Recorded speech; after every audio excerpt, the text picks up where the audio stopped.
Chapter 656. Crack, the crisp pear smashed onto Lu Dowling's head, then bounced back and smashed onto the ground. There was nothing wrong with Lu Dowling's forehead. There was just some splashed pear juice on it. If his subordinates saw this, they would be scared out of their wits. Yi Dowling, the authority in the economic field, known as the hidden minister of the Ministry of State, could only accept the fruit thrown at him. Who would believe such a thing if it was set out? Lu Dowling took out a handkerchief from his pocket to wipe the juice on his forehead and smiled. Ancestor's aim is not bad, just like when you were young, don't give me that cheeky face. The old ancestor hadn't calmed down yet and said with an unhappy expression.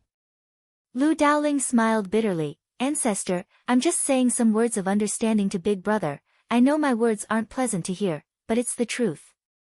Do you still need to hide it from your own family? I can't do such a thing. What do you know? Ancestor pointed at Yi Dowling's nose and scolded, you think with your twisted intestines all day long. You can look down on people just because you read a few more books and learned a few more words. You're the smartest in the world. Why don't you look at yourself in the mirror and see if you still look like a man of Swallow Dock? You talk about benefits and relationships all day long, full of schemes and schemes. You're an unfashionable politician. Why can't gentleness ascend to heaven? If she wants to ascend, she will ascend. This is the good daughter of Swallow Dock. Why is Mo Qingdi the only one from Swallow Dock who can pry into heaven? That's because Mo Qingdi isn't afraid of anything and doesn't care about benefits or disadvantages. When he was young, what didn't he dare to do? When he was young, who dared to provoke the Fang family? When he was young, he suppressed you bastards so much that you couldn't even lift your heads and breathe heavily. I don't think gentleness is wrong. Get what you want, fight for what you want, even you know that you have to pass the heavenly barrier. Of course, the heavenly barrier has to be passed. You're so worried about this and afraid of that, cowering all day long, and you still want to pry into heaven? If I were God, I would use lightning to strike you. No wonder Mo Qingdi only has a good relationship with Wen Nuan. He doesn't care about cowards like you at all. It would be best if my gentleness succeeds, but it's not a big deal if I fail. I'm just a woman, and I don't know any big principles.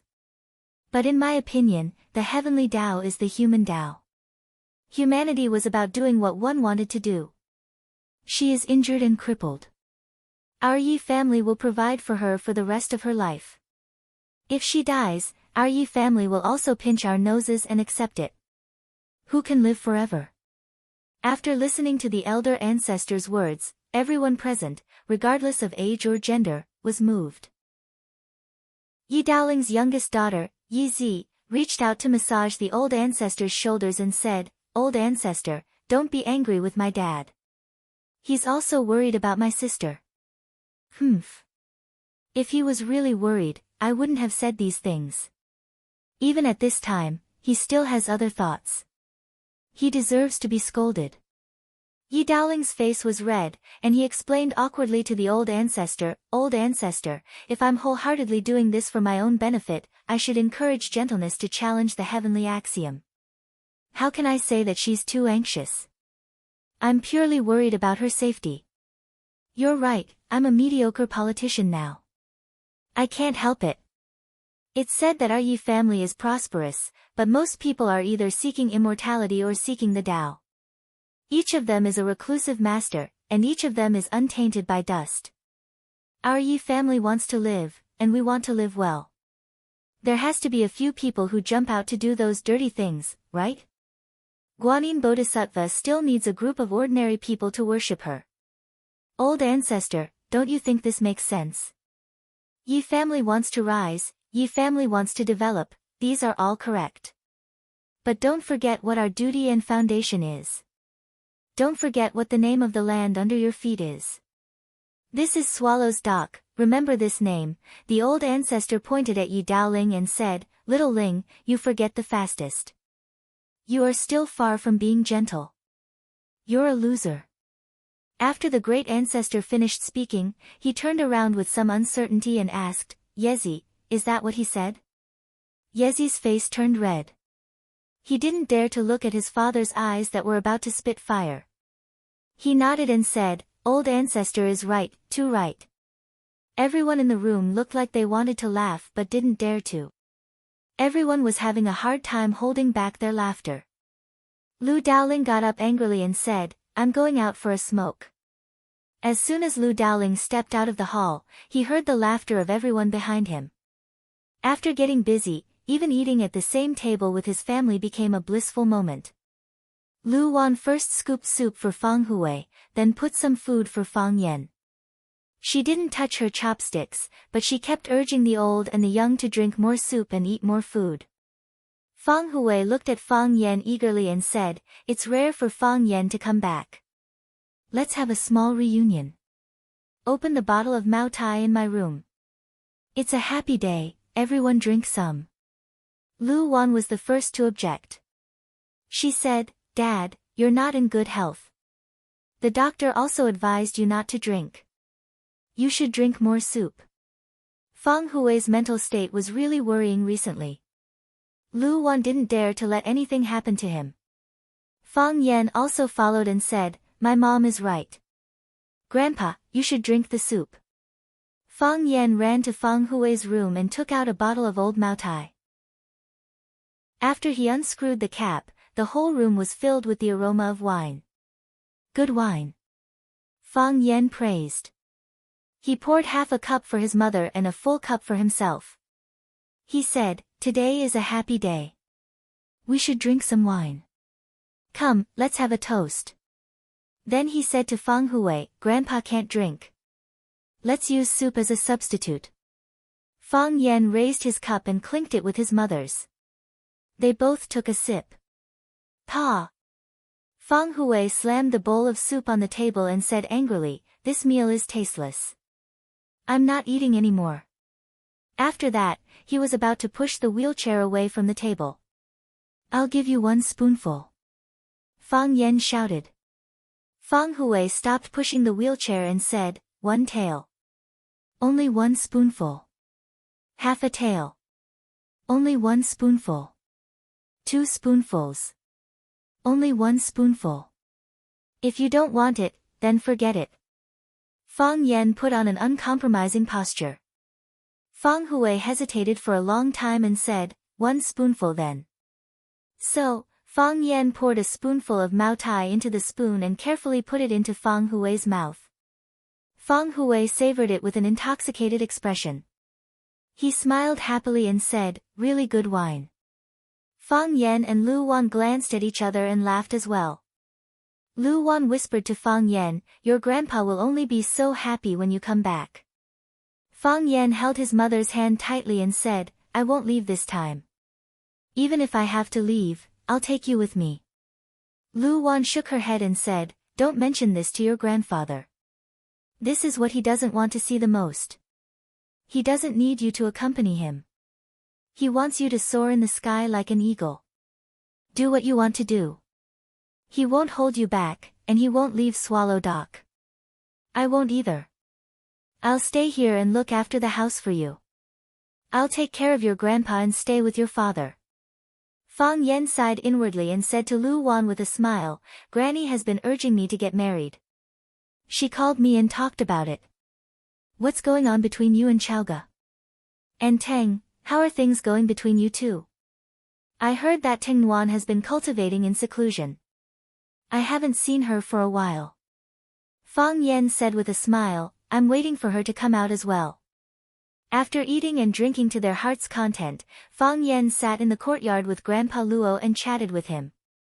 Fang Yingying and Fang Haohan had been left in watching by Fang Yen. Without them, the house was a lot more deserted. Listening to Fang Hui talk about his brave deeds when he was young, Fang Yen suddenly felt annoyed and restless. Seeing that Fang Yen was distracted, Fang Hui said, "I'm tired and I want to sleep. You can go about your own business."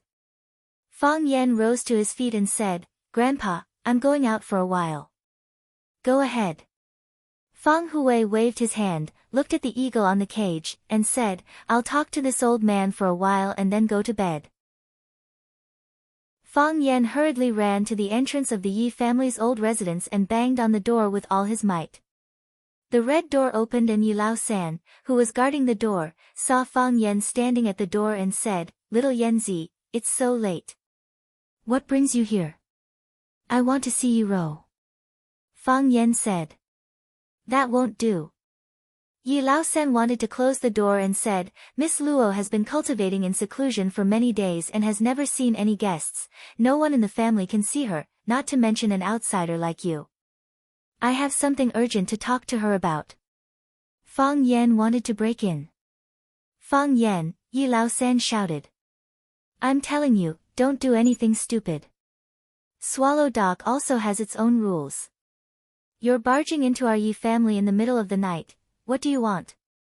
"I have a bad feeling, I want to see Yi Rou." Fang Yan rushed in regardless and said, "No matter what, I must see Yi Rou today. Grandpa Yi, let me in, please. I've stolen a lot of cigarettes for you in the past, right?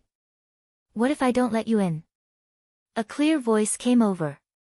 Fang Yan looked into the house and saw Yi Daoling in a white tang suit standing in the yard and staring at him coldly.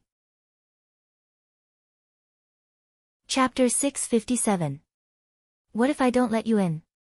Yi Daoling was wearing a white tang suit. The front of the suit was drenched. His short hair was messy and his face was flushed. There were still beads of sweat on his forehead. It wasn't hard to guess what he was doing. The Yi family loved martial arts. The white tiger fist passed down in their family was ferocious and could split mountains. If they entered the tiger stage, they could transform into a tiger and use their bodies to raise tigers. They would be like a tiger king patrolling the mountains. The three tigers of the Yi family practiced martial arts. Among them, Yi Daoxian had the highest achievements. He was the first of the three brothers to enter the tiger stage of the Yi family. At that time, it caused a great sensation in the Neijiang Lake. It was precisely because of how outstanding Yi Daoxian and the other two brothers were that outsiders referred to them as the three tigers of the Yi clan, or the three heroes of the Yi clan. Of course, the latter was not as famous as the former. Yi Daoxian was a genius. He modified the tiger fist and trained it on the members of the most elite and mysterious special forces of Huaxia, the Sword of the East. When the Sword of the East carried out all kinds of difficult missions, the tiger fist performed outstandingly and reached shocking combat power. It also protected the safety of the members of the Sword of the East. During a battle outside of South Africa, the Sword of the East encountered the Wolf Blood Kamikaze team, which was also famous for their valiance and bloodthirstiness. The Sword of the East fought as an away team and fought 1 against 3. Even though they lost 3 members and injured 5, they managed to wipe out 21 elites of the Wolf Blood Kamikaze team. This battle shocked the entire world. America, Russia, and Israel were famous for their special forces. Only then did they understand that the special forces of Huaxia were already among the strongest in the world. It was said that the military was very interested in the tiger fist of the Yi family. They were working with Yi Daoxian to prepare a simplified version as one of the basic fist techniques of the 3 armies. If Yi Daoxian's simplified version of the tiger fist was widely used in the 3 armies, then Yi Daoxian would become the commander of the 3 armies. He would be even more awesome than Lin Chong, the instructor of the 800,000 imperial guards in Water Margin. The Yi family would become the top noble family in Yanjing and even the whole of Huaxia. This was also the reason why Yi Daoxian had been appearing and disappearing unpredictably for the past few years, almost never returning to his home at Swallow Dock. He knew what this success meant to him and the Yi family. Yi Daowen's personality was honest and sincere. He guarded the old residents at Swallow Dock and took care of the young and old of the Yi family. He was equivalent to the Yi family's great patriarch. He wholeheartedly pursued martial arts. Although his aptitude was slightly weak, he had achieved good results after many years of hard work. Yi Daoling was passionate about politics and was inevitably distracted. Therefore, his martial arts realm was naturally a level lower than the other 2 brothers. The old drunkard had once commented on the warriors of Swallow's Dock and said, "The Yi clan's fierce tiger fist is number 1 in terms of biting cold and murderous Daoxian. In terms of nimbleness and versatility, Daoling is number 1. In terms of thick and heavy, Yi Daowen is number 1. Dao Xian and Dao Ling win in the front, and Dao Wen wins in the back. The key was whether Yu Daowen could break through the threshold before him. Even the weakest of the three brothers, Yi Daoling, had long entered the middle stage of the tiger realm of the fierce tiger fist.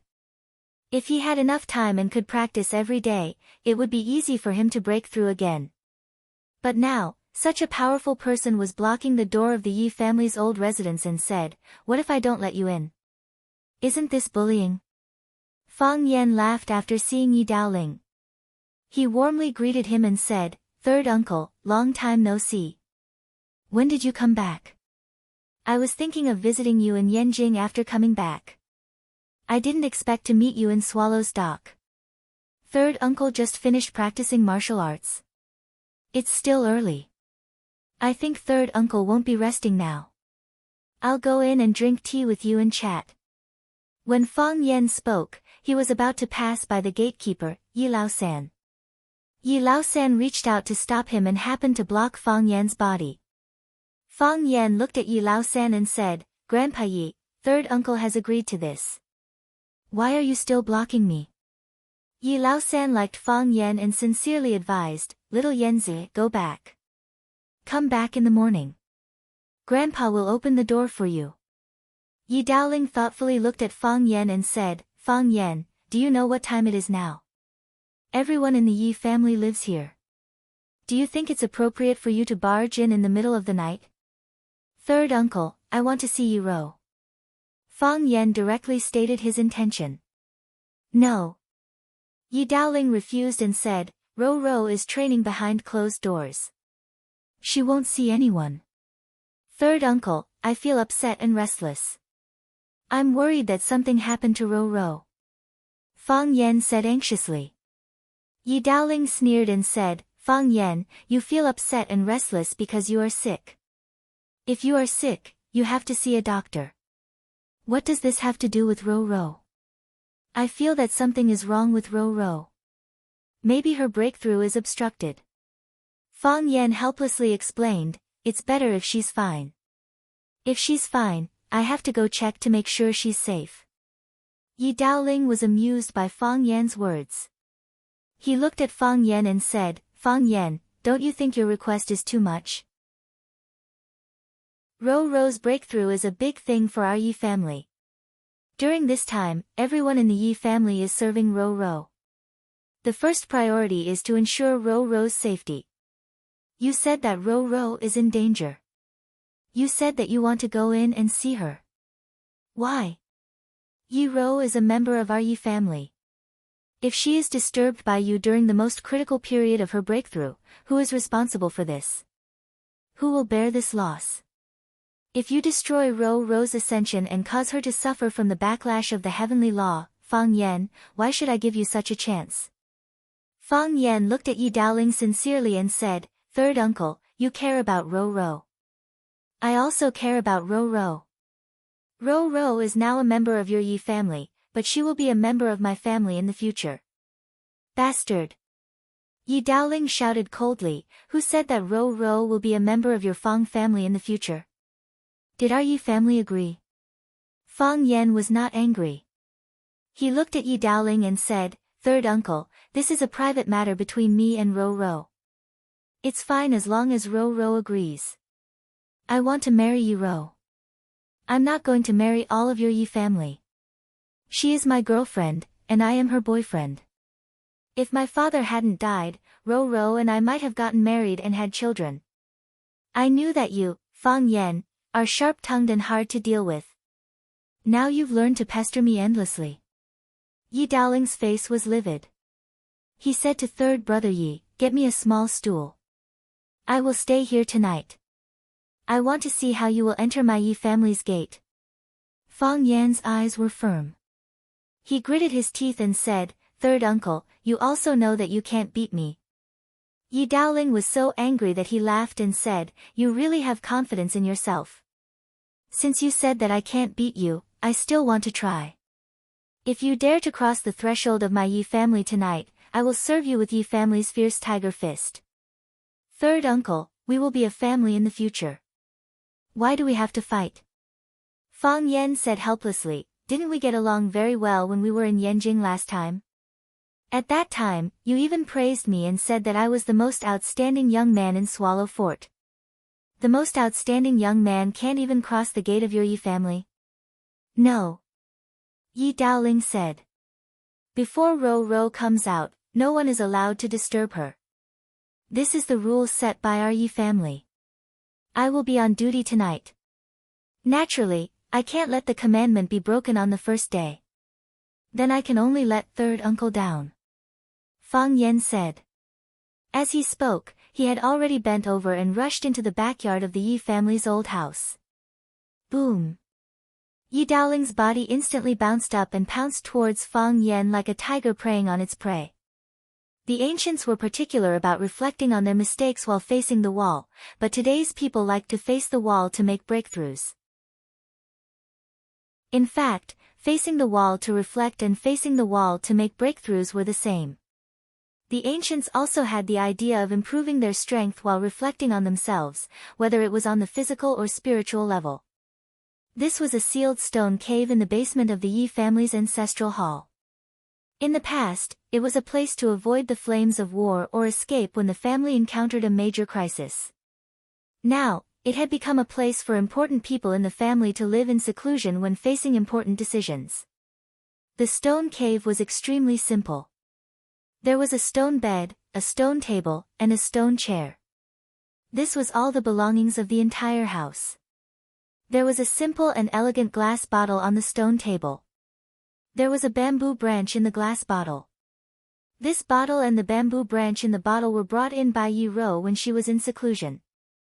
It was to have a companion in this stone room. The green bamboo leaves were the only green in this room. There were windows in the stone room. The moonlight shone in from the skylight overhead, illuminating every corner of the stone room. The ventilation and exhaust holes were done very well. It wouldn't make people feel short of breath. There was no telephone, no computer, no music, and no books. There was nothing modern. Because she hadn't cut her hair for a long time, her hair had grown longer and now reached her shoulders. Because she hadn't bathed in the sun for a long time, her pretty face was pale, giving people a transparent color. Yi Ro was dressed in a black robe. She sat cross-legged on the bed. Her hands were naturally clasped on her knees. Her eyes were closed as if she was asleep. She had maintained this posture for 3 days and 3 nights. 3 days ago, after she ate some dry food and drank some water, she suddenly had an epiphany. So, she walked to the stone bed and sat down. In the past 2 days, Yi Ro's mood was very calm. She had no desires and her 6 senses were pure. Her thoughts were in a wanton state. Not dirty, not clean, not thinking about anything, but it was possible to capture anything. She walked in the wilderness, in an uninhabited desert. The yellow sand rolled, and the wind blew. In the entire world, she was the only moving living thing. In the distant sky, she could hear the long cry of a crane. She knew that crane was the way she was looking for.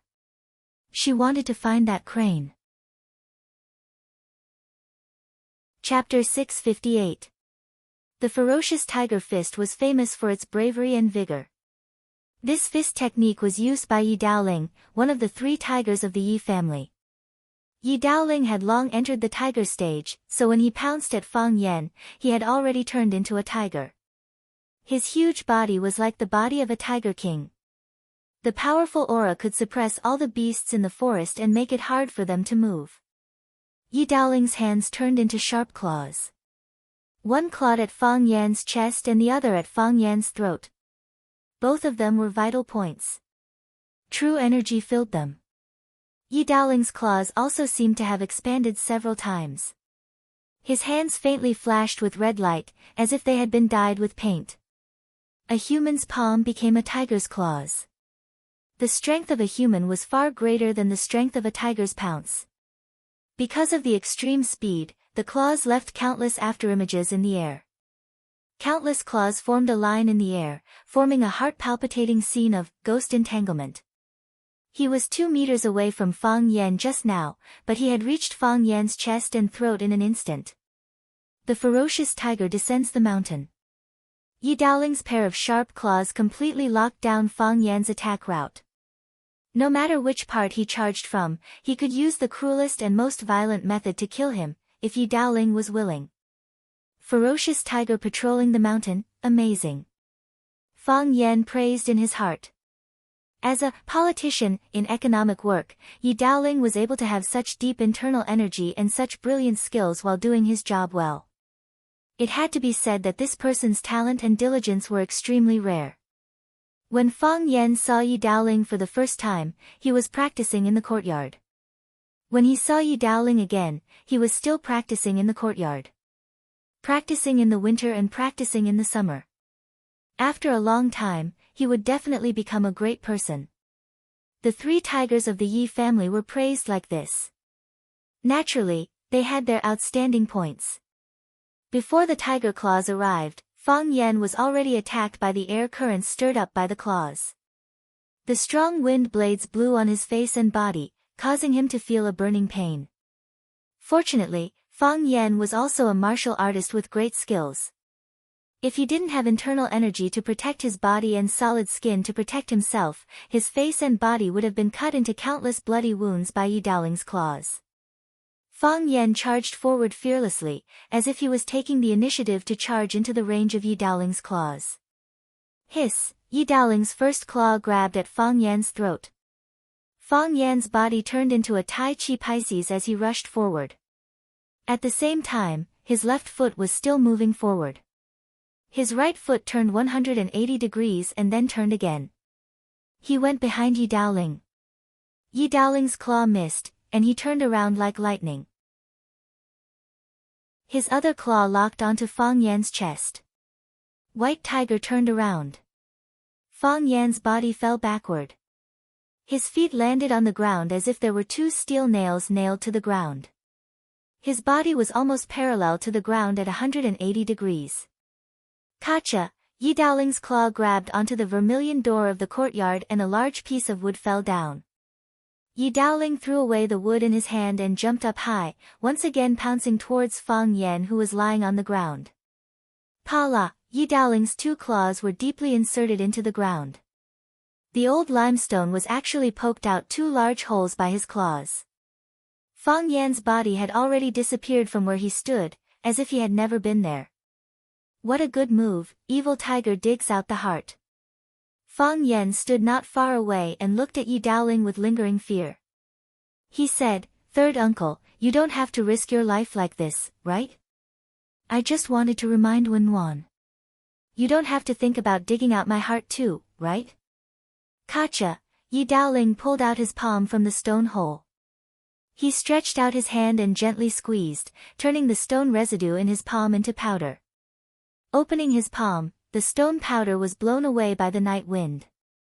Yi Daoling looked at Fang Yan and said in a deep voice, "You broke into my Yi family's ancestral home at night. This concerns the honor and reputation of the Yi family. As a member of the Yi family, you naturally have the responsibility to protect it from outsiders." Fang Yan smiled bitterly and said, "Third uncle, I have good intentions. If I had any bad intentions towards you and Nguyen, I would have sneaked in a long time ago. Why would I come knocking on the front door?" Yi Daoling sneered and said, "The Yi family is heavily guarded. Not anyone can sneak in."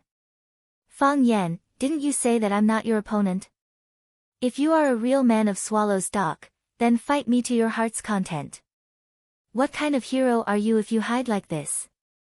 "Third uncle, I said that you're not my opponent not to show off how powerful I am. If you were my opponent, you would have used the fierce tiger patrolling the mountain and evil tiger steals heart of the three killing moves of the fierce tiger fists. Moreover, they were consecutive moves. How could you not injure me?" Yi Daoling's face became more gloomy and said, "It seems that I must let you have a good taste of my Yi family's unique skill tonight. Third uncle, when Nguyen's safety is more important. I naturally know that when Nguyen's safety is more important. It is because I understand this that no matter what, I can't let you in tonight. I have to go in no matter what." Fang Yan looked at Yi Daoling with a firm expression and said, "Third uncle, you are Yi Wenwan's uncle and also an elder that I respect. I understand that you have the responsibility of guarding the family, but I also have a reason to go. Regardless of whether your Yi family admits it or not, Yi Wenwan has already agreed to be my girlfriend. She is my woman and the mother of my future child. I feel that she is in danger, and this danger is very strong. So, forgive me for being rude. When this matter is over and Wenwan is safe and sound, I will bring wine to apologize to you. You don't need to apologize to me. Yi Daoling said, Fang Yan, since you want to come in, then take 3 punches from me. We will exchange 3 punches. If you can take 3 punches from me, I will go back to my room to sleep. I won't care about what you do. Fang Yan helplessly shrugged his shoulders and said, Third uncle, Tai Chi is about using softness to overcome hardness. You want me to exchange 3 punches with you? You don't agree? Of course I agree. Fang Yan said. I said that no matter what, I will enter the Yi family tonight. And I will enter the Yi family from the front door. Then I wish you good luck. A smile appeared on Yi Daoling's face. His hands were clenched into fists. Because of the excessive strength, the place where his fists were made crackling sounds. That wasn't the sound of bones cracking, but the sound of burning strength burning the air. Awo! Yi Daoling's abdomen made a sound similar to a tiger wanting to eat. During the formation of the tiger fist, from inside to outside, it was like a real adult tiger. Yi Daoling's body bowed slightly and his head leaned forward, making the standard action of catching prey. Boom! His feet stomped on the ground and his body jumped high, once again pouncing towards Fang Yan. His fists danced in the air. The iron fist that was like a giant hammer began to shrink amidst the crackling sounds of burning. It became smaller and smaller, finally becoming the size of a normal fist. Whoosh, like a breeze, it smashed towards Fang Yan's head. It didn't seem to be dangerous. Of course, it just seemed. The crane cries, sometimes near, sometimes far, and sometimes completely disappeared. Yi Wan first walked slowly with a leisurely attitude. Then she trotted, wanting to get closer. She walked through one sea of sand after another, passing through one sand dune after another. However, the scenery in front of her was still the same, and the crane cries in the sky were still far away. She didn't get closer to her goal. She couldn't find the heavenly law in her heart. Yi Wan sprinted forward wildly. Her black clothes were cut by the wind, fluttering. Her feet ran faster and faster, and her body turned into a gust of black wind. She saw the white crane. She flew elegantly among the clouds, letting out a long cry from time to time. The sound was clear and spread far. It seemed to see Yi Wan running on the ground. This was the only companion she met in the desert. She flapped her wings and flew straight down, like a runner leading the way above Yi Ruan's head. Yi Ruan was fast, but it flew faster. Yi Ruan slowed down, so it also slowed down. Yi Ruan bit her thin lips, and her body suddenly leaped. Its speed was so sudden, as fast as lightning. It stretched out its right hand, wanting to grab the 2 slender legs of the crane. Whoosh, the white crane changed into the smiling face of Fang Yan. Fang Yan, Yi Ruan's expression stiffened, and her hand naturally stopped. Then, the scene in front of her changed. She came to the sunny spring. Flowers were blooming all over the mountains and fields, and the green grass covered the whole land like a blanket. She ran in the grassland in a snow-white dress. Butterflies fluttered, and birds sang. The whole world was full of vitality, which made her body and soul feel unprecedentedly happy. She wanted to run on the grassland, she wanted to dance among the flowers, she wanted to taste every wild fruit, she wanted to hold a handful of spring water and splash it on her face. She saw a young deer at the edge of the jungle. It looked at her with confused eyes, like a newborn child looking at this strange world. Yi Ruan's mind moved, and then she ran wildly toward the young deer. When she stretched out her hands and wanted to push the deer down, the deer turned into the mocking face of Fang Yan. The scene changed again. She was in the hell of hell. Countless evil ghosts flew toward her. When she tried to stab them with her sword, Each evil ghost turned into the frightened face of Fang Yan. The scene changed again. She was in the battlefield of two armies. Dead soldiers were everywhere, and blood flowed like a river. Yu Wan led the army to fight and finally captured the enemy's commander. The enemy's commander turned out to be Fang Yan. Yu Wan finally understood that if she wanted to peep into the natural law, she had to cut off her love. Chapter 659. Prying into the secrets of heaven and seeking the Tao. This was something that defied ethics and common sense. What was heaven? No one knew. Yi Ro herself didn't know either. If you didn't know what you were looking for, how could you find it? Mysterious within mysterious, the door of all wonders. This was what Laozi said in the Tao Te Ching. It meant that if you wanted to open the door of all wonders and the password of life, you needed to comprehend it with your heart and find the rules and connections between all things. The Tao was natural and the Tao didn't change. However, there were rules. Everything had an origin and an end. Knowing the order, you had to follow the Tao.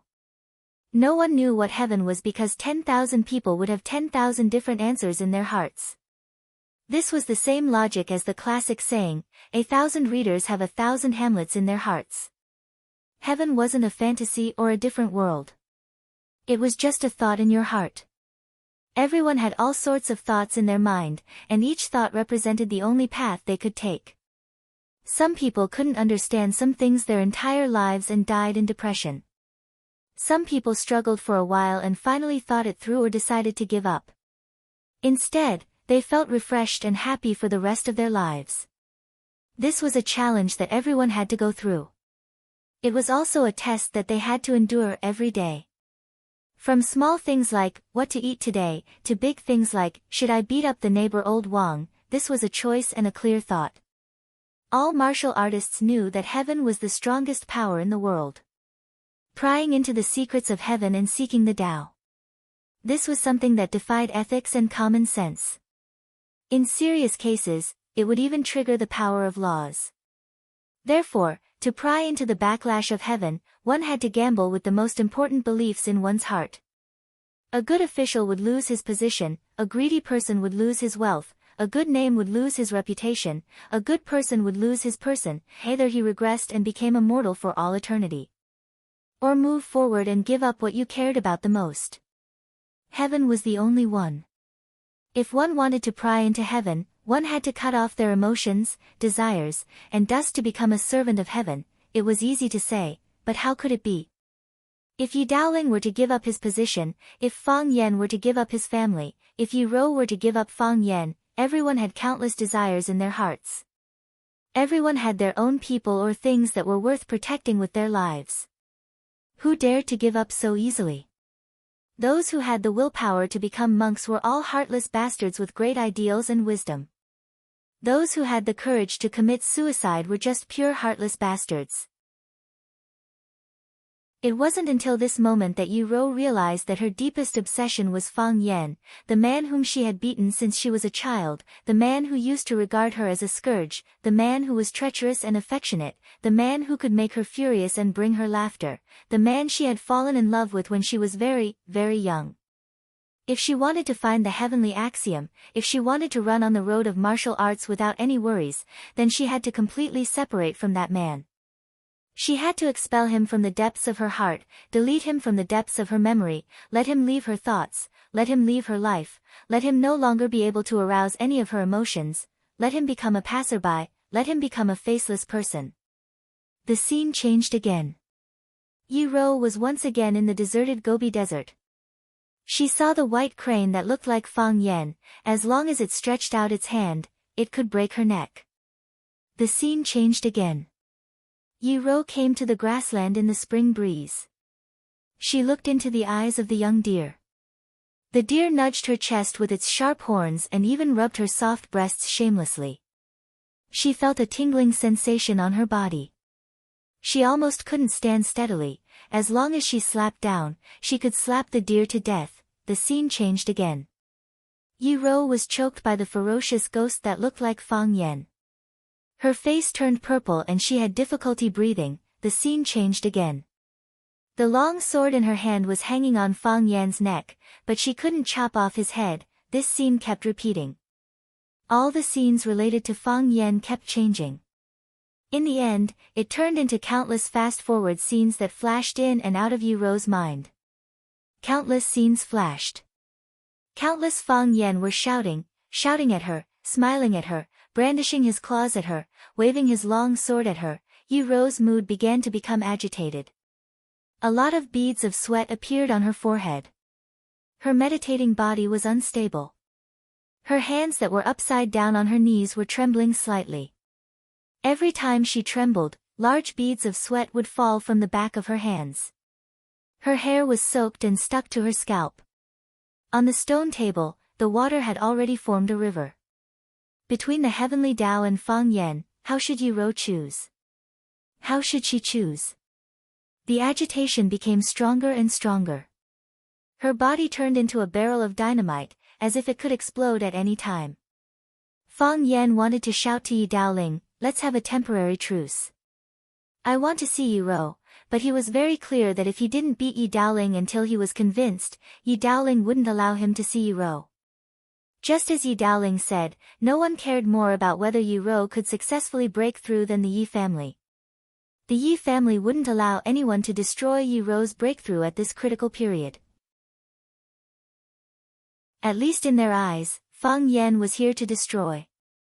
The most talented child in the family, known as the rare, good horse of the Yi family, who dared to let her experience even a little bit of risk when she was facing the biggest obstacle in her life.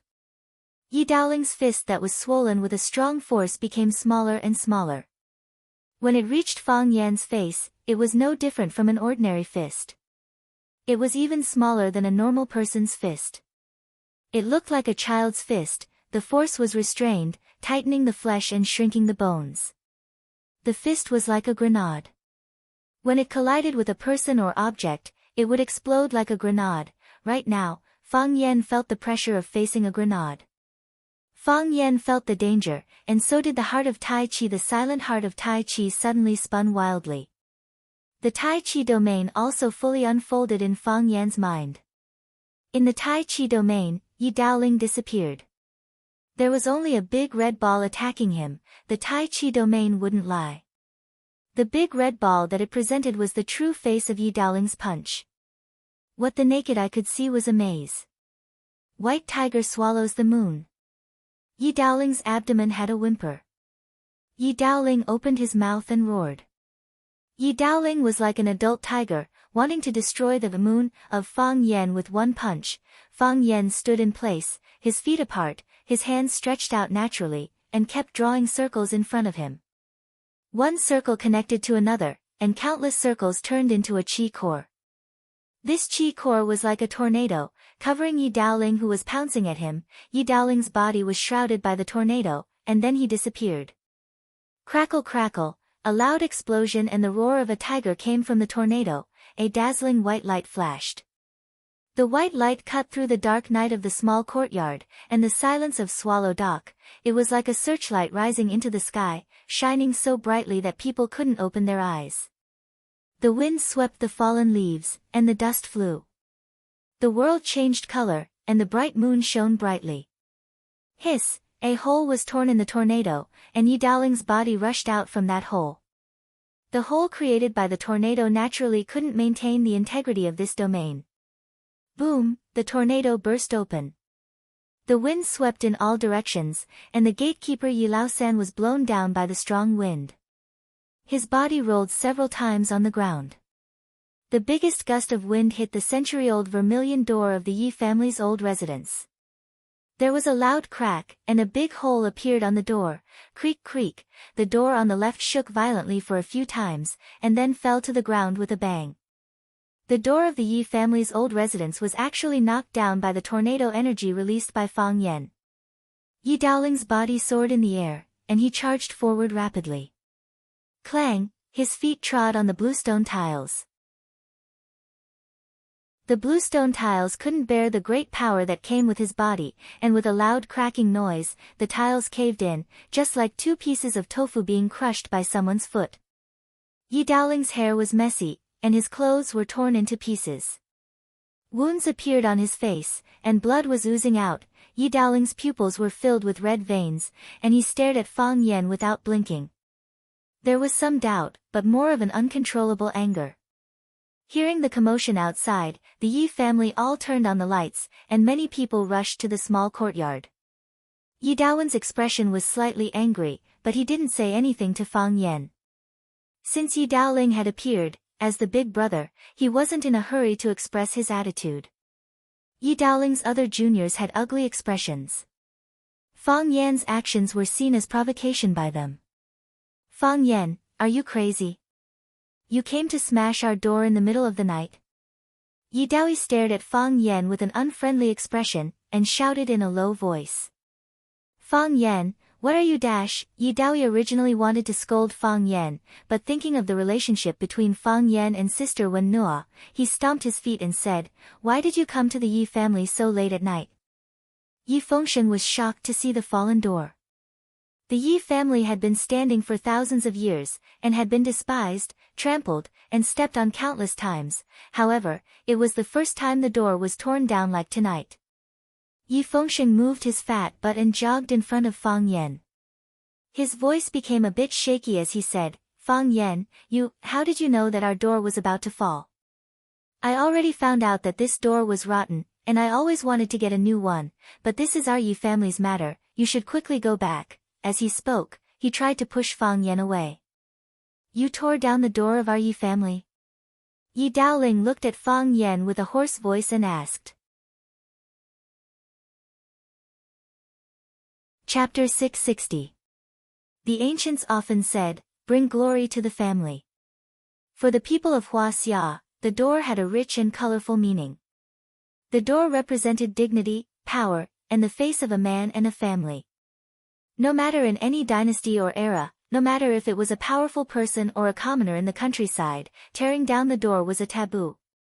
It was not much different from digging up someone's ancestral grave. Of course, it was a little exaggerated. But if someone dared to go to someone's house and tear down the door, it was easy to irritate them and cause a fierce conflict. In the end, the problem could be solved by force. Except for the city management. Since he understood the heart of Tai Chi, Fang Yan's sixth sense was especially sharp. He was very sensitive to everything around him. Fang Yan suddenly felt uneasy. Subconsciously, he sensed that this feeling had something to do with Yi Rou. Yi Rou was cultivating in seclusion at this time. As far as he knew, Yi Rou suddenly went into seclusion this time mainly because she felt that the opportunity was approaching and the opportunity to break through was right in front of her. Yi Rou had been practicing martial arts since she was a child. She had entered the Dao-seeking stage when she was still a minor. She shocked the entire inner Jianghu and was called the first master of the younger generation in the inner Jianghu. It should be known that there were many elites in the inner Jianghu, and there were countless outstanding young people. Not to mention the young talents like Fang Yan, Bai Xiu, and Bailey Lu in Swallow Dock, the disciples of some famous masters outside were also very outstanding. Not to mention those in the 72 sects in the south who practiced fist techniques, several young people in the 11 sects in the north who practiced leg techniques also entered the public sight. Their achievements were praised by the older generation. Fang Yan had understood the heart of Tai Chi when he was 20 years old. He was the most outstanding successor of Fang family Tai Chi in the past 100 years, except for the old drunkard. He was the proudest successor of Tai Chi, except for the old drunkard. However, even a genius like Fang Yan was firmly suppressed by Yi Rou, which showed how powerful and domineering Yi Rou was. 3 years ago, Yi Rou broke through again and became the second youngest master to enter the Dao-seeking stage in the inner Jianghu. The first young guy was called Xiong Feihu. He entered the Dao-seeking stage at the age of 21, which was an achievement that many people could not achieve in their lifetime. Therefore, he was nicknamed Monster. Until now, he was still a legend in the inner river. It's just that he was born in the northern border, grew up in the northern border, and learned some sinister and vicious martial arts. His character was eccentric, and he almost never interacted with people. Fang Yan had only heard of his name and had never seen him in person. Fang Yan just wanted to see Yi Rou.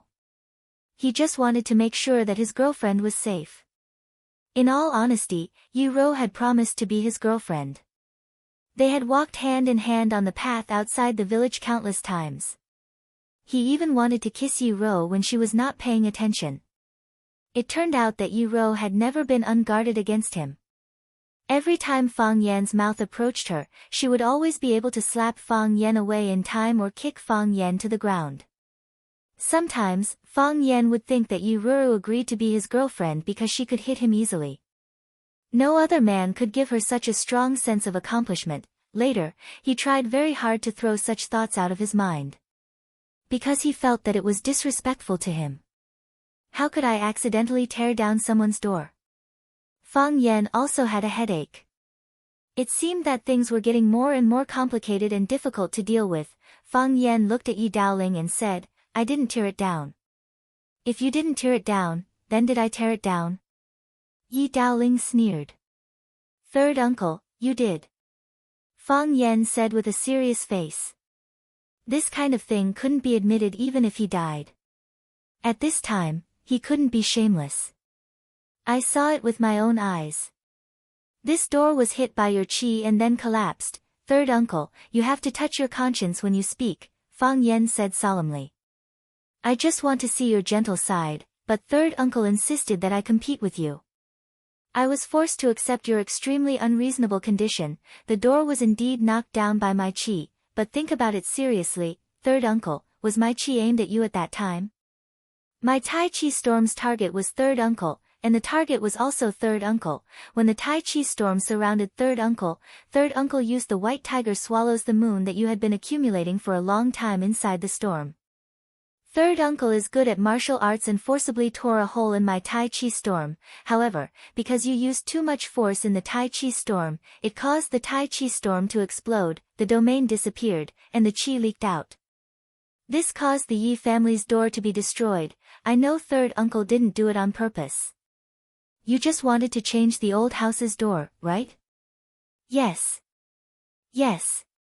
That's right, Yi Fengsheng echoed on the side. I said it before, Yi family should change to a more imposing door. Shut up. Yi Daoling glared at Yi Fengsheng and shouted angrily. He knew that Yi Fengsheng and Fang Yan had a very good relationship. This kid still dared to help an outsider in front of him. It really made him angry. Yi Fengsheng was extremely afraid of Yi Daoling. After being scolded, he gave Fang Yan a look, indicating that he should quickly slip away and not take this kind of trouble on himself. If the Yi family was serious about the matter of tearing down the door, even if it was brought to Sir, the Yi family would still be in the right.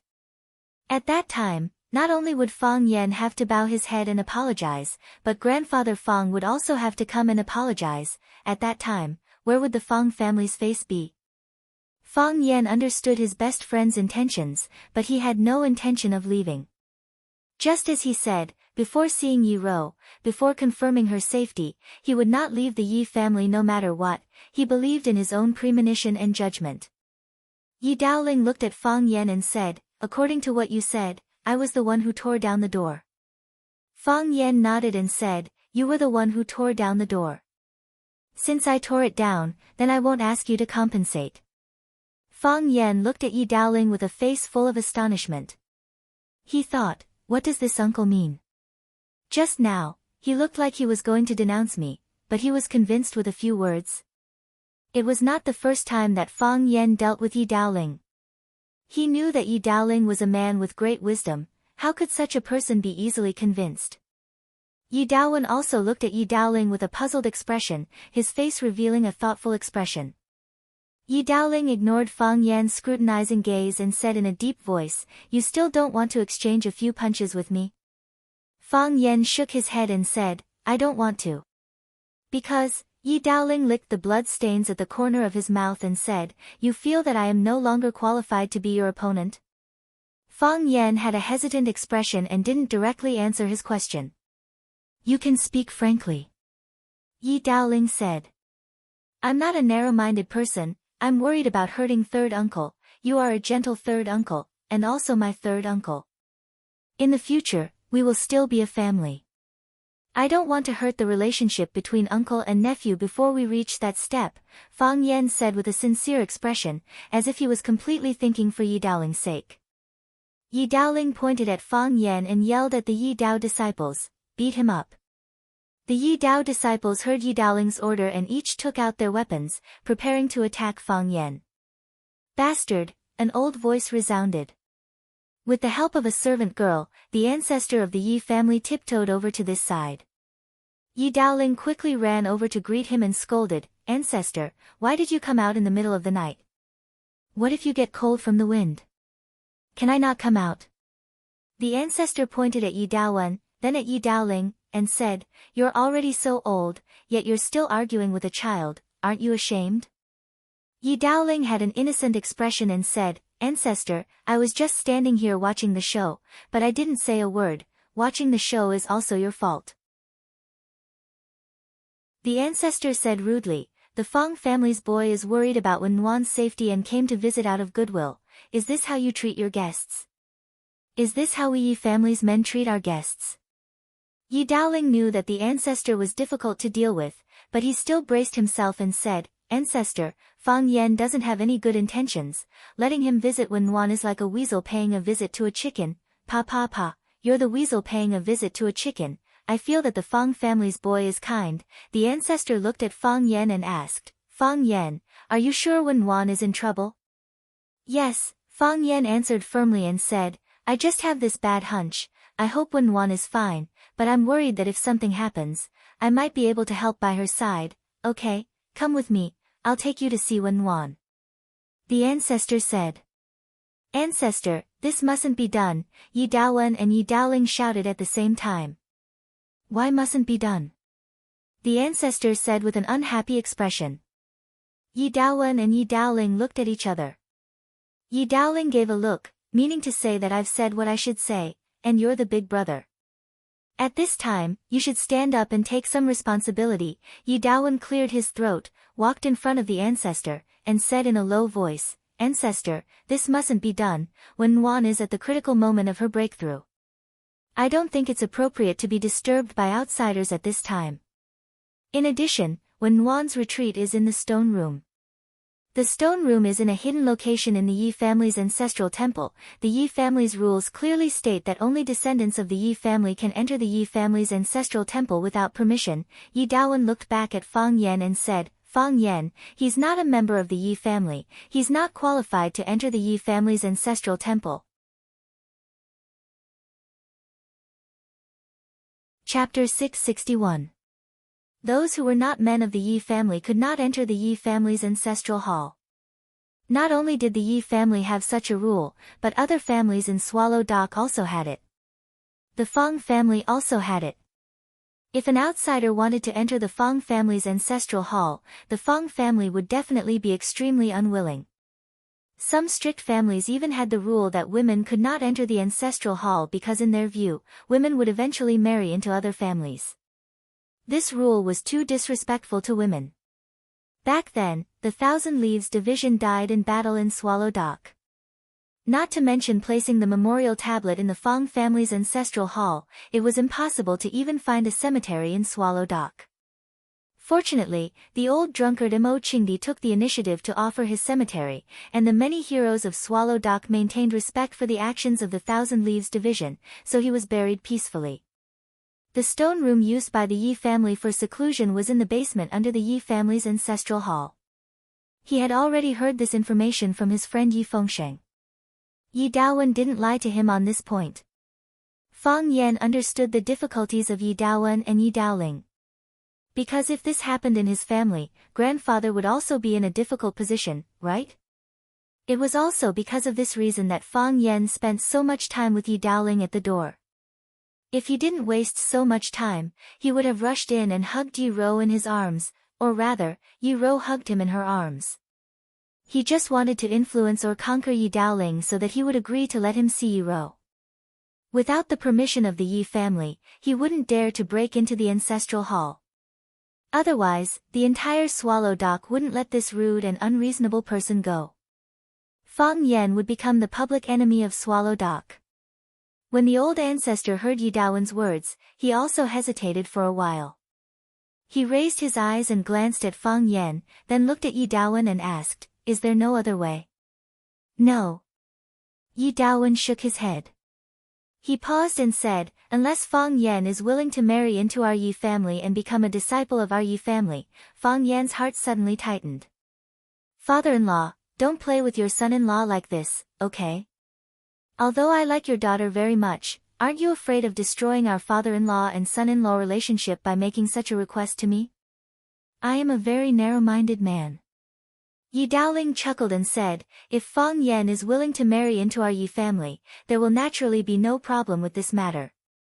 I will even no longer oppose him and Wen Rou dash." The main reason why the Yi family did not agree to Fang Yan and Yi Rou being together was because they did not want the martial artist with the greatest potential and future in their family to become someone else's. It had been hundreds of years, and the Yi family only had the chance to produce a martial artist who was in the Tao of Heaven, but he was going to be tricked by that bastard from the Fang family or some other bastard from another family. Who the hell could tolerate something like this? How many people in the Tao of Heaven were there in the world? This was not cutting flesh, this was digging out the heart. The Yi family needed an elite in the Tao of Heaven, and they needed Yi Wenru to protect the Yi family. In that case, the status of the Yi family would rise again. Those who knew the truth would look at the Yi family in a new light. Even the elders behind the red wall would look at the Yi family in a new light. After all, the country or they themselves also needed the help of an elite in the Tao of Heaven to deal with some troublesome matters. And in Neijiang, having an elite in the Tao of Heaven was equivalent to having a gold medal. Who would dare to provoke a family with an elite in the Tao of Heaven? When Mo Lightly Enemy was promoted to the Tao of Heaven, how glorious was the Fang family? How could the Fang family hold their heads up high?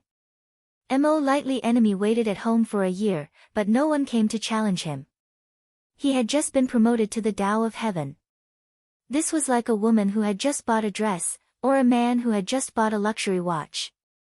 No one came to ask him to go shopping or play cards. How could he have the chance to show off his new love in front of others? Therefore, Mo Qingdi conquered the world alone with his sword, killing in all directions. It was also during that period that Mo Qingdi killed his way overseas and fought against the 36 islands of the East Ocean. He won every battle he fought. It was only when he encountered the Thousand Leaves army that he wasted some time. If Fang Yan and Yi Rou got married, Yi Rou would naturally marry into the Fang family. In that case, would Yi Rou belong to the Fang family or the Yi family? If she belonged to the Fang family, then the Yi family's expectations would naturally be disappointed. The Yi family's strength would be greatly reduced. The Yi family's meticulous nurturing and care. People outside could fight fiercely for a house or a car. These families could do anything for an elite in the Tao of Heaven. Think about it, Yi Rou, who had broken through the obstacles and entered the Tao of Heaven, could become another Mo Lightly Enemy. She could become a black dragon, a divine dragon, an existence even more terrifying than them. Such a talent, even countries were fighting over him, not to mention small families like theirs. Yi Daoling was a politician. Politicians cared about gains and losses the most. In his heart, Fang Yan was also a first-class talent. It could even be said that he was the most outstanding young man he had ever seen. If he was a member of the Yi family, Yi Daoling would wake up laughing even in his dreams. However, he was a member of the Fang family. He could even steal Yi Rou from the Yi family. This couldn't be. Absolutely not. However, if he could marry into the Yi family, not only would the Yi family not lose Yi Rou, they would also have Fang Yan. Yi Daoling would probably dream every night, and every time he dreamed, he would wake up laughing. Hearing Yi Daoling's suggestion, the Yi family's children were all full of joy. Some of them were on good terms with Fang Yan, some were not on good terms with Fang Yan. However, no matter if they liked Fang Yan or hated Fang Yan, they had to admit Fang Yan's value. He was the #1 male maniac in Swallow Fort. Even Bai Xiu was killed by him. Even Yi Fengsheng, the simple-minded fellow, couldn't help but grin. He thought to himself, my brother is indeed not an ordinary person. In order to win Fang Yan over, first uncle and third uncle both agreed to his marriage with my sister. However, after thinking about it, he felt that something was wrong. If Fang Yan married into the Yi family, then, what about the Fang family? The Fang family was not as big and prosperous as the Yi family. Their Fang family only had one son, Fang Yan. If Fang Yan became a member of the Yi family, then the Fang family would be cut off. Not good. This is not good. Yi Fengsheng shook his head and sighed in his heart. The old ancestor looked at Fang Yan and said, Fang Yan, what do you say? Are you going to enter the ancestral hall or not? Do you want to see Ro Ro or not? Fang Yan bowed to the old ancestor and said apologetically, Fang Yan blames himself for disturbing the old ancestor's rest in the middle of the night. When the sun rises, I will kowtow to the old ancestor to apologize. Thank the old ancestor for speaking up for me. Thank the old ancestor for protecting and loving me. Fang Yan looked at Yi Daowen and Yi Daoling and said, I understand first uncle and third uncle's difficulties. Only direct descendants can enter the ancestral hall. The Yi clan has such a rule, our Fang clan also has such a rule, and the other clans of Swallow Dock also have such a rule. Fang Yan, am a person with no authority, I cannot allow others to remove these rules for my sake. Big brother said that as long as you are willing to marry into the Yi family, I am willing to personally lead you into the ancestral hall and let you see Ro Ro. Yi Daoling did not forget to persuade Fang Yan and said with a smile. Thank you uncle, and thank you third uncle. Thank you for giving me such a good suggestion. But, I cannot agree. Fang Yan said with a firm expression. My grandfather had 2 brothers.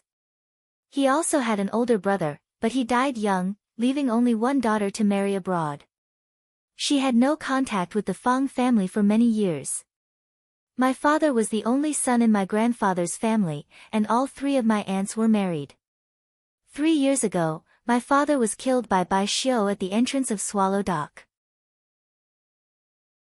The old drunkard, in my heart, has always been my uncle and my father's brother. He went to the land of extreme cold. I don't know if he can come back. I am the only one left in the Fang family. I cannot marry into the Yi family. I need to stay at home to take care of the elderly. I need to stay at home to inherit the bloodline. I need to carry forward the essence of Fang's Tai Chi. I need people to mention the Fang family and not say that there is no man in the family. I am the face of the Fang family. I am a flag raised by the Fang family. I have too many responsibilities on my shoulders, and they're too heavy. So, I cannot marry into the Yi family. Hearing what Fang Yan said, everyone was not surprised at all. If Fang Yan agreed, it could only prove 2 points. First, there was something wrong with Fang Yan's head. Second, there was something wrong with Fang Yan's character.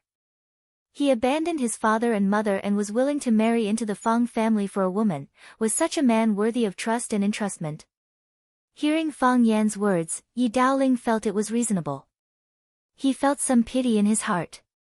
He sighed and said, Fang Yan, you have your reasons not to marry into the Fang family. We also have our reasons not to let you in. We understand you, and you have to understand us. So, let's drop this matter. We don't need you to pay for the door.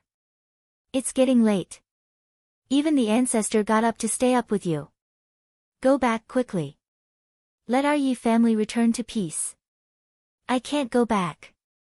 Fang Yan said stubbornly, I still want to enter the Yi family's ancestral hall. I also want to see Yi Gentle. I feel that she is in danger. If I leave at this time, the ancestor sighed softly and said, Little Yanzi, I know you are infatuated with Gentle. But this matter is really difficult to deal with. How about, ancestor, this time, let me use my own method to solve the problem. Fang Yan bowed to the ancestor again and said with a smile after getting up. His smile was very faint, but also very warm. It made people feel happy. What method do you have? The ancestor asked curiously.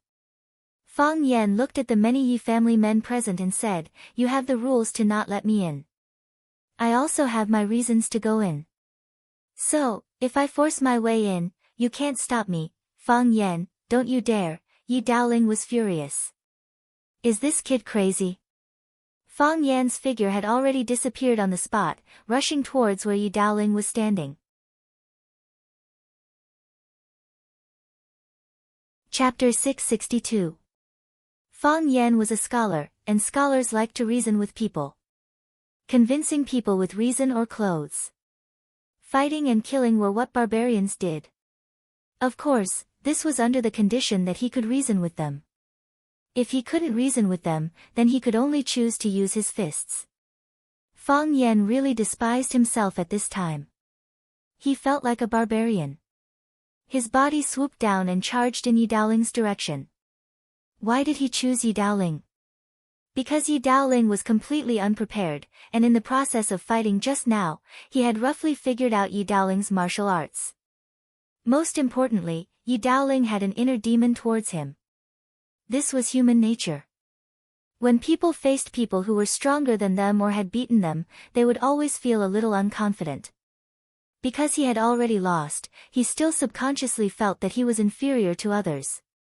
Yi Daoling was indeed unprepared. Not only was he unprepared, but Yi Daowen and the other Yi family juniors were also unprepared. None of them thought that Fang Yan would dare to make such an irrational choice in front of more than half of the Yi family's men. Breaking into the Yi family's gate at night, entering the Yi family's ancestral hall, and challenging more than 20 men of the Yi family by himself, did he not want to live? You're going too far. Hearing Fang Yan's words, Yi Daowen's expression was extremely ugly. Yi Daowen really didn't like this arrogant and despotic guy at all. What should a young man be like? Humble, low-key, polite, and gentle. Just like a piece of high-quality unpolished jade, it looked simple on the outside, but once the outer skin was cut open, one would find that the inside was overflowing with color. In comparison, Yi Daowen liked Bai Xiu more. Even though Bai Xiu had already been killed by Fang Yan. Fang Yan was a diamond. It looked like it was shining with golden light, but most of the time, diamonds could hurt people. Yi Daowen had heard some things about Fang Yan and Yi Rou, and knew that this pair of youngsters had been very close recently. He didn't know what magic Fang Yan used, but it actually made his daughter, who had always hated him, change her attitude towards him. Of course, that was just a rumor. As a father, he didn't want to meddle too much in the affairs of the young. Yi Rou was very young, and so was Fang Yan. If Fang Yan wanted to marry Yi Daowen's daughter, then he would have to obtain the consent of the Yi clan. However, Fang Yan broke into the Yi family at night for Yi Rou, which made him, as her father, feel all kinds of emotions. Fang Yan.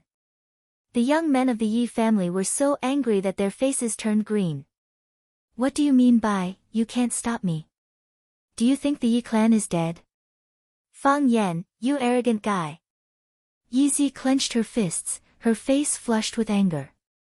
Because of her sister, Yi Wenru, she also loved Fang Yan. However, she was a member of the Yi family after all.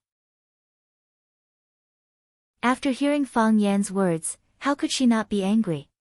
Big brother, you can't do this. Yi Fengsheng was so shocked that his eyeballs were about to fall out. Was this kid crazy? Even if your strength is not bad, even if the Yi family really can't stop you, don't say it on the spot, right? Don't hit people in the face, understand? Fang Yan, you barbarian. Before Yi Daoling could say a word of insult, Fang Yan had already punched towards his face. Yi Daoling swallowed the words that were about to come out of his mouth. He filled his palm and punched towards Fang Yan's fist. If it was a head-on fight, the Yi family's fierce tiger fist wouldn't be afraid of anyone. They were afraid of those who played Tai Chi. They talked about using softness to overcome hardness. They paid attention to what was fake and what was real. You punched for a long time, but you couldn't even touch the corner of the other person's clothes.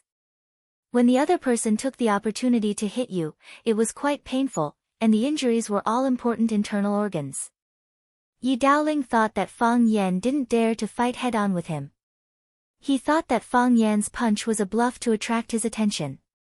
When he punched out in defense, Fang Yan would change his move. The smile on Fang Yan's face became wider. He opened his mouth slightly as if he was saying something. Because Fang Yan's speed was too fast and there was the sound of wind in his ears, Yi Daoling couldn't understand what he was saying. Can't get up.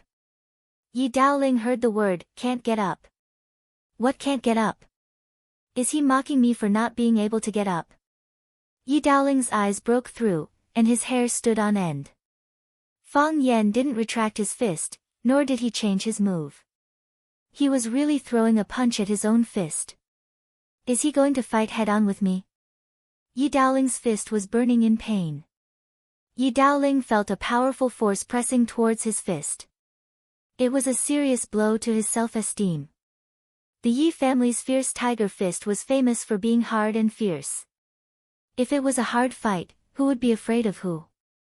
Yi Daoling sank his energy into his dantian and quickly gathered all the strength in his body into his fist. More strength. More strength. He even used all of his strength to drink milk. Yi Daoling's fist became smaller and smaller, and finally turned into a fiery red ball, like a ripe tomato. White tiger swallows the moon. This was the strongest and fiercest punch of the ferocious tiger fist. It gathered all the energy in one's body into one fist, and with a single strike, it could destroy the heavens and earth. Of course, the creator of the ferocious tiger fist was just bragging. But the power was extremely strong. The Tai Chi storm created by Fang Yan with the help of the Tai Chi heart was punched open by his fist. This showed how extraordinary it was. Fang Yan did have the idea of fighting head-on. Although Tai Chi was about using softness to overcome hardness, there was also a type of Tai Chi that used hardness to overcome hardness. This was the so-called hard Tai Chi. This was the case in any field. When your strength reached the peak, everything would be under your control. Whether it was soft or hard, soft before hard, hard before soft, it all depended on a single thought. Drunken crane riding the wind. Fang Yan's body swayed left and right. It looked like he was going from one point to another. From point A to point B, there were no afterimages in the middle, and there were no illusions. This did not mean that drunken crane riding the wind was inferior to other footwork. On the contrary, drunken crane riding the wind was the most brilliant footwork Fang Yan had ever seen. Extreme speed did not leave a shadow because the shadow would disappear before it could appear. In the eyes of outsiders, Fang Yan's body swayed and he had already jumped in front of Yi Daoling. Fang Yan punched out. Their fists collided at a speed that was hard to see with the naked eye. Fang Yan's fist was white, the size and shape were completely normal. Yi Daoling's fist was red, like a ripe tomato or a lit red candle. Bang! Their fists collided. Their bodies did not move at all. Because of the powerful strength chi attached to the fist, when the strength chi was released, it naturally produced a strong suction force, causing their bodies to not only not be repelled, but instead be attracted to each other and stick to each other in a loving manner. However, this suction force was extremely short. It might only be a few tenths of a second or even shorter. A majestic and powerless force was released from their fists. Their bodies were suddenly pushed out by the force. Boom! The energy exploded. Fang Yan's body flew out and Yi Daoling's body also flew out. The energy contained in Yi Daoling's fist dissipated and his fist returned to its original state. Fang Yan finished releasing the energy in his fist and his body flew in the air. At this moment, something strange happened again. Yi Daoling's fist that had just returned to its original state turned fiery red again. In that instant, he actually gathered a huge amount of power again. White tiger swallows the moon again. Yi Daoling actually hid his strength. He had cultivated for many years and the power contained in his body could guarantee that he could use white tiger swallows the moon twice in a row. His body paused in the air and then like a cannonball, he once again blasted towards Fang Yan's head. Crack, crack, crack. The energy around the fist surged. The fiery energy burned the air it touched in the process, making crackling sounds.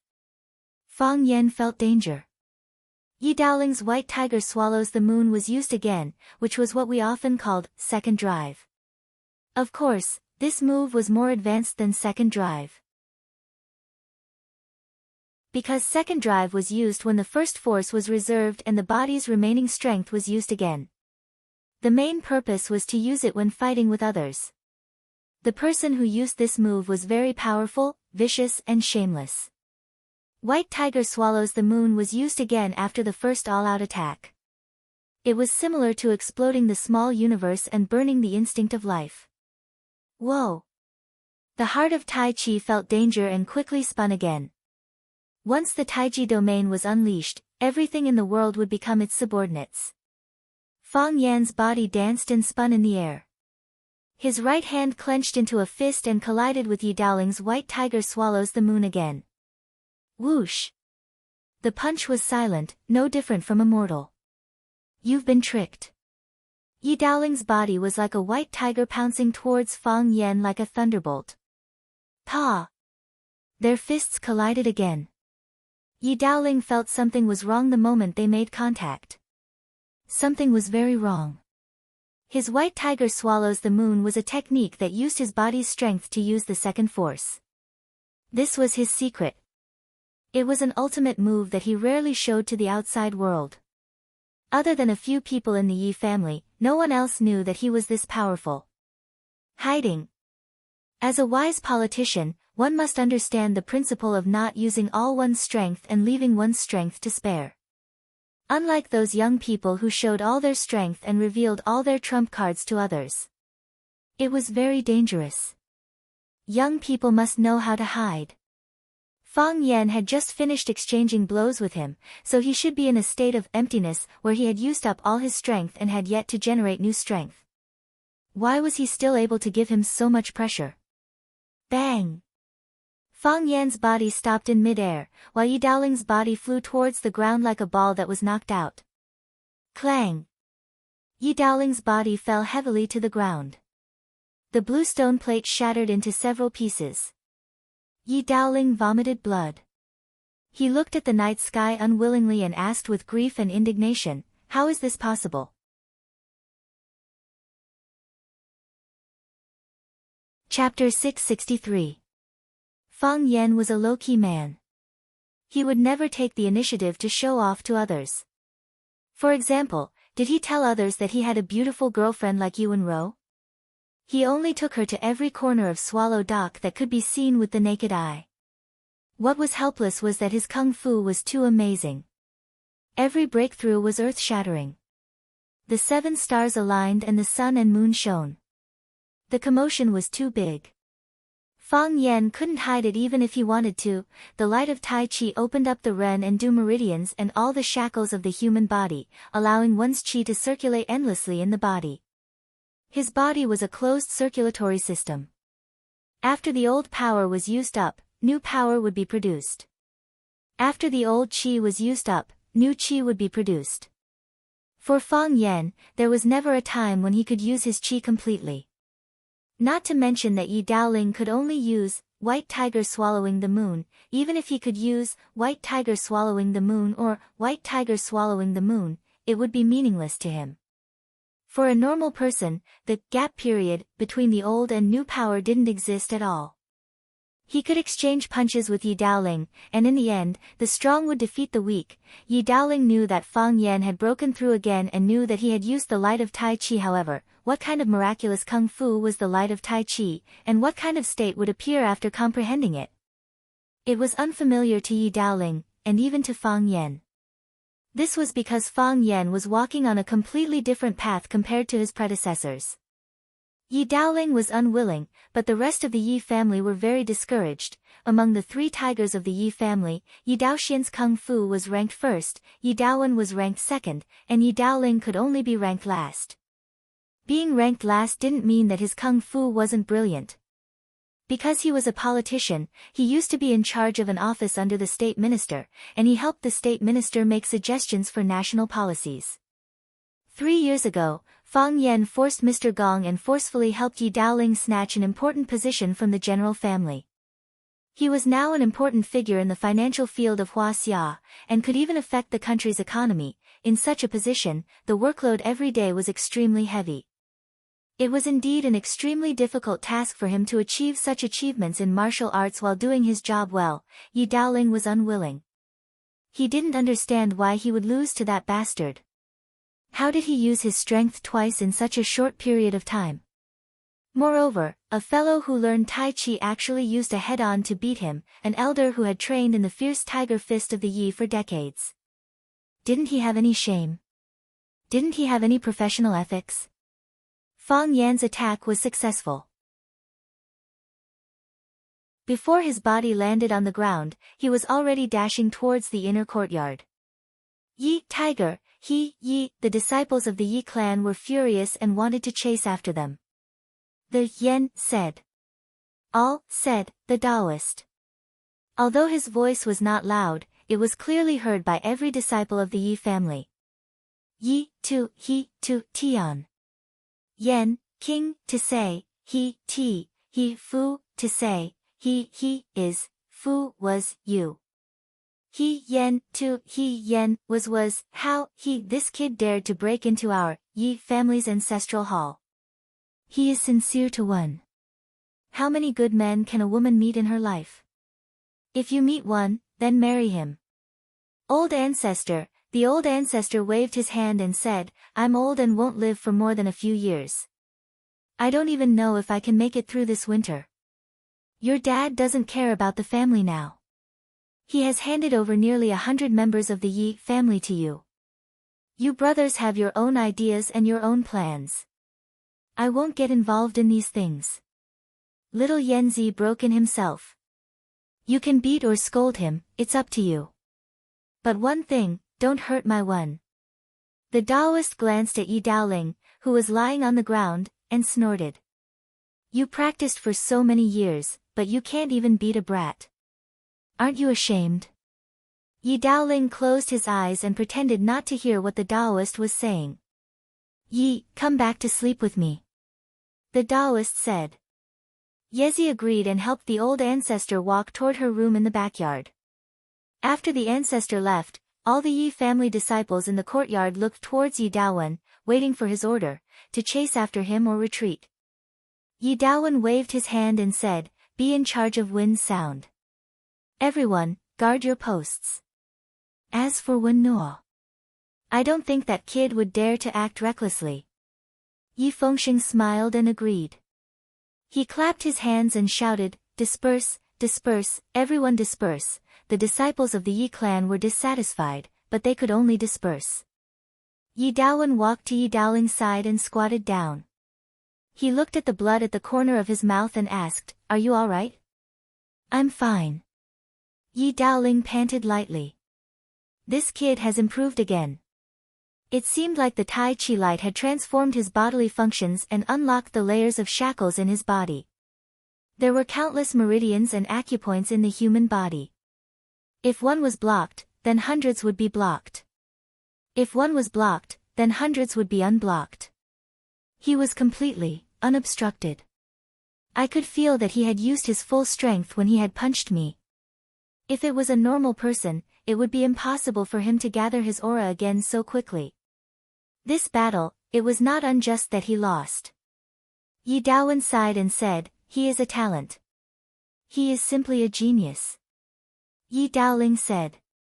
He might be the second Mo Qingdi. Yi Daowen's expression was grave as he said, you think so highly of him? I think his achievements might be above Mo Qingdi. Yi Daoling said. A person with talent isn't scary, and knowing how to work hard isn't scary. The scariest thing is that even the heavens are looking after him. Think about it, how many times has he broken through in these years? How many opportunities has he encountered? As the old saying goes, where there is a will, there is a will. However, as the old saying goes, everything is predestined. This child is a person with good fortune. It's a pity. Yi Daowen said.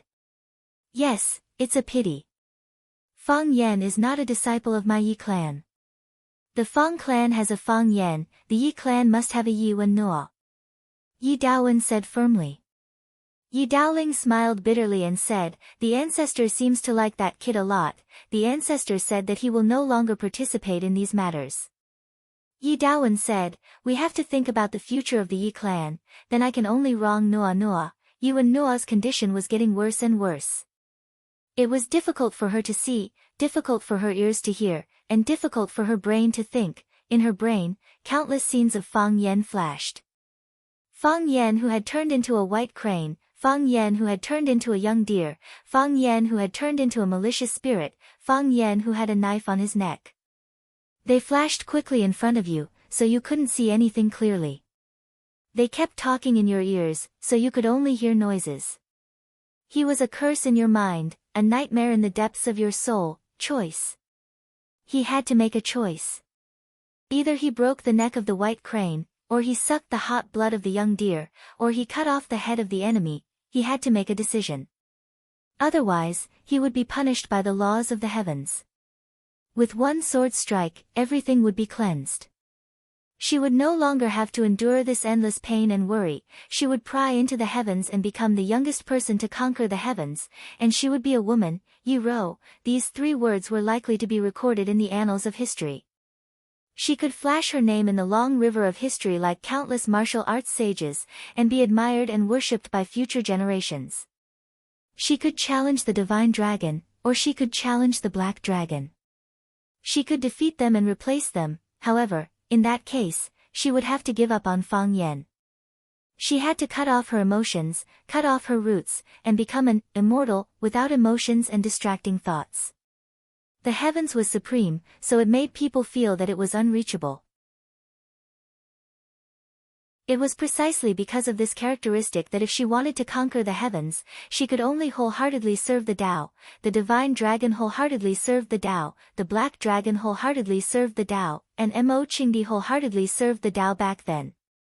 If it wasn't for a woman messing up his Tao heart, perhaps he wouldn't have lost so miserably in the battle against the divine dragon. Yi Ro also had to wholeheartedly serve the Tao and let go of all her emotions and desires. Yi Ro couldn't bear to. How could she give up? They had just started. She had just experienced the beauty of being in love, the shyness of blushing, and the pleasure of her heart racing.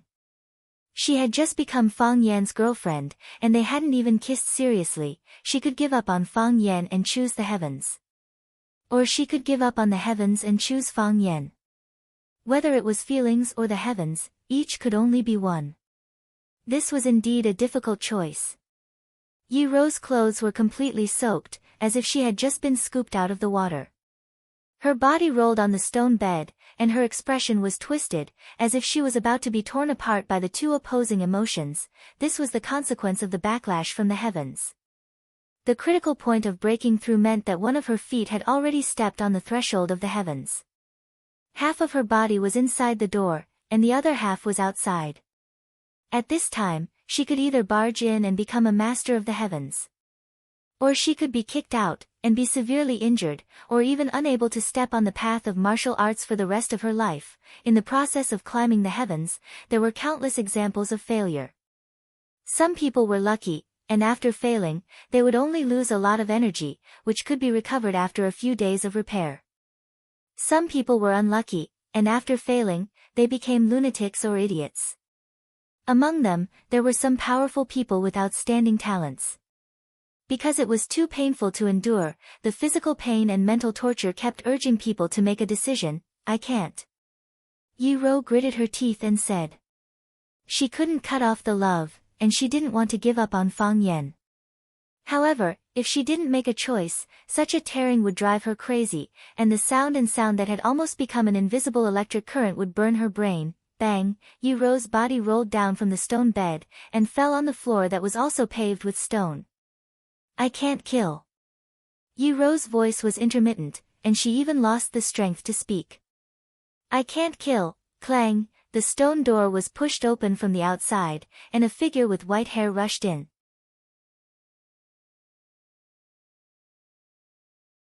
Chapter 664. One step forward is heaven, one step back is hell. These were the two different results of climbing the heavenly axiom and the different feelings brought about by the different results. Some people would feel that it was strange. Since it was so difficult to climb the heavenly Tao, why didn't one just give up when it was difficult to make a decision? If it didn't work this time, he would climb it next time. If it didn't work next time, he would try again the next time. This time, I'm asking you to sever your emotions. Next time, I might just ask you to cut off your hair and cut off your hemorrhoids. At least it's much easier to accept than becoming a stone person with a heart of ice in a jade pot, right? If it was really that easy, then why would countless people sigh about how difficult the heavens Tao was? He could climb whenever he wanted. Why would there be the critical point of breakthrough that people often talked about? When are you going to break through? Whether or not there was a chance to break through was a kind of intuition, a kind of epiphany. There were people who cultivated arduously their entire lives and suddenly had an epiphany on their deathbed. They would sit on a wall in fear and climb to the heavenly Tao realm overnight. There were also young children who unknowingly entered the heavenly Tao realm. Of course, that sort of situation was extremely rare, and it was a special case. Martial artists like Yi Ro who had already begun to climb the heavenly way at such a young age were also very rare. Most of them began to take this step in their prime at the age of 34. This was because the martial artists of that period were sufficiently knowledgeable and had accumulated sufficiently. Whether it was their mental state or physical strength, they were at their peak. All the basic conditions were prepared to the best, and when the opportunity came, he would take the next step steadily. Only then would his chances of success be higher. If he failed, then not only would he not be able to enter the realm of the heavens Tao, he would even be injured by the heavens Tao. That would truly be a huge loss. This was also the reason why the Yi family attached so much importance to Yi Ro's breakthrough. No one wanted to bear the loss of failure. Even if Yi Ro didn't ascend to heaven now, she was still a Tao-seeking realm expert. With her talent, it was only a matter of time before she entered the heavenly Tao realm. However, if he failed in his ascent, not only would the Yi family lose a heavenly Tao realm expert, but they would also lose a Tao querying realm expert. It was easy to find Tao querying realm experts, but it was difficult to find such a young and outstanding Tao querying realm expert. I can't kill you. I can't kill you. Yi Ro's body rolled on the stone floor. She held her head desperately with both hands, wishing she could pull her head off her neck. She could not kill Fang Yan. She could not bear to cut off her love for him. With one slash, he would forget all his emotions for life. Otherwise, the backlash from the heavenly Tao would be even more intense. It was too painful. He felt as if his head was about to explode. Countless images spun in his mind, countless voices screamed in his ears, and a tidal wave of information rushed into his brain. She was about to go crazy. Yi Ro's body began to sweat profusely, and a large amount of sweat oozed out. When the water in the body was completely discharged, it began to emit smoke. The smoke first dried up her clothes, then her body, turning her whole body red. She looked like a shrimp. When Fang Yan pushed open the stone door and barged in, he saw white smoke billowing in the room. The entire stone room was shrouded in smoke. Yi Ro. Fang Yan called out. The stone room was not big, and the thick smoke could not block his sharp eyes. Hearing the sound of rolling on the floor, he rushed over and picked Yi Ro up. Yi Ro. When Fang Yan's hand touched Yi Ro's body, he felt a burning sensation. It was like hugging a small son. How hot was it? Even so, Fang Yan was still reluctant to put Yi Ro's body back on the floor. Yi Ro.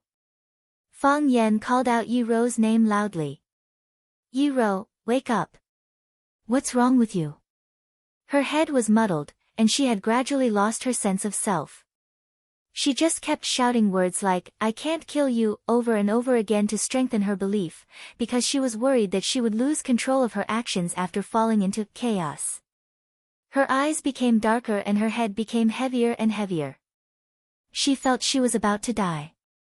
Because her neck was choked by the malicious ghost that Fang Yan transformed into. Her throat was dry and burning, and she could hardly breathe. In her hazy consciousness, she heard Fang Yan's voice. Fang Yan. Yi Rou called out. Her voice was hoarse, and blood oozed out of her mouth when she spoke. Her mouth was full of blood, which flowed out from the corners of her mouth, which was a ghastly sight. Yi Rou. Yi Rou, you'll be fine. Fang Yan hugged Yi Rou tightly, wanting her to feel his strength and to know that he was with her.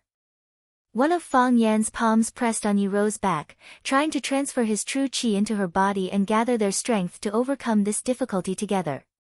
However, just as the vital energy in his palm was released and touched her body, it was violently pushed back by a strong and unparalleled force. After squeezing out Fang Yan's strength, it didn't stop there. It even wanted to attack the insides of Fang Yan's body through his palm. It was like a blood-sucking bug that wanted to occupy Fang Yan's body. Now Yi Rou was like a living mountain in its active phase. Her body was full of raging waves and raging flames. Her body formed a self-cycle and formed an independent little universe. If no external force intervened, it would continue to stay in this state. The temperature would get higher and higher, and the waves would get bigger and bigger. It might also gradually extinguish and die. If external force intervened, it would become violent and restless. It would become a ferocious monster, baring its teeth and roaring, devouring all the enemies who tried to offend it. Fang Yan's palms were bounced off and he felt a burning pain in his palms. Yi Rou. Fang Yan exclaimed. He didn't dare to try again, because if he was careless, the force he transferred into Yi Rou's body might cause a volcanic eruption. What would Yi Rou be like after the volcanic eruption? Fang Yan didn't dare to imagine. Yi Rou's body lay weakly in Fang Yan's arms. Because of the bleeding in her mouth, it was difficult for her to even speak. She could only hold Fang Yan tightly and put her burning, purplish-red arms around Fang Yan's waist. Even if I die. Yi Rou thought, at least I won't have any regrets. Thinking of this, the pain on Yi Rou's face eased a lot, and her struggling and twisting body calmed down a lot. Yi Rou, you'll be fine. I won't let anything happen to you. Fang Yan said in a sorrowful and indignant voice with determination in his eyes. Nothing can trouble me. Just hold on for a while and give me some time. Yes, Fang Yan needed time. He couldn't use Tai Chi to calm the riot in her internal organs, and ordinary medical skills and medicines couldn't bring down her fever. It was too late to spend a lot of money to hire that greedy doctor. What should I do? What should I do? Spring on a withered tree. An idea flashed across Fang Yan's mind. Suddenly, he thought of the unique Taoist skill, spring on a withered tree, that the old Taoist had performed in front of him. Even a withered tree could be rejuvenated, so it shouldn't be difficult for Yi Rou, who had fallen into a demon, to return to her normal state. However, the old Taoist was on Xianxia Mountain, or in other places. That old guy was elusive and didn't like to use high-tech communication tools. Even if he could find him, it would be several days later. With Yi Rou's current physical condition, even if she was much stronger than ordinary people, she wouldn't be able to hold on for more than 2 hours. What could Fang Yan do in 2 hours? He wanted to use spring on a withered tree to cure Yi Rou, to calm her inner fire, and to expel the demon in her heart. But he didn't know how to do it.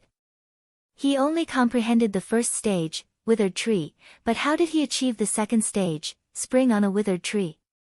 How could she regain her vitality after losing her life? Fang Yan blamed himself in his heart. If he had worked harder, if he hadn't been bothered by so many things, if he had focused on practicing martial arts, if he had stayed by the old Taoist's side to observe and learn more, maybe he would have comprehended the essence of spring on a withered tree. In that case, he would have been able to save Yi Rou. Why didn't I do that? Fang Yan wanted to slap himself dozens of times. Yi Rou's body was getting hotter and hotter, and the black exercise clothes she was wearing began to wrinkle and crack due to the loss of moisture. Even so, her hands were still holding Fang Yan's waist tightly. She didn't show any signs of letting go. Her breathing was getting weaker and weaker. Fang Yan put his hand on Yi Rou's chest, but he couldn't feel her heartbeat. Yi Rou. Fang Yan roared hoarsely. Watching the woman he loved the most die in his arms without being able to do anything, this was harder to accept than 1,000 arrows piercing through his heart.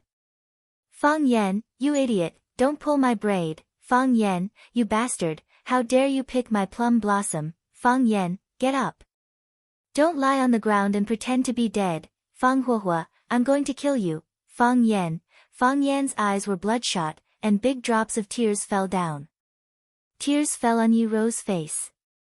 Yi Ro's eyelids moved with difficulty, but she still couldn't open her eyes. Yi Ro. Fang Yan gnashed his teeth and said, you can't die.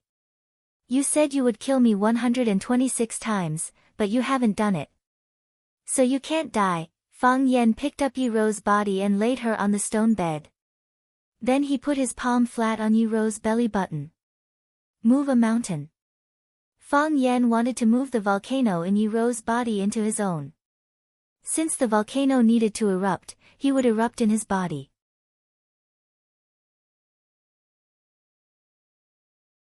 Chapter 665. Sharing Life and Death. Most of these words appeared in movies or in the lyrics of musicians.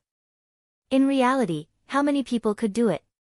If you were alive, we would share joys and sorrows. If you were dead, another person would come to comfort you. However, if you really loved someone, you would be willing to do anything for her, including sacrifice. Don't laugh at the scenes in movies and TV dramas where people took the bullet for their lover. In reality, such people did exist. They were extremely rare, but they were also more precious. Fang Yan was one of them. Fang Yan only comprehended the dead wood, but he didn't understand spring. Therefore, he came up with a compromise. He transferred the volcano in Yi Ro's body to himself and let himself bear the pain and all the consequences of the eruption of the volcano. In this way, Yi Ro could escape the heavenly tribulation and stand in front of him in a lovely and cold way again. He liked Yi Ro's arrogant look so much. Wearing plain black or white clothes, with a cold expression and indifferent eyes staring at you, as if this person is not familiar with me at all, even if the two of us have confirmed the relationship of love. However, when they were in front of others, they still walked separately. Yi Ro walked in front, and Fang Yan followed or walked beside her. Fang Yan wanted to reach out and hold her little hands several times, but she brushed it off without hesitation. She disdains to show off to others that she has an excellent boyfriend. Fang Yan always comforted himself in this way. Fang Yan pressed his palm on Yi Ro's belly button. The fire in her dantian burned more fiercely, and the clothes there were burnt. As soon as Fang Yan's palm touched it, the clothes suddenly burned into ashes. Yi Ro's round belly button and purple-red skin were naked in front of Fang Yan. Fang Yan's hand directly pressed on Yi Ro's skin. Yi Ro slightly raised her eyebrows, but soon returned to normal. Her remaining consciousness told her what was happening, but there was no room for her to resist. The temperature was still gradually increasing, and Fang Yan's palms could feel a scorching heat wave. Bang! As soon as his palm came into contact with it, a powerful force struck his palm. It was as if a hand stretched out from Yi Ro's belly button and slapped hard on Fang Yan's palm. The energy released by Fang Yan was dispersed and mercilessly expelled from Yi Ro's body. Just like last time, the energy was extremely overbearing. It wanted to enter Fang Yan's body through Fang Yan's arm and occupy a new body. Although Yi Ro was young, her cultivation was not low. The energy in his body was abundant, and his zhenqi surged. He was truly not someone easy to deal with. Fang Yan's first attempt failed, so he pressed his palm on her belly button again. Pa! That powerful force pushed forward again. Fang Yan pressed down hard, and at the same time, exerted strength in his palm. Fang Yan poured his true qi into Yi Ro's dantian, and the true qi in Yi Ro's body surged toward him. Fang Yan increased his strength, and the boiling hot qi also increased its strength. Fang Yan increased his strength again, and the counterattack was also stronger and more majestic. Back and forth, the two of them played an interesting game that wasn't very clever.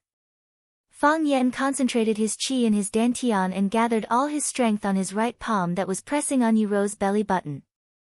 Whoosh! The powerful chi swept over and rushed toward Yi Ro's belly button. The volcano in Yi Ro's body became angry. It felt that its dignity was being challenged.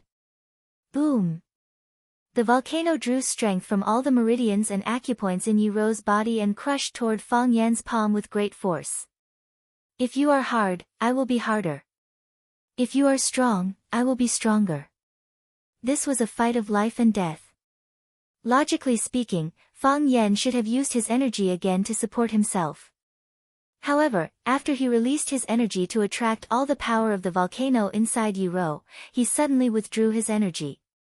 In an instant, he retracted the energy that he had released, and the huge energy roamed around his body. It was like a torrent of water, destroying his body organs without restraint. Ew! Fang Yan groaned and a stream of blood spurted out of the corner of his mouth. Not only that, but the true chi of the volcano that Fang Yan had seduced was also brought into his body. He had succeeded in the first step and successfully moved the volcano inside Yi Ro's body into his own. The true chi was not only strong, but also had a smell of gunpowder. It was like a canal of molten steel or a small burning flame, swishing in Fang Yan's body. Every time it passed through, it was like a burning steel knife scraping the inside of Fang Yan's meridians. Fang Yan was scraped over and over again. Ew! Ew! Ew! Fang Yan spat out mouthfuls of blood, and the blood splashed on Yi Ro's face and body. He stretched out his hand, wanting to help Yi Ro wipe it. Suddenly, the strength that was drawn back for the first time collided with the power of the volcano that was drawn from Yi Ro's body. Pa! A loud sound rang out, causing Di Yan's internal organs to distort and shift along with it. A spicy taste choked his throat, as if he had just swallowed a large amount of chili. His eyes, nose, mouth, and ears were all spurting out blood, like a small spring. Fang Yan's vision darkened, and his body fell heavily to the ground. In the backyard. Yi clan's ancestral hall. Yi Daowen and Yi Daoling stood at the entrance of the Yi clan's ancestral hall. The men of the Yi clan stood in 2 rows. Except for the men who stayed behind to guard the 4 sides, everyone else was gathered here. Yi Daoling's injury was not serious because Fang Yan did not use his full strength. Otherwise, it would be normal for him to not be able to get out of bed for 3 to 5 months. Normally, the Yi clan's ancestral hall's door was closed. Except for important festivals or when a member of the family committed a great crime, it was usually not open. However, no matter what reason it was opened in the past, those who could enter the door were all members of the Yi family. There had never been an exception to this. However, the Yi clan's ancestral hall was pushed open by an outsider today. Yi Daowen looked at the open door of the ancestral hall, and his face was so gloomy that water could be squeezed out. As the person in charge of the Yi clan and the guardian of the old house, he paid the most attention to these etiquette and rules. Fang Yan's behavior was very unruly. This kid. Yi Daowen said in a low voice, we must make him give our Yi clan an explanation. His explanation is useless. We must let the Fang family's old man personally give our family an explanation. Did anyone go to the Fang family to report? Someone from their family ran to our Yi clan and acted wildly. Is there no one who came out to deal with it? Big brother, this matter is not urgent. Yi Daoling advised. Let's look at the situation first. Things have already happened. What we need to think about now is how to deal with the aftermath. As for the blame and punishment, we can push it back.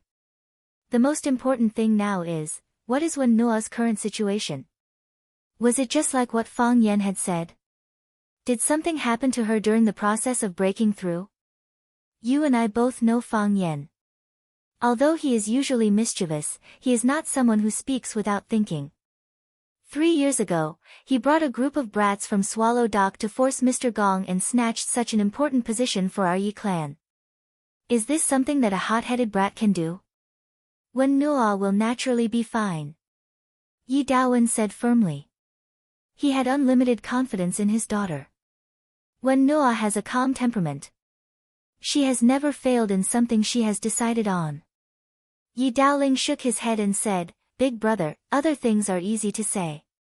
However, the matter of seeking martial arts and seeking the Tao is indeed difficult to say.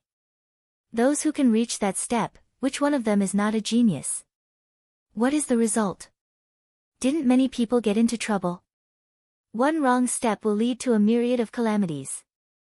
We have to be careful. Yi Daowen's expression became ugly and he shouted, Yi Daoling, what are you thinking? Wen Nuo's breakthrough is something that has hundreds of benefits and no harm to our Yi clan. Can't you think more positively? Big brother, I think too much positively, so I don't want anything to happen to Wen Nuo. Now that Fang Yan has already barged in, should we go in and take a look? Of course we have to go in and take a look. Yi Daowen's anger had not subsided. He was not angry at what his brother said, but at Fang Yan's reckless behavior. Wen Nuo was his precious daughter and also a pillar of the Yi clan. If something went wrong because of Fang Yan's disturbance, then even chopping Fang Yan into pieces and feeding him to the fish would not be enough to vent his hatred. Then let's go in and take a look. Yi Daoling said. He led the way and took the lead to walk into the ancestral hall. Yi Daowen sighed and followed closely into the ancestral hall. Yi Fengsheng and his cousins behind him looked at each other and all followed into the ancestral hall. There was an offering table in the ancestral hall with the ancestral tablets of the Yi clan's ancestors on it. There were 3 bronze incense burners on the offering table. Turning the incense burner on the far left could activate the mechanism in the basement of the Yi clan. Yi Daoling turned the incense burner 3 times to the left and 2 times to the right, and a stone door appeared in the middle of the wall. When Yi Daowen stepped into the stone door, he turned back and glared at Yi Fengsheng. He scolded, unfilial son, if it wasn't for your loose lips, how could Fang Yan find our Yi clan's secret passage? Yi Fengsheng's expression was timid and he did not dare to speak. The secret passage in the Yi clan's ancestral hall was indeed revealed by him. Who told him to like to play hide and seek with Fang Yan when he was young? Passing through the stone wall, they walked into a long stone tunnel. There were 2 stone rooms at the entrance. One was used for seclusion, and the other was used to avoid disaster and escape. Yi Daoling carefully pushed open the stone door on the left. After taking a look, he hurriedly closed the stone door again. Yi Daowen was shocked and asked, what happened? Be gentle with her. Her clothes are gone. Yi Daoling hesitated for a moment and said with a sigh.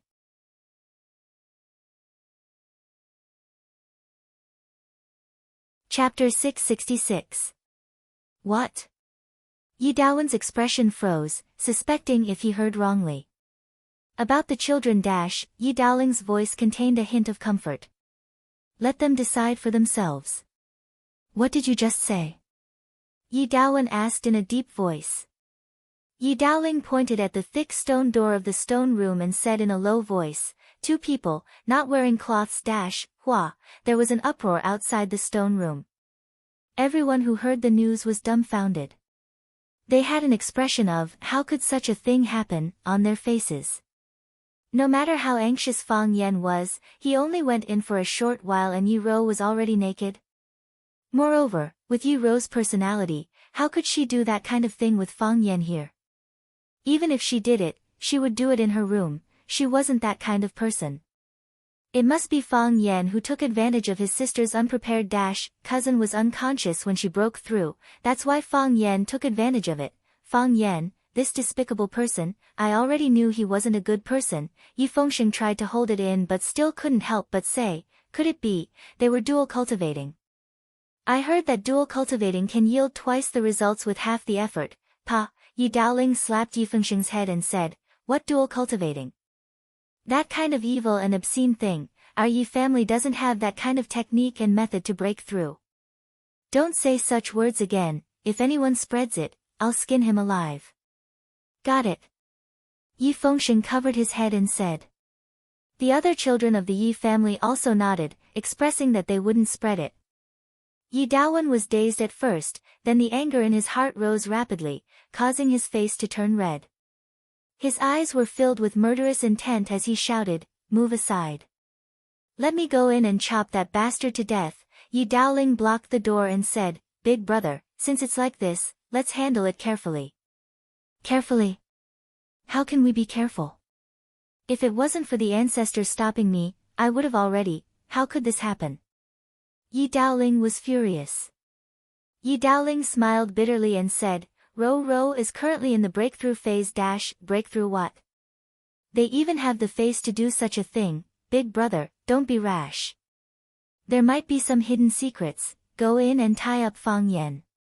I don't care who pleads for him this time, I will fight him to the death. It's not appropriate for us to go in. Yi Daoling said. Let's get an elder to go in. Let third aunt go in to take a look and cover them with clothes. Yi Daowen didn't refuse this time. He also felt that it was not appropriate for him or any other male member of the Yi family to go in. After all, the two animals had taken off their clothes.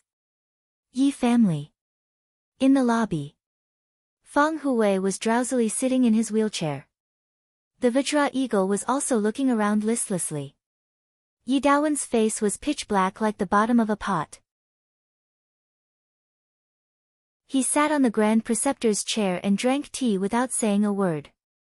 Yi Daoling still maintained the respect of an elder and said in a low voice, Old man, you already know about the matter. Shouldn't you say something? Ah. Feng Hui opened his eyes and asked with a blank face, Daoling, what did you just say? Yi Daoling smiled bitterly and said, I said that Fang Yan broke into our Yi family's ancestral hall at night and did that with Wen Wan. If this gets out, will our Yi family still have the face to go out and meet people? Oh, you're talking about that matter. Feng Hui laughed loudly and said, let them decide their own matters. Our brat and Wen Wan are not people who can't make their own decisions. Why would they not have the face to meet people? Don't be surprised. Elder Feng, your words are so light. Fang Yan smashed the door of our Yi family in the middle of the night, broke into our ancestral hall, and even hugged my daughter Wen Wan. You just said, let them decide, and sent him away. If this happened in your Fang family, I'm afraid Elder Feng wouldn't be happy, right? Feng Hui looked at Yi Daoling with murky eyes and said, Daoling, I know you're angry. This matter was indeed Fang Yan's fault. He was too reckless. If it was another way. Of course, if it was another way, you wouldn't agree to let an outsider enter your Yi family's ancestral hall, would you? Elder Feng, do you think that Fang Yan should naturally enter our Yi family's ancestral hall? That won't do. Absolutely not. Every family has their own rules. Who dares to disturb the ancestors of other families? That would be a great sin. Elder Feng waved his hand and said. No matter how broad his mind was, no matter how much he spoiled his grandson Fang Yan, he still had his own traditions that he wanted to uphold. For example, the glory of the family, the peace of the ancestors, and so on. Therefore, Feng Hui actually didn't approve of his grandson Fang Yan breaking into someone else's ancestral hall. If this kind of thing happened in his Fang family, he would probably fight to the death. The Fang family was weak, so they had to fight to the death. Because that was the only way to protect the honor of the family and the peace of the ancestors. The Yi family's development was like the sun in the sky, so they didn't really care about these things. It wasn't that they didn't care about the honor of the family and the peace of the ancestors, but because they didn't need to use extreme methods to prove something. Even if Fang Yan smashed the gate of the Yi family and barged into the ancestral shrine of the Yi family, no one would say that the Yi family was in trouble or that the Yi family was being bullied. Because the Yi family was confident and powerful. It was precisely because of this that they had to express a magnanimous attitude towards others. This was also the reason why the Yi family didn't go to the Fang family to denounce them, but instead asked someone to respectfully invite Elder Feng Hui over. But Fang Yan did, that's why he had to go in. Feng Hui said aloud. Think about it. Is my grandson Fang Yan stupid? Yi Daoling and Yi Daowen looked at each other and shook their heads. That kid was naturally not stupid. Not only was he not stupid, but he was also one of the smartest people in the world. That's why, since he is not stupid, why did he break into your Yi family's ancestral hall in the middle of the night? There must be a reason why he had to break in, right? Elder Feng Hui said. After dinner, that kid accompanied me to enjoy the cool air in the courtyard. Suddenly, he said that he was restless, and then he strode towards your Yi family. What could make him so anxious? It must have something to do with Wenruru's seclusion breakthrough. He came for your Wenruru. Elder, this is too far-fetched, Yi Daoling retorted. Our Wenruru is cultivating in seclusion and is at the critical moment of her breakthrough. Your grandson Fang Yan came to make trouble regardless of anything. According to what you said, our Yi family still owes you a big favor, right? Whether we owe a big favor or not depends on our own conscience. Elder Feng Hui said with a smile, our Feng family doesn't want this. I just think you are making too much of a fuss. This matter hasn't been investigated clearly yet, and you are already convicting him. Yi Daowen was furious and said, isn't this clear enough? We saw it with our own eyes, clearly and clearly, what do we need to understand? Feng Hui yawned and said, you have already tied him up. Beat, scold, kill or torture, it's up to you. I'm old, and my body can't take it anymore. I'm going back to rest. After that, Feng Hui pushed the wheelchair out. Elder, Yi Daoling called out. Feng Hui didn't even turn his head and laughed, if you don't mind, I will find a matchmaker to propose marriage to Yi family tomorrow, don't even think about it. Yi Daowen said in an evil tone. He was really angry. This Feng family was simply a family of scoundrels. When Feng Hui was pushed home by a disciple, Lu Wan had already gotten dressed and was waiting in the courtyard. Since Feng Yixing left, Lu Wan's sleep was very light. She couldn't fall asleep anymore if there was any movement. Sometimes in her dreams, she dreamed that Fang Yan was bullied and chased by others. She would be very nervous. When she woke up, she knew that it was just a dream, but she still felt uneasy in her heart. She sat until dawn. She guessed that Fang Yan would probably get up at this time to exercise. She would call him or send him a message, using some small topics that she had specially considered, such as the weather is going to change today, and he should pay attention to wearing more clothes. It's the winter solstice, and he should remember to eat dumplings. Your grandfather has been in a bad mood recently. You should call him when you have time. She missed and worried about her son all the time. However, she couldn't let him know that she was so concerned and concerned. Lu Wan knew that Fang Yan went out in a hurry. She also thought that he was just going to drink and play with the group of children. Lu Jiawan was quite satisfied with her son. She was even proud of him.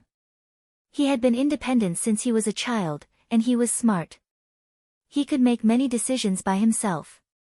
This saved them a lot of trouble as parents. However, when the Yi family came to invite Feng Hui to have a talk, Lu Wan had a feeling of fear. Is it, Fang Yan became enemies with the Yi family again? Lu Wan thought in her heart. Or they don't agree that Fang Yan and Ruru should be together. Lu Wan liked Yi Ruru. She could also see that Yi Ruru liked Fang Yan. Because no matter how others said that Yi Ruru was proud and indifferent, Yi Ruru was gentle and polite in front of her. Yi Ruru even tried to please her, they were both women. Wasn't her intention clear enough? But what on earth happened? Lu Wan looked at her father, Feng Hui. She deliberately suppressed the uneasiness in her heart and asked, Dad, is Fang Yan all right? Feng Hui sat in the wheelchair and waved his hand. He said in a low voice, Fang Yan is a bastard. He went to the Yi family and slept with the girl. Lu Wan was about to say something with worry, but she saw the irrepressible smile on Feng Hui's face. Is he happy?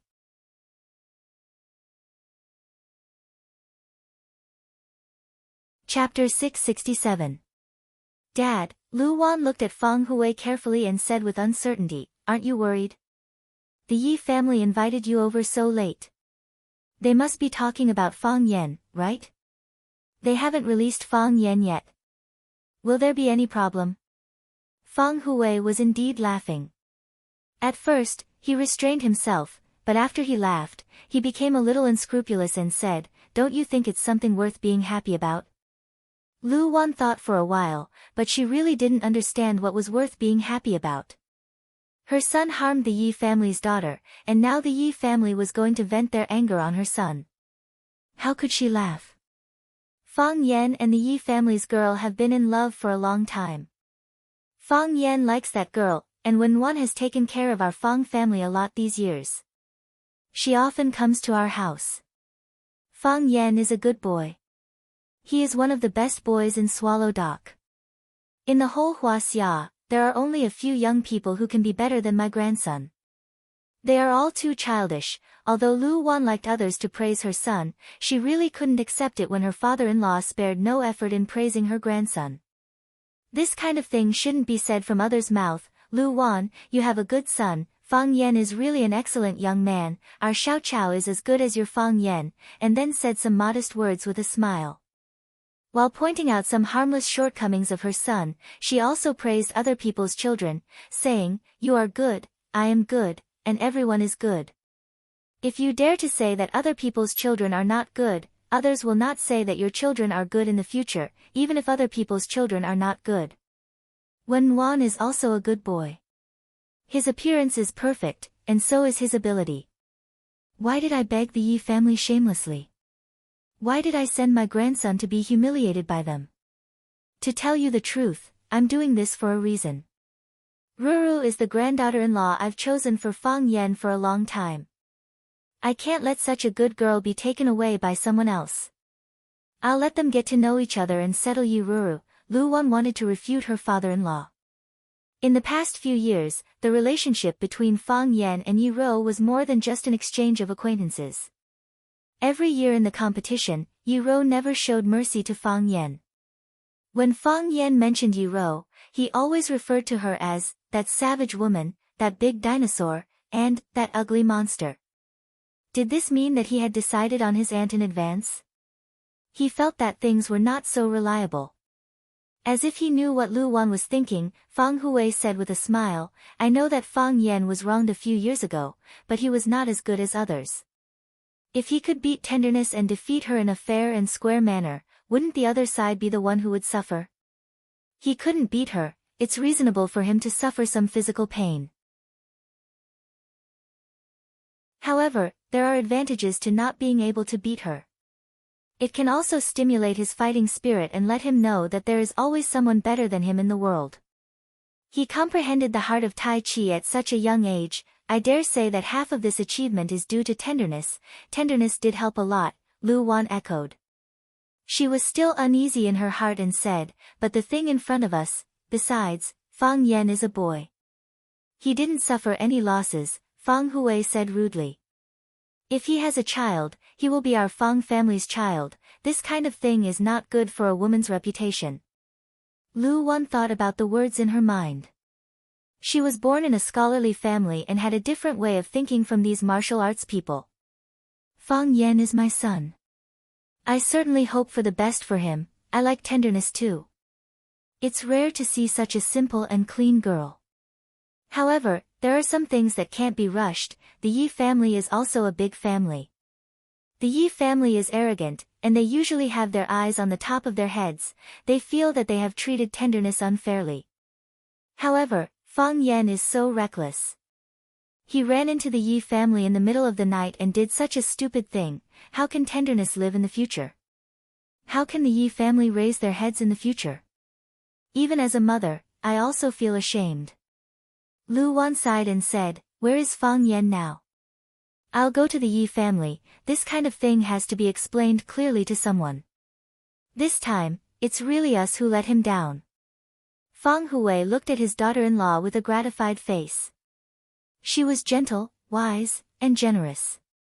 She didn't deliberately cater to him because of her father-in-law's authority. She had her own world in her heart. However, she didn't have good fortune. Seeing Lu Wan turning around to leave, Fang Hui sighed and said, "Lu Wan, you don't have to go, Dad. What do you mean?" Lu Wan slightly raised her eyebrows, not because she was angry, but because she didn't understand why Fang Hui stopped her. Whether it was to bring back her son or to apologize to the Yi family, these two things were very important to her. As a mother, she couldn't delay or neglect them. There's something hidden in this matter. Feng Hui explained aloud. You know that guy's temper. How can he be such a lascivious person? And even if he is lascivious, he won't smash people's door and break into people's ancestral hall. Feng Yan doesn't have such a strange taste, and our Feng family doesn't have such a bad upbringing. What on earth happened in the middle? I don't know. But I think it's for the good of the Yi family's girl. They now have a misunderstanding about Feng Yan and want to get rid of the evil for the people. At this time, no matter what we say, they won't believe it. Then, when the truth comes out, they will come to apologize themselves. Dad, Lu Wang was even more worried and said, they are angry now. If they do something to Feng Yan, they won't. Feng Hui waved his hand and said confidently, if they really wanted to do something to Feng Yan, they wouldn't have pushed me to the Yi family in the middle of the night. Just wait and see. It will be a good result. With such a thing happening, Feng Yan and Wen Raoan will definitely get married. Then what about the marriage between Feng Yan and Wen Raoan? Feng Hui was silent for a while and then said, how can the Yi family be willing to let an expert who is about to enter the heavenly Dao realm go? Back then, they only wanted to find a good wife for their grandson, but they didn't expect that. This granddaughter-in-law is too outstanding and unsuitable. Before Feng Yan opened his eyes, he had already smelled the smell of the sun. It was warm, soft and not hot, as if a pair of delicate little hands were stroking his skin. It's so comfortable. Feng Yan sighed in his heart. He didn't know if he laughed, but he knew that he must be enjoying it very much. Insects chirped and birds chirped. The autumn wind brought the fragrance of flowers, making people want to take a few more breaths. This is a beautiful morning. When Feng Yan opened his eyes, he met a pair of eyes. Yi Daowen, Yi Daoling, Yi Fengsheng, Yi, and a group of younger members of the Yi family were all staring at him. Feng Yan was stunned for a moment, and then he understood. Yi Raoan was in danger when she was breaking through the heavenly Dao, and he was not afraid of sacrificing himself to save her. What kind of person was Yi Raoan? She was the most promising and most popular junior in the Yi family. She was Yi Daowen's daughter, Yi Daoling's niece, and a representative figure of the Yi family's rise on the path of martial arts. There were countless obvious and hidden benefits, and the Yi family didn't want anything to happen to Yi Raoan. However, when he had a premonition that Wen Raoan was in trouble and came to her rescue, he encountered all kinds of humiliation and obstruction. Now that the truth was out, they must be feeling guilty and remorseful, right? Apologize? Yes, an apology was a must. He didn't need to apologize, but if they apologized, it would prove that he was in the wrong, and then he could ask for some small compensation. For example, asking them to agree to marry Yi Raoan to him as his wife. They would definitely feel that his request was too much, and that he was asking for too much. However, if they understood what he had done, they wouldn't have such thoughts in their hearts. That was moving a mountain. Although it was said to be moving a mountain, it was actually moving a grenade that could explode at any time in Yi Raoan's body into his own body. Yi Raoan was safe and sound, but he could die at any time. If it wasn't true love, how could a person be willing to die for another person?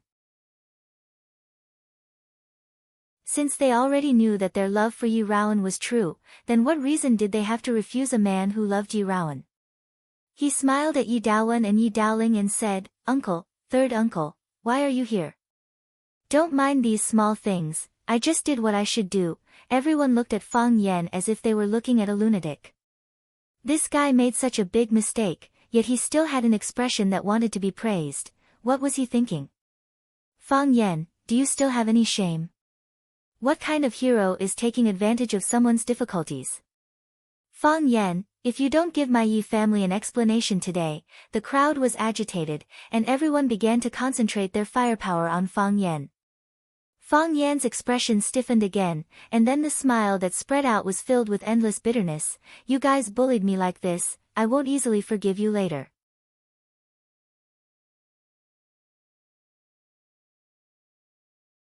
Chapter 668. Everyone in the Yi family was furious. If it wasn't for the fact that Fang Yan was lying on the bed, they would have wanted to make a move on Fang Yan. Even if they couldn't win, they had to fight. They had to let Fang Yan beat them to death. Yi Fengsheng was caught in a dilemma and whispered, "I think it's better to figure out the situation first. We have to wait for cousin to wake up to know what the situation is. Isn't that right, everyone? If we misunderstood Fang Yan, wouldn't we have to apologize to him? Those who practice martial arts need to be steady and calm, to strike only after the enemy has struck." Yi Fengsheng and Fang Yan were good friends, but Fang Yan made such a big mistake in the Yi family. It was difficult for him to say a word even if he wanted to help. One had to know that from last night until now, several cousins didn't give him a good look. Especially after his first uncle Yi Dawen accused him of revealing the secret path to the Yi clan's ancestral hall, Yi Fengsheng suffered a lot of supercilious looks. Some older brothers and sisters even sharply criticized him for pushing the Yi clan into danger. Yi Fengsheng, what misunderstanding? We all saw it with our own eyes. It was Fang Yan who forced his way in and ruined gentle cultivation. Yi Dongxue said coldly. Yi Dongxue was a child of the second master's branch. He was only 2 years older than Yi Fengsheng, but he could use the identity of the big brother to scold Yi Fengsheng. Yi Dongxue saw Yi Fengsheng's situation and could only swallow the words he wanted to say. This time, Fang Yan really angered everyone. Even his father was very dissatisfied with Fang Yan's reckless behavior. Yi Dawen's face was gloomy, and his eyes were filled with anger as he stared at Fang Yan. Yi Daoling's expression was still calm, but he thoughtfully looked at Fang Yan, who had a bitter smile on his face. After the younger generation made a ruckus for a while, Yi Daoling waved his hand and signaled everyone to quiet down. Yi Daoling looked at Fang Yan and said, "Fang Yan, how do you feel now? Are you all right?" Fang Yan said uncertainly. When he was being attacked and insulted by the people of the Yi clan, he secretly let his true qi circulate through the meridians of his body. Other than the fact that his body felt empty and it was difficult for him to breathe, he didn't feel anything else. Where did the volcano go? They had clearly exploded in his body, but what were the consequences of the explosion? Did he cause any trauma to himself? Why can't I feel anything? Fang Yan was puzzled. That's impossible. With the heat of that volcano and the scale of its eruption, even if it didn't blow people up into pieces, it would at least turn their internal organs into charcoal. They were even prepared to die. Yi Daoling raised his eyebrows slightly and said, "Is it good or bad?" "It shouldn't be good," Fang Yan said. "But I don't feel anything wrong for the time being. Maybe I'll be crippled in the future. Don't worry. I'll let you know when the results are out. Where's the gentleness? How's Tengwen now? You still have the face to mention Wenwan." Yi Dawen suppressed the hostility in his heart and shouted angrily. "Wenwan became like this because of you." Fang Yan smiled and didn't answer Yi Dawen's question. He knew that there must be a big misunderstanding in this. Yi Daoling patted his elder brother's shoulder and motioned him not to be angry. Then, he looked at Fang Yan and asked, "Fang Yan, tell me the truth. What happened last night? What did you do after you broke into the stone room?" Fang Yan reached out and rubbed his forehead and said, "Before I fought with third uncle, I said that I felt that Wenwan's situation was not good. Something might happen." Yi Daowen's eyes were slightly cold, but he endured and didn't say anything. "Later, when I was fighting with third uncle, I took the opportunity to slip away and broke into the stone room under the ancestral hall. When I went in, Wenwan was lying on the floor of the stone room, struggling and rolling. The temperature of her body was very high, and she was about to burn herself. There was a volcano in her body, and then I found a way to move the volcano into my body, and then I fainted. What happened after that, I have no idea at all." Yi Daoling frowned and said, "You mean that when you went in, Wenwan was already in a bad situation?" "Exactly," Fang Yan said with absolute certainty. "Nonsense," Yi Dongxue retorted unceremoniously. You heard that Wen Wan was about to break through again, so you deliberately came to disturb her, right? Now you have succeeded. Fang Yan stared at Yi Dongxue with sharp eyes and said, "What did you say?" Although Fang Yan's body was weak and it was difficult for him to gather qi, but his eyes were still sharp. Yi Dongxue met Fang Yan's eyes, and he felt a tingling feeling like being pricked by a long needle. Only then did he remember that this man had the heart of Tai Chi, and it was said that he broke through again and achieved the light of Tai Chi. Even the old men of Taoism specially came to visit. A few days ago, they heard that he killed Bai Xiu outside, the #1 expert of the younger generation of Swallow Fort in their minds. If they were to really fight, he might not be able to do anything to him. However, in front of the elders of the family, he must not give in. Although he felt guilty, he still sneered and said, "Isn't it? Do you think we don't know what happened between you and Wen Wan? If Wen Wan conquered heaven, do you think there will still be a chance between you two? You are afraid of this, so at the critical moment of Wen Wan's breakthrough, you deliberately rushed in to disturb her breakthrough, saying that you had a premonition before breaking the door. Do you think you are a god of divination?" Fang Yan, using such nonsense to deceive our Yi family, do you think we are all idiots? I knew it would be like this. Fang Yan said with a wry smile. Fang Yan sat up from the bed, looked at Yi Daoling and said, "Uncle, third uncle, do you think so in your heart?" Fang Yan, if that's not the case, can you give me an explanation?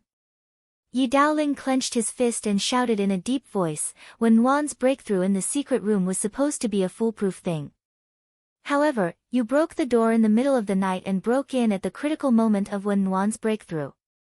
Fang Yan, don't try to deceive us with the lie that you had a premonition that Wen Wan would have an accident. Outsiders don't know how Wen Wan is. How can you know? Fang Yan, I originally didn't believe that you would do such a thing. Yi Daoling sighed softly and said, Wen Wan was inspired and broke through in the stone room. This is a big thing for our Yi family. As a result, after you broke in, Wen Wan failed to break through and has not woken up until now. Fang Yan, if you say that you have no selfishness, I'm afraid it will be difficult to give a satisfactory explanation. Yi Daoling was a smart person, and smart people's imagination was particularly rich. After Fang Yan broke into the stone room, the first person to open the stone door was him. When he saw Yin Wan and Fang Yan hugging each other naked, he mistakenly thought that the two of them had some relationship beyond friendship. Even if they didn't really do anything deep, for a traditional family like theirs, it was enough to scare people. However, after they were carried out of the stone room, Yi Daoling knew that the two of them were temporarily innocent according to some experience and detailed analysis. Yin Wan still maintained her virginity, and Fang Yan was not a lustful person. However, another problem appeared, Yin Wan failed to break through. Did she fail because of herself or because of Fang Yan's harassment? This was also the reason why the Yi family was so angry. Fang Yan, you are a smart person. Yi Daoling looked at Fang Yan and smiled silently. He said, in my opinion, you are the best among the younger generation of Swallow Dock. Especially the incident 3 years ago, it made me feel shocked. It is precisely because you are too smart that we can talk about some things more clearly. You like Wen Wan. Are you willing to admit this? Fang Yan grinned and said, why can't I admit it? I like Yin Wan. Wen Wan also has a good impression of you. Don't say it so lightly. Fang Yan waved his hand. Yin Wan likes me too. I am her boyfriend, and she is my girlfriend. If it wasn't for my father's grave, we might have become husband and wife. Since you admit it, then you should know that if Yin Wan breaks through heavenly Tao, the Yi family will never agree to your marriage. Isn't that right? Yes. I know. Fang Yan nodded with absolute certainty. Every family is like this. It is not easy to cultivate a talent. Yin Wan is a rare martial arts genius. If she succeeds in breaking through this time, she will be a rare martial arts genius in hundreds of years. There is no doubt about her excellence. As long as one has eyes, they can see it. Fang Yan looked at the Yi family standing in front of him and said, I have thought about this problem a long time ago. The Yi family will not easily let go of Wen Wan. If we want to be together, we will definitely encounter a lot of obstacles.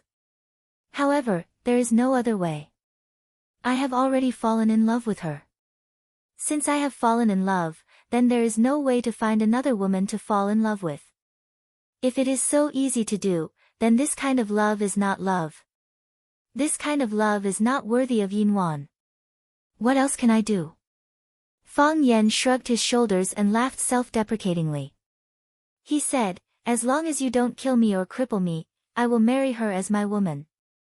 This is something that has been decided a long time ago. It has been decided 3 years ago. I will not change, and she will not change, so only you can make some changes.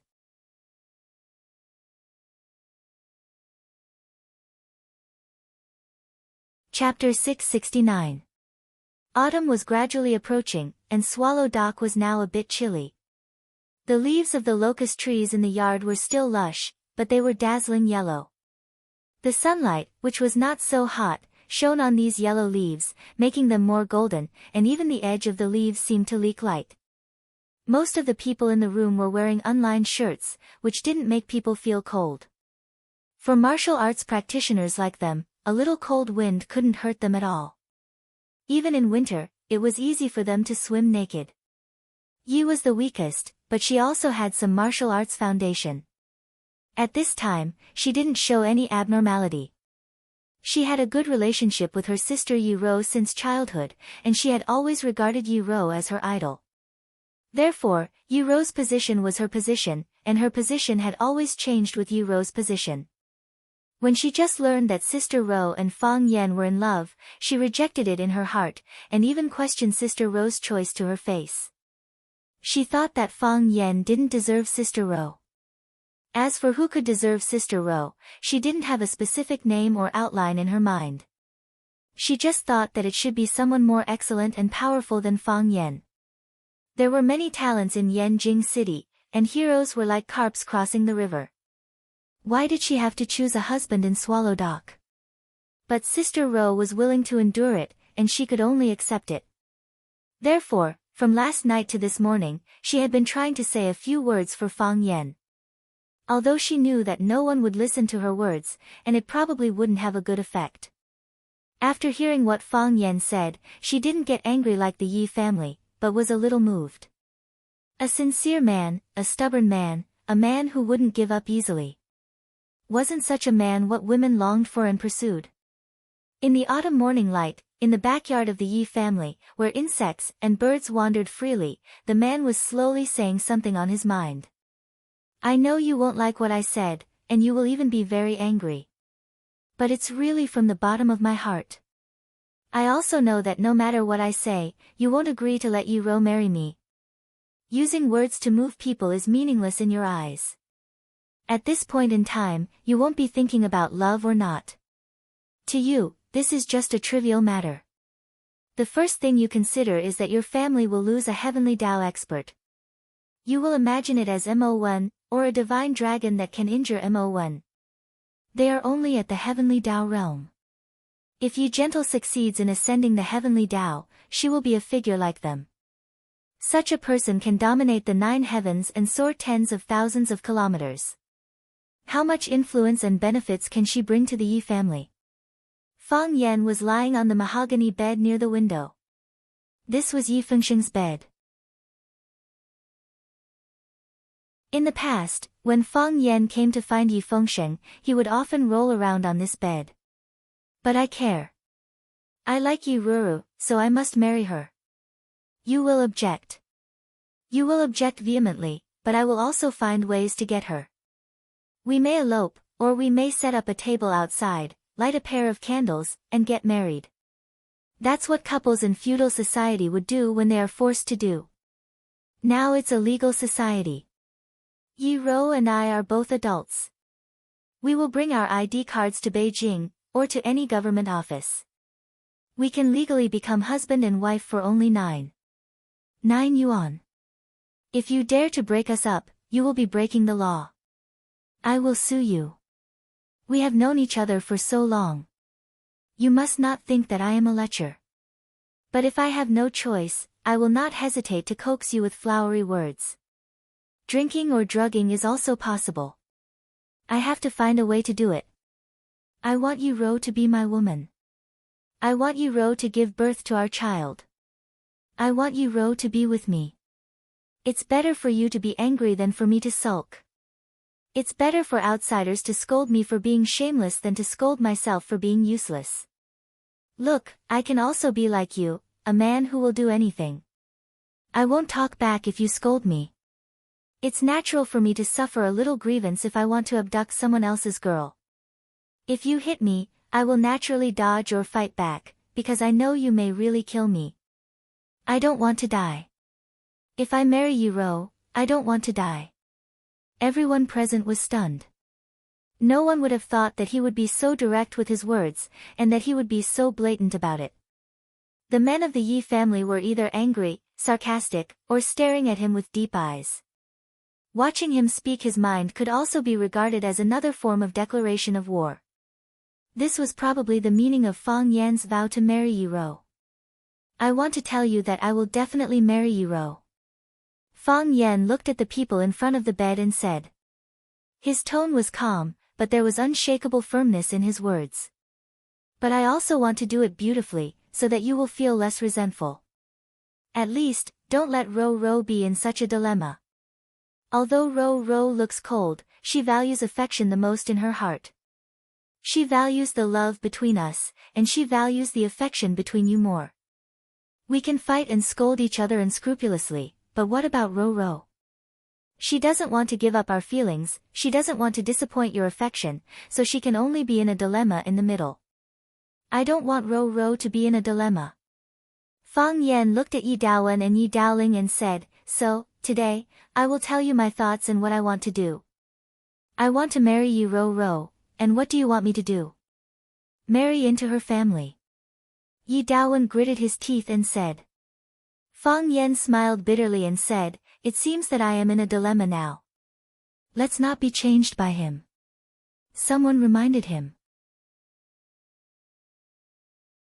He hasn't confessed whether he deliberately destroyed Sister Ro's breakthrough. How can I prove that I didn't mean it? Fang Yan looked at the young man and asked. When Ro wakes up, won't everything be revealed? What if Sister Ro is biased? The man retorted unwillingly. Do you want to force him to death? A cold voice sounded behind them. Everyone turned around and saw Yi Ro in black standing behind them, coldly glancing at the people in the room. Her face was pale, her eyes were lifeless, and she had to rely on the support of a young maid even to stand. The failure of this breakthrough really had a great impact on Yi Ro. Ro, you're awake. Yi Daowen hurried over. After all, she was his daughter, and as a father, he was very concerned. Yi Daoling walked over, reached out his hand to feel Yi Ro's wrist, and said in a deep voice, your pulse is weak, and your breath is difficult to find. It may be caused by excessive fatigue. Why don't you have a good rest when you wake up? What are you doing here? Yi Ro's gaze passed through the crowd and met the eyes of Fang Yan who was sitting on the bed. Yi Ro was fine, and Fang Yan grinned. Fang Yan was fine, and Yi Ro also chuckled. One smiled openly, and the other smiled gently. This smile was particularly dazzling in the eyes of many people. He is my savior. Yi Ro said aloud. Ro. Yi Daowen raised an eyebrow and said, what happened at the time? You can't talk nonsense about this kind of thing. Yi Daowen was worried that in order to protect Fang Yan, Yi Ro would deliberately say something beneficial to Fang Yan. If he is a narrow-minded person. Yi Ro's gaze was still on Fang Yan, but she answered her father's question, do you think I will like him? Yi Daoling looked at his elder brother, Yi Daowen, and said with a smile, Ro, don't blame your father. He is also worried about you. There are some things you may not be clear about. At that time, it was the critical moment of your seclusion. Fang Yan broke the door, and I even fought with him. You also know the attitude of the family towards your seclusion. Everyone was careful, for fear of affecting you. So, Fang Yan barged in so casually. We were worried that he would disturb your state of mind, but it didn't mean that he had any bad intentions. We were protecting you. Fang Yan also said it was to protect you, but the result was. So, we just wanted to figure out the problem. I encountered a problem during my seclusion. I couldn't make up my mind. Yi Rou said. What? What aspect couldn't you make up your mind? Yi Daoling asked. Severing my emotions. Yi Rou said. Hiss. Yi Daoling sighed softly. He didn't expect to face such a problem while climbing the heavenly Tao. With his cultivation level, he didn't need to consider such a problem for a while. However, if it was just severing his emotions, why couldn't he make up his mind? One had to know that the heavenly Tao was the only great Tao in the world. Serving the Tao was also fundamental. In order to climb above the heavenly Tao, what was the point of caring about love? The elusive black dragon, the divine dragon that soared into the sky, and the talented azure dragon were all heavenly Tao realm experts. Weren't they dedicated to serving the Tao?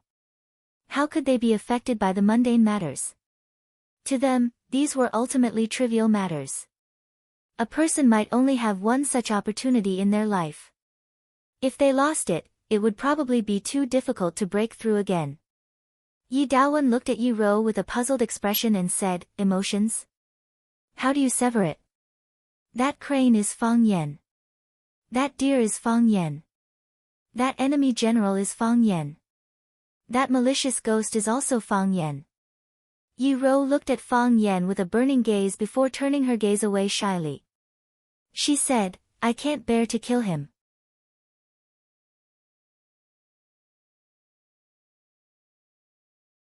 Chapter 670. That crane is you, that deer is you, that enemy general is you, and that malicious ghost is also you. So, I can't bear to kill you. Yi Rou said it lightly, and there was only a little shyness on her face. She was not used to expressing her feelings with this kind of attitude and words, but Fang Yan could hear the danger and deep affection in her words. What was the way of heaven? Fang Yan didn't have a chance to see the real body, so he didn't understand it. But for Yi Rou, who was trying to break through, there was a world in every grain of sand, and a heaven in every flower. Every thought and every scene was an opportunity. The crane was an opportunity, the deer was an opportunity, the enemy general was an opportunity, and the evil ghost was also an opportunity. Every time a scene flashed, it was an opportunity for Yi Rou to break through the shackles and climb the heavenly path. It could be seen that Yi Rou was actually full of confidence for this breakthrough. Because even God was willing to give her so many opportunities. At that time, she just needed to follow the way of heaven. Then, there would be another way of heaven in Swallow Dock, just like the old drunkard Mo Qingdi. This was a happy event for the Yi family, and also something for the whole Swallow Dock to be proud of. However, the words, I can't bear to kill him, meant that she missed such a great opportunity.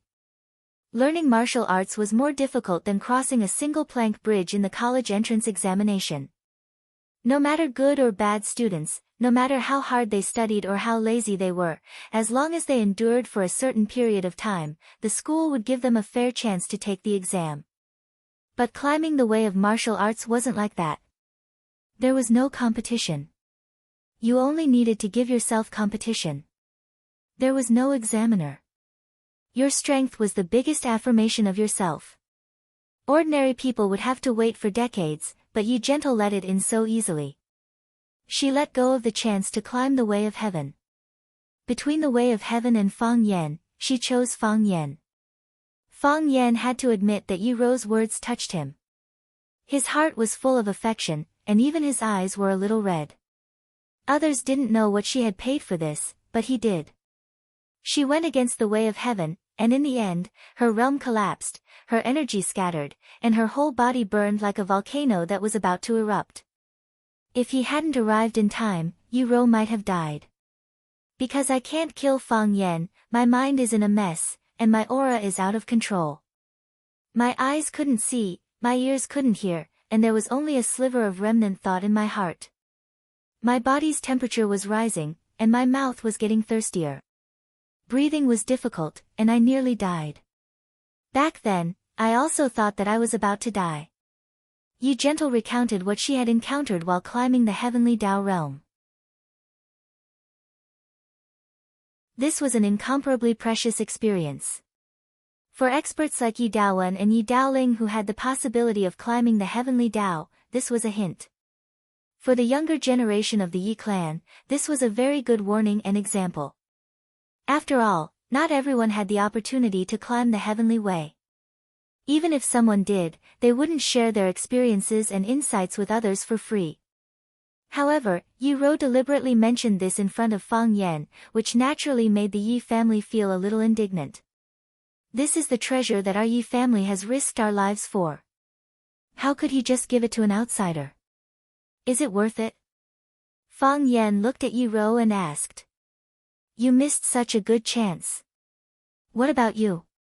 Yi Rou looked at Fang Yan with bright eyes. Her face was as pale as a sheet, and it was because of this that when she began to feel shy, the blush on her face would be especially clear and alluring. You nearly died to save me. Is it worth it? Fang Yan grinned and said, aren't I living well now? It's just an opportunity. Yi Rou said, just try again next time. Her voice was indifferent, but her attitude was unyielding. To her, climbing the heavenly Tao was like eating a sumptuous meal. If she didn't eat it today, she could eat it next time. As Fang Yan laughed, Yi Rou laughed as well. The two of them laughed in an unrestrained and warm manner. Humph. Yi Daowen couldn't stand it any further as he coughed forcefully a few times. She was flirting with another man in front of her father. Was this still his daughter, Yi Rou? Such a Yi Rou made him feel unfamiliar and uncomfortable. Yi Daowen looked at Yi Rou and said, was it really Fang Yan who saved you? Yes. Yi Rou replied seriously. She didn't like to lie, and every word she said seemed to be honest. Yi Daowen examined his daughter's face several times and nodded, then we misunderstood Fang Yan. Yi Daoling looked at Fang Yan thoughtfully, then looked at Yi Rou and said, Fang Yan came to say that he had a premonition that something might happen to you.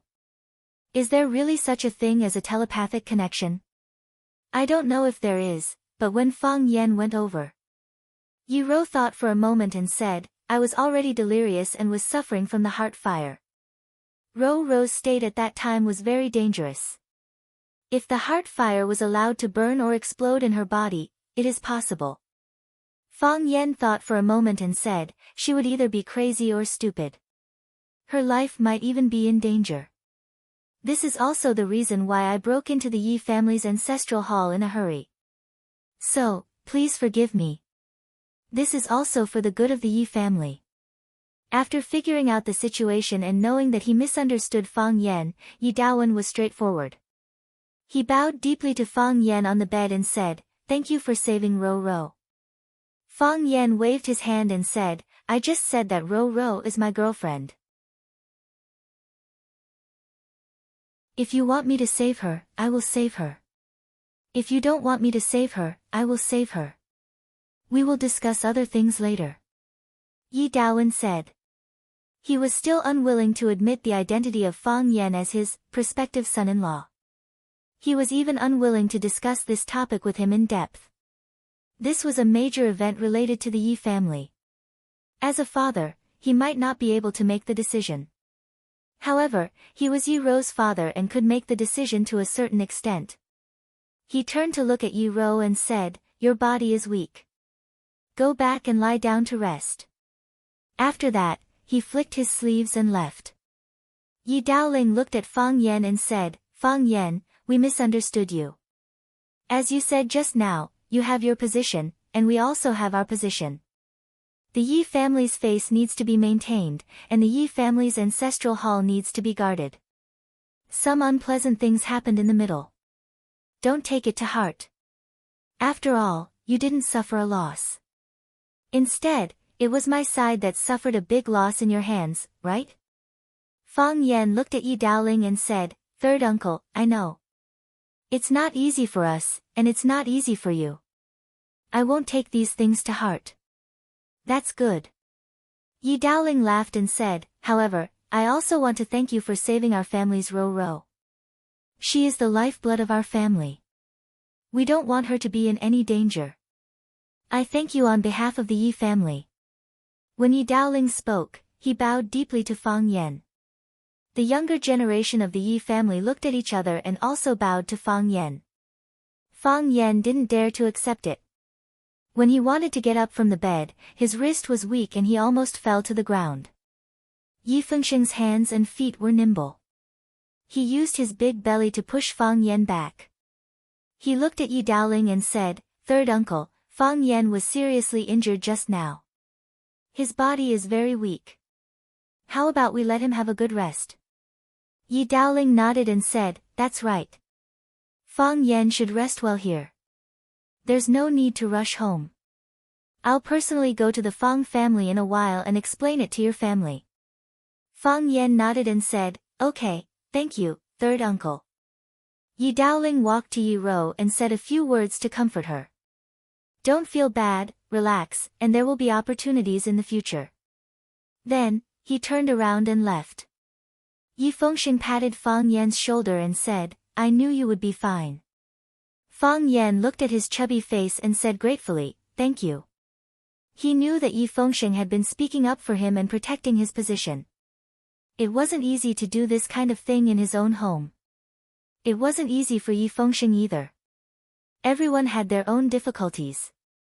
Yi Fengsheng laughed and said, "When did you become so wishy-washy? The Fang Huohua I know isn't such a person." He looked at his cousins who were guarding the room and refused to leave. He pushed their shoulders and said, "Let's go. We didn't sleep last night. Let's go back and sleep. We're so sleepy." There were still some people who wanted to say something, but they were stopped by Yi Fengsheng's fat palm. When Yi Fengsheng helped close the door, he winked at Fang Yan who was lying on the bed.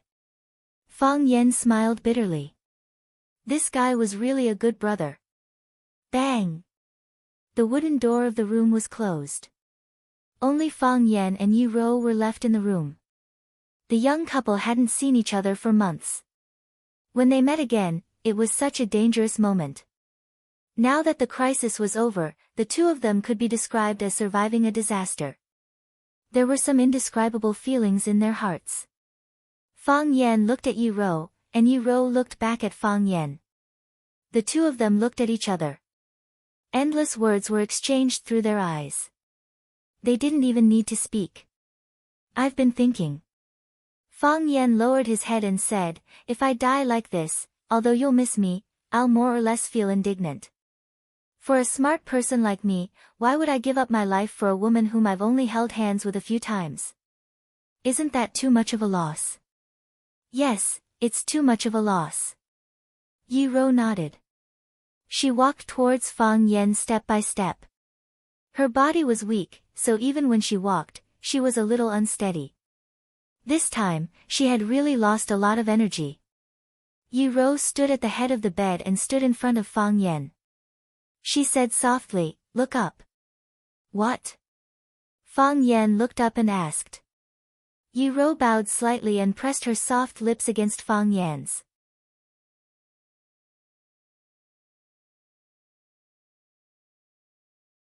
Chapter 671. The girl's lips were soft and cool, as if he was eating a mint-flavored cotton candy.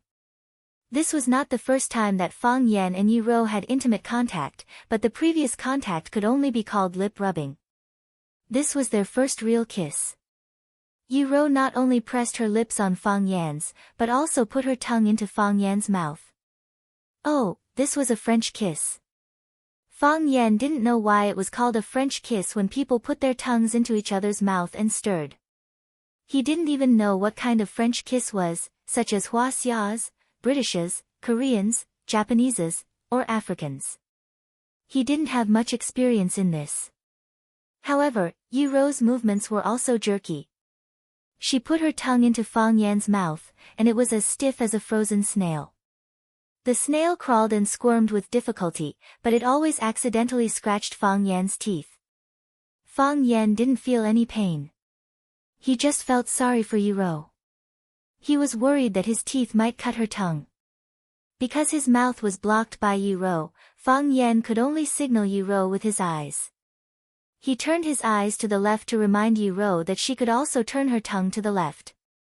He turned his eyes to the right to remind Yiro to turn her tongue to the right as well. His eyes were the guiding light, and all Yiro needed to do was wave her tongue and follow his instructions. However, this idiot didn't understand what Fang Yan was saying at all. Because of her shyness, she closed her eyes tightly. Because of her nervousness, her body trembled slightly. Her legs, which were weak to begin with, became unstable. It was as if she would fall into Fang Yan's arms if she was not careful. Yiro really wanted to express her enthusiasm. Maybe it was because of her love for Fang Yan. She was doing this very seriously, but she wasn't good at it. Serious children were worthy of encouragement. Therefore, even though Fang Yan carefully avoided her, afraid that his teeth would hurt her tongue, even though Fang Yan was nervous and worried that her body would not be able to take it and she would accidentally fall to the ground. However, Fang Yan still didn't stop him. Everyone had a learning process, and no one was born with it. For example, when he first started practicing martial arts, he couldn't even stand properly in the simplest stance, let alone a difficult skill like kissing. Thump. Yiro had just woken up, and her physical strength was exhausted. Finally, she could not hold on any longer and fell forward. Fang Yan immediately reached out his arms and held Yiro in his arms. The warm and fragrant body entered his embrace, and their bodies collided firmly together. At this time, Yiro didn't have the toughness of a martial arts master, nor did she have the arrogance and coldness of her usual temperament. She was like a little woman who hadn't recovered from a serious injury, lying in the arms of her man happily. That place made her feel safe. Sense of security. Yiro chewed on this familiar yet strange word in her heart. In the past, she never felt that it was dangerous. She just felt that there was no challenge in life. Safe. This word should be used on others. She had never felt this way before. Fang Yan held Yiro tightly in his arms and whispered, "Before I woke up, I had a dream. What did you dream about?" Yiro asked aloud. "A bad dream. Bad dreams must be told," Yiro said. "My mom said that bad dreams won't come true after they are told. Did your mom say that?" Fang Yan laughed. This Yiro was so cute, just like a naive little girl. Of course, she was originally a little girl.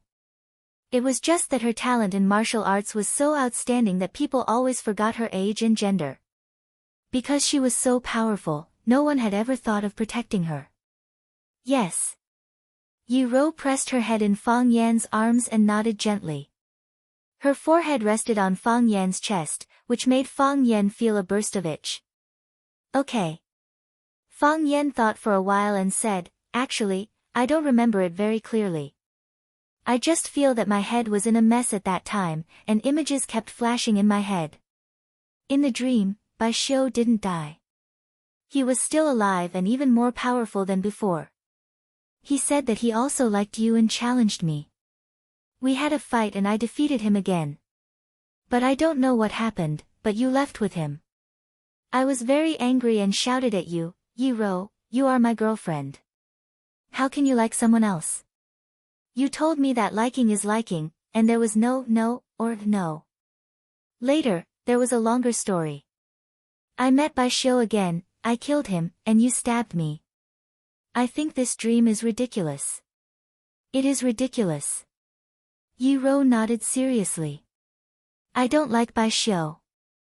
I didn't like him before." Fang Yan opened his mouth and laughed. Yiro really didn't like Bai Xiu. In order to pursue the phoenix, and also to take revenge on Yiro for beating him up again, Fang Yan had deliberately used Bai Xiu's name to write an extremely mushy love letter to Yiro. Yiro had actually run over to Bai Xiu and beat him up. At that time, I knew that the love letter was written by you, Yi Rou said in a low voice. You knew? Fang Yan was surprised and said, if you knew it was written by me, why did you go to Bai Xiu to settle the score? Because I don't like him, Yi Rou said. This kind of answer is really capricious. Although I know it's not Bai Xiu's fault, since I don't like him, I have a reason to beat him up, so I went to beat him up. I don't like that kind of joke, Yi Rou said. I didn't like it at that time. Fang Yan nodded and said, it won't happen in the future. I heard what you said. What? What you said just now, the things you told my father and third uncle. Fang Yan smiled and said, it's good that you heard it, so you can be mentally prepared in advance. Yi Rou nodded and said, you said you wanted to coax and drug him. Fang Yan's heart was in his throat. He forgot that he had said such a stupid thing. He explained anxiously and said, I just said it casually. You're so smart, how could I deceive you? If you drugged him. Yi Rou's voice didn't sound very real because her head was buried in Fang Yan's arms. Tell me in advance, and I'll pretend not to see it. Fang family. Old man Fang Hui carried the birdcage to the backyard early in the morning. The backyard was sunny and the air was fresher. Opening the back door next to the small courtyard where Mo Qingdi used to live, he could see the scenery on both sides of Shihizi River.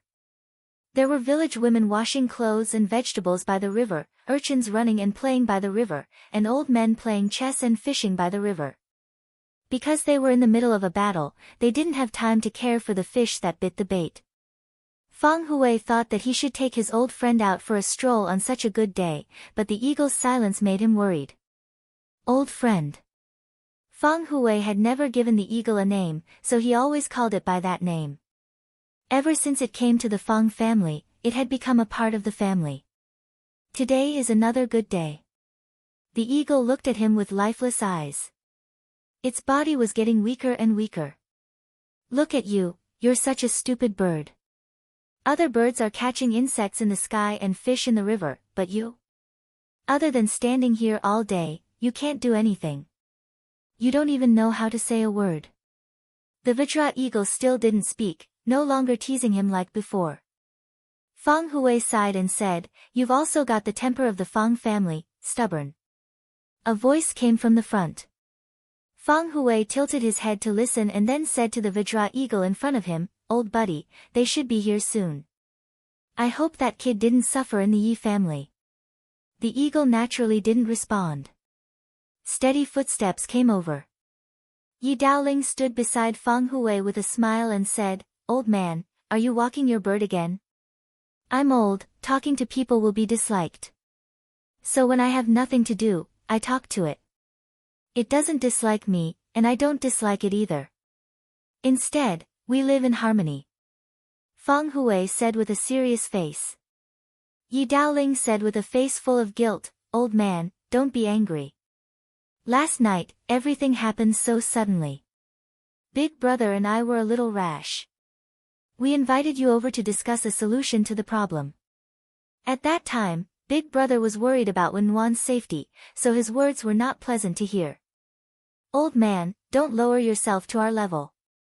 I came here this time to apologize to you, old man. Fang Hui turned to look at Yi Daoling and asked, did you figure it out? Yes. Yi Daoling nodded. Fang Yan really broke into the Yi family's gate to help Wenwan.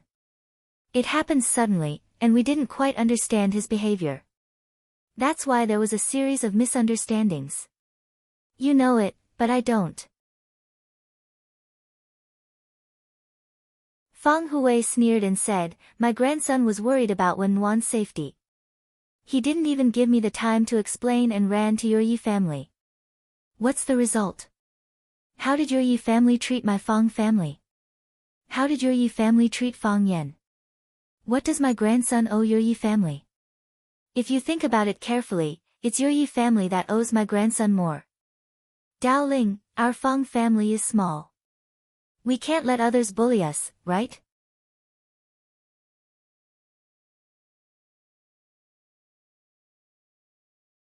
Chapter 672. A family was equivalent to a fruit tree, and the members of the family were the fruits of the tree. Most of the fruits on the fruit tree of the family were the type with ordinary aptitude.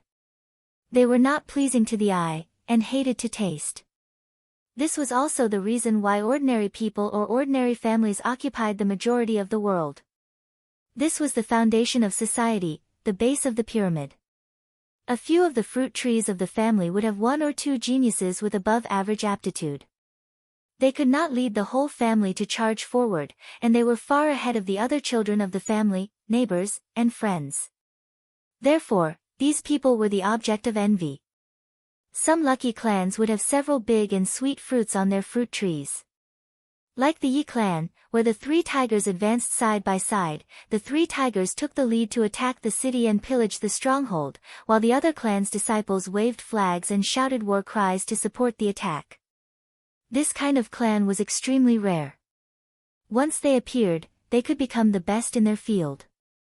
For example, the families on the wealth list every year, they jointly controlled billions of funds through blood ties. The Fong family had a strange talent. All the people of Swallow Dock said so.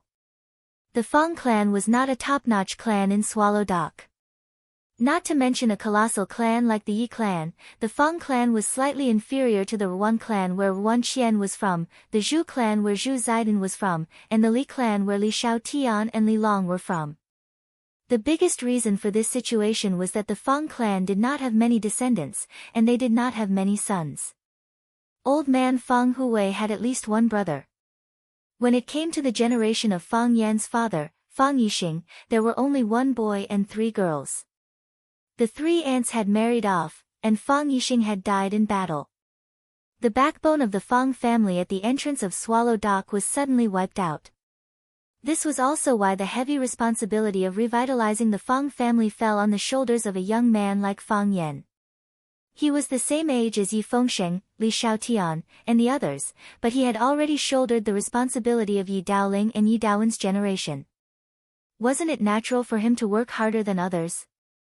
Old Master Fong Hui was a martial arts prodigy.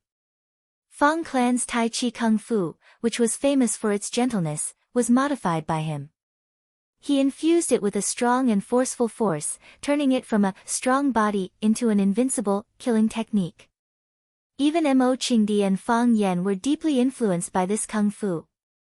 Fong Hui was already famous at a young age, and the people he associated with were the best in the inner river. Later, he was chosen by a leader within the Red Wall and became the emperor's personal guard. Fong Hui's legs were paralyzed in the prime of his life and he became half a cripple. On the other hand, Fong Hui's only son, Fong Yixing, was not proficient in martial arts, but was rather interested in calligraphy and painting. The Fong family sank to the bottom of the valley. However, the Fong family had produced someone like Mo Qingdi. Strictly speaking, Mo Qingdi could not even be considered as a true member of the Fong clan. He was merely a disciple that Fong Hui had taken in from the outside when he was young. However, as he practiced, he was able to comprehend the Tao through martial arts and became one of the 3 dragons of Hua Xia, the Azure Dragon. Not only the entire Swallow Dock, but even the entire pugilistic world and Hua Xia had a whole new level of respect for the Fong clan. Don't underestimate the enemy. When they were at their peak, who would dare to speak harshly to the Fong clan? At that time, the Fong family was in the limelight. Even the 3 tigers of the Yi clan, who were shining brightly now, were suppressed by Mo Qingdi to the point that they could barely breathe. There was no chance for them to stand out at all. Misfortune never came alone. When Mo Qingdi was at his peak, he accepted the challenge of the dragon god and his tendons were cut off by the dragon god. Just when everyone looked down on the Fong clan again, some people sighed, and some people were gloating. Fong Yan stood up. Fong Yan comprehended the heart of Tai Chi in his 20s. No one dared to look down on the Fong clan, but there was no way to pay too much attention to the Fong clan. It was like the fruits of a fruit tree. Most of them were thin and ugly, but there was a chance that one of them would mutate and become the most dazzling one in the entire forest. Fong Hui was like that in the past, Mo Qingdi was like that later, and Fong Yan was like that now. Yi Daoling lived in Yanjing most of the time, and there was a huge gap in age and seniority. There was little contact between the two. However, he didn't dare to have the slightest contempt for this old man. Not to mention his identity as the emperor's guard, he shamelessly ran to the Yi clan to challenge them. In the end, Yi Rou forced his precious grandson, Fang Yan, to use the heart of Tai Chi. Just take this investment as an example, he was also extremely foresight, right? Not to mention the current emotional entanglement between the two young people, which caused so much trouble for the Yi clan. Hearing Fang Hui say, Daoling, our Fang clan is weak, and we can't let others bully us, right? Yi Daoling knew that this old man was ready to bully others. The Fang clan had this kind of ability. Even when they were in a weak position, they could always bully others as they wished. For example, himself. Yi Daoling looked at Fang Hui and said with a smile, Old man, what happened last night was something that no one wanted to see. We have some misunderstandings towards Fang Yan, and we owe him something. You're right, your Fang clan doesn't owe anyone anything. My position was taken by Fang Yan for me. I don't know what to do to thank Fang Yan, but if there's something I can do, I naturally won't refuse. Fang Hui nodded with a smile and said with a straight face, the Yi family is capable, and the Yi family is also moral. Everyone is well aware of this. We don't need you to do anything special for our Fang family. Although the Fang clan is weak, we still have a bowl of rice to eat.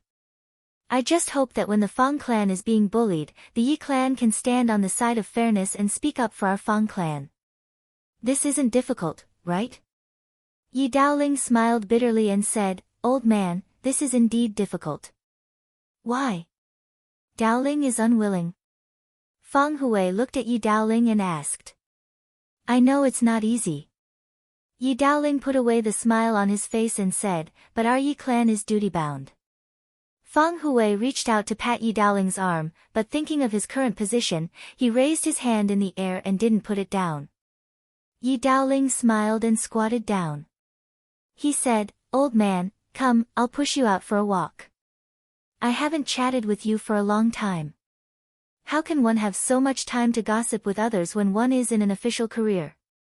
Fang Hui said with a smile, caring for the people of the country is 100 times better than caring for an old man like me. Daoling, I appreciate your kindness. No need, go and do your work. I know you have a lot of things to do. Yi Daoling pondered for a moment and said, Old man, then you sit here and bask in the sun. I'll go back and make some preparations. Go. Fang Hui nodded and said, It's time to make some preparations. Fang Yan was seriously injured. At least, that's what he told others. Fang Yan felt that his body was empty. No matter how hard he tried, he couldn't muster any strength. He felt that he had lost all his martial arts and became a trash who could no longer practice martial arts. That's what he told the Yi clan. Yi Fengxing stood at the head of Fang Yan's bed, his eyes sweeping over Fang Yan's face and body. It was like a brilliant policeman was examining a suspect he had caught. Ha ha ha, Yi Fengxing laughed. Fang Yan looked up at Yi Fengxing and said, I'm already injured like this, what's so funny? You really lost your strength? Yi Fengxing asked. Really? Fang Yan nodded seriously. Stop it. Yi Fengxing said with a smile. You just don't want to go back. You just want to stay in our Yi clan. You just want to see my sister a few more times. Is there a need to make yourself look so pitiful? I'm telling the truth. Fang Yan said seriously. The smile on Yi Fengxing's face disappeared. He looked at Fang Yan seriously again and said, You're not joking with me, are you? Do you think I'm joking with you? You really don't have any martial arts left? Fang Yan sighed softly and said, I've lost it temporarily. I don't know what will happen in the future. You won't look down on me, right? Yi Fengxing was stunned for a moment and said anxiously, Why would I? We're brothers. Whether you know martial arts or not, we're all brothers. Wan Qian's martial arts aren't good, but we've never looked down on him. You have to leave quickly, you can't stay in Swallow Dock any longer. Otherwise, when Sir Shan unleashes his power, it'll be very dangerous for you to stay here. You can't go back to Flower City either, it's also very dangerous there. We'll go to North Sea, where there aren't many people. It won't be easy for them to find us. Dan is there, I'll go with you. If anything happens, us brothers can take care of each other. Call Lil, Tian, Wan Qian, and the rest to go with us. When we're free, we can catch birds and hunt for rabbits as an ambush from 10 sides, Fang Yan added. Yi Fengxing threw a punch at Fang Yan's face and scolded, Fang Huahua, you idiot. You're joking about something like this? Fang Yan tilted his head to dodge Yi Fengxing's attack and explained, I was hoping that you could cooperate with me. With your personality, if I told you that I'm fine, wouldn't you show all your emotions on your face? Everyone in your family is smart. They only need to take a look at you to know what kind of situation I'm in. If I didn't act more seriously, they would have already chased me out of the house, right? Yi Fengxing thought about it and accepted Fang Yan's reason. He said, my sister's body is weak now, she won't be able to leave the house for a while. It'll be good for you to stay with her. However, you don't have to go to Sir's place for the time being, right? Fang Yan was silent for a long time, then said in a low voice, the beauty cave is the best place to wear down a man's willpower. After seeing gentleness, I suddenly lose interest in everything. Because I see things that are too beautiful, I hope that those ugly things that people don't want to accept will come later, or even never have to face them. However, I still have to face them in the end.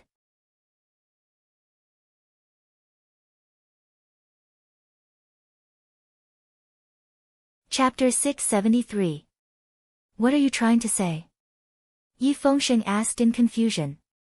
If you want to stay with my sister, you can keep pretending to be dead. If you say that you haven't recovered, the Yi family will take responsibility for you. If you don't bring it up, the Yi family won't drive you out. If you really lose your kung fu, the Yi family will have to give you an explanation. The Yi family won't bully others. You are a rough man. You don't understand.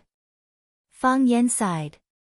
You appreciate the flowers and don't want to see the branches again. You experience the spring wind and summer rain and don't want to endure the heat and cold. You go through the whole spring and want to stay in the season where everything grows. When Fang Yan saw Yi Rou, he wanted to stay with her. He didn't want to deal with those things that made him tired and suffocated. He wanted to enjoy this kind of joy, which was as simple as a piece of chocolate and a little love song. Moreover, the joy in his heart was far greater than what he showed. Fang Yan really liked to stay with Yi Rou. He liked to see her smile and not smile. He liked to hear her speak or not speak. He liked her every word and every move. Fang Yan knew that he had fallen in love, but he didn't reject this feeling. He even enjoyed it as if it were malt syrup. Love. Fang Yan thought in his heart. He felt that this was the most beautiful word in the world. Yi Rou failed to conquer nature.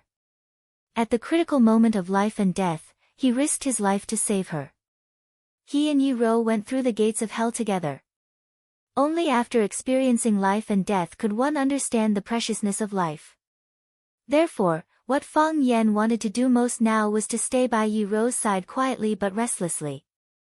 This feeling was much stronger and more intense than when he went to find the teacher to denounce him and force him to give him an explanation. Because he knew that if he met Mr. Yi, there might be another bloody storm. The situation that he would face in the end might be far beyond his expectation. Even he couldn't control what his future would be like. He didn't like the feeling of being out of control. Fang Yan was a lazy person and a pacifist. He really didn't want to experience so many disgusting things. Sir, are you not like that in my heart, sir? Yi Fengxing grinned and said, I may not know as much as you about other things. But when it comes to picking up girls, you're far inferior to me. Fang Yan looked at him thoughtfully and said, you can't be. You, a virgin, have the nerve to say that a home run winner like me is a boor? Fang Yan narrowed his eyes and smiled, saying, is it the one from the Bailey family? Yi Fengsheng was shocked and asked, how do you know? Good guess. But I clearly liked Xiao Lu in the past. You have also liked Xiao Hua, Xiao Tu, Zhang Xiaoman, and Li Xiaoying. You have liked many girls. Yi Fengsheng's face was full of embarrassment as he said, I wasn't very sensible in the past. I think every girl has something lovely about her. For every girl you like, that girl doesn't like you. Xiao Zhu is an exception. Yi Fengsheng said with a red face, she is good to me, and I am good to her too. You've picked up Bailey Lu's most beloved sister. Just wait for that madman Bailey Lu to come back from the Gobi Desert and settle the score with you. Yi Fengsheng smiled bitterly and said, when that time comes, you guys have to support me. Besides, Xiao Zhu and I are truly in love. We've already discussed it. When both our parents agree, we'll get married. Fang Yan nodded and said, as long as you don't let her down, we'll definitely speak up for you. At worst, we'll just let Bailey Lu beat you up. That won't do. My soft and tender skin can't withstand the ravages of a madman like him. You didn't think about this when you were picking up her sister. I thought about it. Then why are you still picking her up? How can you say that? You're too bold for your own good. Yi Fengsheng said with a smile. Besides, with you guys around, I'm not afraid of Bailey Lu. He's no match for you. You're really good at scheming. Fang Yan said with a sigh. But I still can't beat you. If you were to lie here for 8 to 10 years, wouldn't the matter between you and my sister be set in stone? If you live in our Yi family, would they be able to recruit other men? Wouldn't they laugh at us? Fang Yan sneered and said, if I want to marry Ting Nua, I'll do it openly. I'll use 8 sedan bearers and 100 Bentleys to send the bride to Yanjing City for 3 laps. Then, I'll bring her back to our Fang family in Swallow Dock. Is there a need to use such dirty tricks?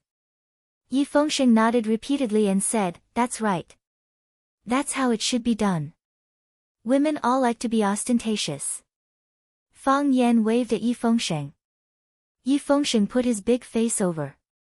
Go and tell Ting Nua that there's something wrong with my current situation. Fang Yan whispered in Yi Fengsheng's ear. Don't say that I told you. Just say that you found out when you came to see me. Say that I'm enduring the pain and don't want her to know. Understood. Yi Fengsheng nodded seriously and said, I'll say that if she doesn't come to see you now, she'll never see you again. Fang Yan slapped Yi Fengsheng. Yi Fengsheng laughed out loud and dodged like a nimble rabbit. Continue pretending to be dead. I'll go get someone for you. Yi Fengsheng ran to the door and said to Fang Yan when he closed the door, but, my sister may be resting with the great ancestor. She may not be able to come over. Don't let the great ancestor know that I'm dying. Fang Yan warned. The great ancestor came. The great ancestor came with Yi Rou. The great ancestor stood at the head of the bed and looked at Fang Yan, who was lying on the bed with a weak body and an ashen face. She said to Yi Rou in her extremely hearty voice, I thought this guy deliberately instigated the rumors to deceive us. Looking at his situation now, I'm afraid he really can't make it. Fang Yan wanted to beat Yi Fengsheng to death. No, I encouraged Bailey Lu to beat him to death. We agreed not to let the great ancestor know, but you've brought her here. Yi Rou looked at the embarrassed Fang Yan with great interest, and a seductive smile appeared at the corner of her mouth. Little Yanzi, where do you feel uncomfortable? The great ancestor looked at Fang Yan and asked. Great ancestor. Fang Yan was about to cry. How could she call someone like that? Little Yanzi sounded like a character in The Princess Pearl. He didn't want to be a eunuch. He tried to squeeze out a smile and said, I feel much better now. I feel much better when I see you. You are really the reincarnation of Guanyin Bodhisattva. I won't die, will I? I won't die for the time being. It's good that you won't die, the great ancestor said. If you're really going to die, I can't say these words to you. Rou Rou is my favorite child. I don't want her to be a widow at such a young age. However, I know you are cunning and won't die easily. That's why I'm here to say these words to you. Do you like my Ro-Ro? Fang Yan looked at Yi Ro and quickly looked away. He said with some embarrassment, yes. What do you mean? I'm asking if you like my Ro-Ro. Yes. Fang Yan answered with infinite shyness. He lifted the blanket covering him up to cover half of his face. All right, all right. Don't be shy. Little Yanzi, I've known you since you were born naked. You're not a shy guy. Fang Yan put away the shyness on his face and said seriously, don't they say that old people like honest and shy children? The problem is that you don't like either of them. The great ancestor said. Since you like my Ro-Ro, you must want to be with my Ro-Ro, right? Yes. Fang Yan looked at Yi Ro firmly and said, we have to be together. Yi Ro looked at Fang Yan with her bright and beautiful eyes. Even if she was shy, she was unwilling to turn her face away. Then you should also know that it's not so easy. At least, these men in the Yi family are not willing to, right? The great ancestor looked at Fang Yan and asked. It's shameful to talk about it. There are so many men in the Yi family. There are dozens of them, but they have to rely on a girl to revitalize the family. That's right. Fang Yan echoed. How can it be like this? If they like masters of the heavenly path, they can work hard to climb up. Why do you need my girlfriend to support you? The great ancestor looked at Fang Yan with a face full of contempt and said, don't you feel pain in your back? If you are also a master of the heavenly path and a hero like underestimating enemy, even if those guys surnamed Yi don't agree, what can they do? If you steal your wife and run, will they chase after you and beat you up? Fang Yan did not dare to speak rashly. Whose side is this old lady on? I'm flattering you, okay? Little Yanzi, tell me, when can you climb up to the heavenly path? This, great ancestor, I'm working hard. Fang Yan said. It was difficult for him to answer this question. Who knew when he could climb up to the heavenly path? The great ancestor nodded and said, although I'm old, I'm not muddle-headed. I'm not an unreasonable person. I know that the heavenly path is illusory. There are so many people in Swallow Dock who practice martial arts, but in the past 100 years, didn't underestimating enemy appear? Great ancestor, what do you mean? Don't meet sir. The great ancestor's expression was solemn. Every wrinkle on his face seemed to hide a yellowing past.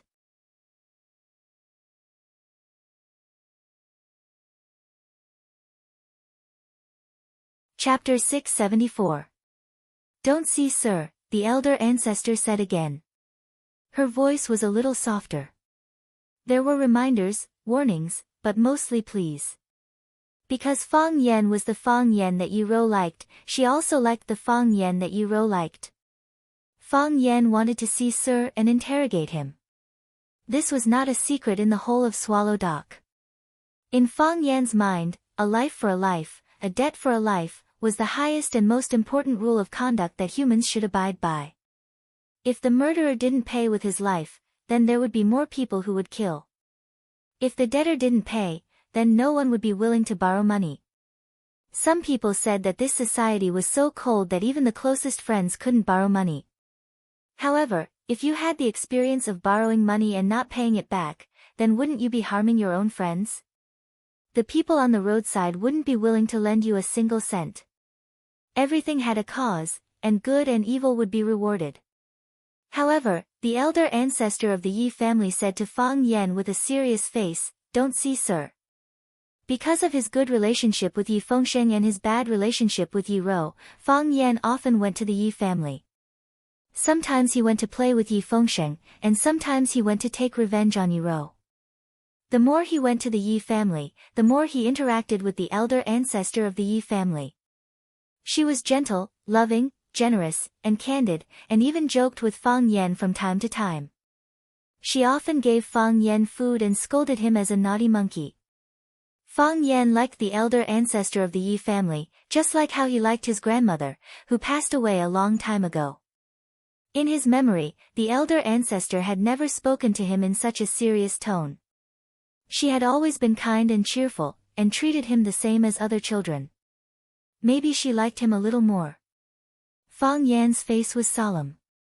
He kept silent and didn't immediately answer the elder ancestor's question. Or rather, he responded to the elder ancestor's request because she said, "Don't see, sir." Not, "Don't see, Mr. Seeing Fang Yan's expression, the great ancestor sighed softly and said, "Little Yan, I know this request is difficult for you. I also know that you have encountered some unfair treatment. In life, everyone has a hard life. But since it's not easy, why do you want to put yourself in an even more dangerous situation? Your grandfather was a smart man. I've lived for 100 years, and I've rarely seen anyone smarter than him. He did everything he could for the Fang clan, and in order to protect you, his only child, he used up all of his energy. Back then, he came to our Yi family to challenge us, saying that our Wen Nuo was not as good as his family's Fang Yan. Dao Wen and Dao Ling were not willing to accept the challenge. It was me who agreed to let you and Wen Nuo compete every year. I have also been a parent, so I can understand the difficulties of being a parent. Besides, having the two of you compete once a year will also have the effect of promoting each other. Do you think I didn't think of your results today? Do you think Dao Wen and Dao Ling didn't think about it before? It's just that I've spoken up, so they can't refute me anymore. Everyone is looking forward to the Fang clan doing well. Your grandfather's leg is lame, and your father has that kind of disaster. The most pitiful thing to do is to underestimate the enemy's family. If you underestimate the enemy, you won't get sick or suffer any disasters. Now, it's still the same as before. Who dares to talk big to your Fang clan? Including those few young boys in our family. Who dares to shout and tie you up, Fang Yan? Who dares to shout and kill you, Fang Yan?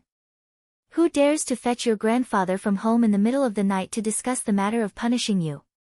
Of course, they also have the word reason.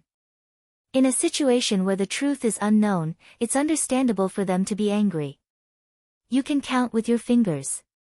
Since the day Swallow Dock appeared, who dares to break into other people's door and break into other people's ancestral hall? No, there has never been such a thing. This is the first time you, Fang Yan, have encountered such a matter, and there are still people gossiping about it. Just this morning, Yi Dongxue went to find the Qian clan's eldest son to compare notes, and broke one of his arms and one of his legs. Only then did they stop. When there are external enemies, Swallow Dock is a whole entity. When there were no external enemies, Swallow Dock would once again fight among themselves, fighting incessantly among themselves. It's not just our village, the other villages are the same. But, Fang Yan, there is only one person who can unite all of Swallow Dock, and that is Teacher. You can see Teacher every day, but have you ever wondered why Teacher is Teacher? There are so many people in Swallow Dock, and there are many old men and old women. Why can Long Qianxiang be Teacher? Fang Yan had asked this question before. The person he asked was the old drunkard, Mo Qingdi. He said, "Old drunkard, why is Teacher Teacher Teacher? Why can't you be Teacher Teacher? When it comes to martial arts, you are the best in Swallow Dock." The old drunkard's answer was, "Teacher Teacher is the master of Swallow Dock, and also my teacher. No matter how good a student is, he can't compare with a teacher." At that time, it was just a joke. Fang Yan asked casually, and the old drunkard answered casually. Then, the two of them continued drinking. Fang Yan didn't even carefully consider the deeper meaning of the old drunkard's words. "I've heard some things about you. Although I rarely pay attention to the trivial matters outside, Bai Xiu is dead, and the revenge that should be avenged has been taken. Let yourself rest for the time being, give yourself some time, and make yourself stronger. Isn't this the right way? Why do you force yourself to live such a hard and tiring life? The great ancestor reached out to hold Yi Ro's little hand and said, I'm telling you this because I feel sorry for Yi Ro. I know how you feel about her, and I also understand her character. She will definitely support what you want to do unconditionally. She won't say anything, but she will do it with you. If you are safe, she will be safe. If you take risks, she will take risks with you. Fang Yan turned his eyes to Yi Ro, and Yi Ro looked at him with a silent smile. Grandmaster was right. She knew Yi Ro well. Yi Ro didn't talk much, but she liked to express her feelings with actions. If Fang Yan stood on the opposite side of Mr. Yi, she would stand on the opposite side of Mr. Yi without hesitation. In this way, the Yi family was in a difficult position. If the Yi family wanted to protect Yi Ro, they would have to follow Fang Yan. If the Yi family did not protect Yi Ro's life would be in danger. In some matters, it was better for these old people to take a longer view. Fang Yan's throat squirmed as he said in a deep voice, Ancestor, you're doing this for my sake, for Teng Wen's sake. I completely understand your thoughts.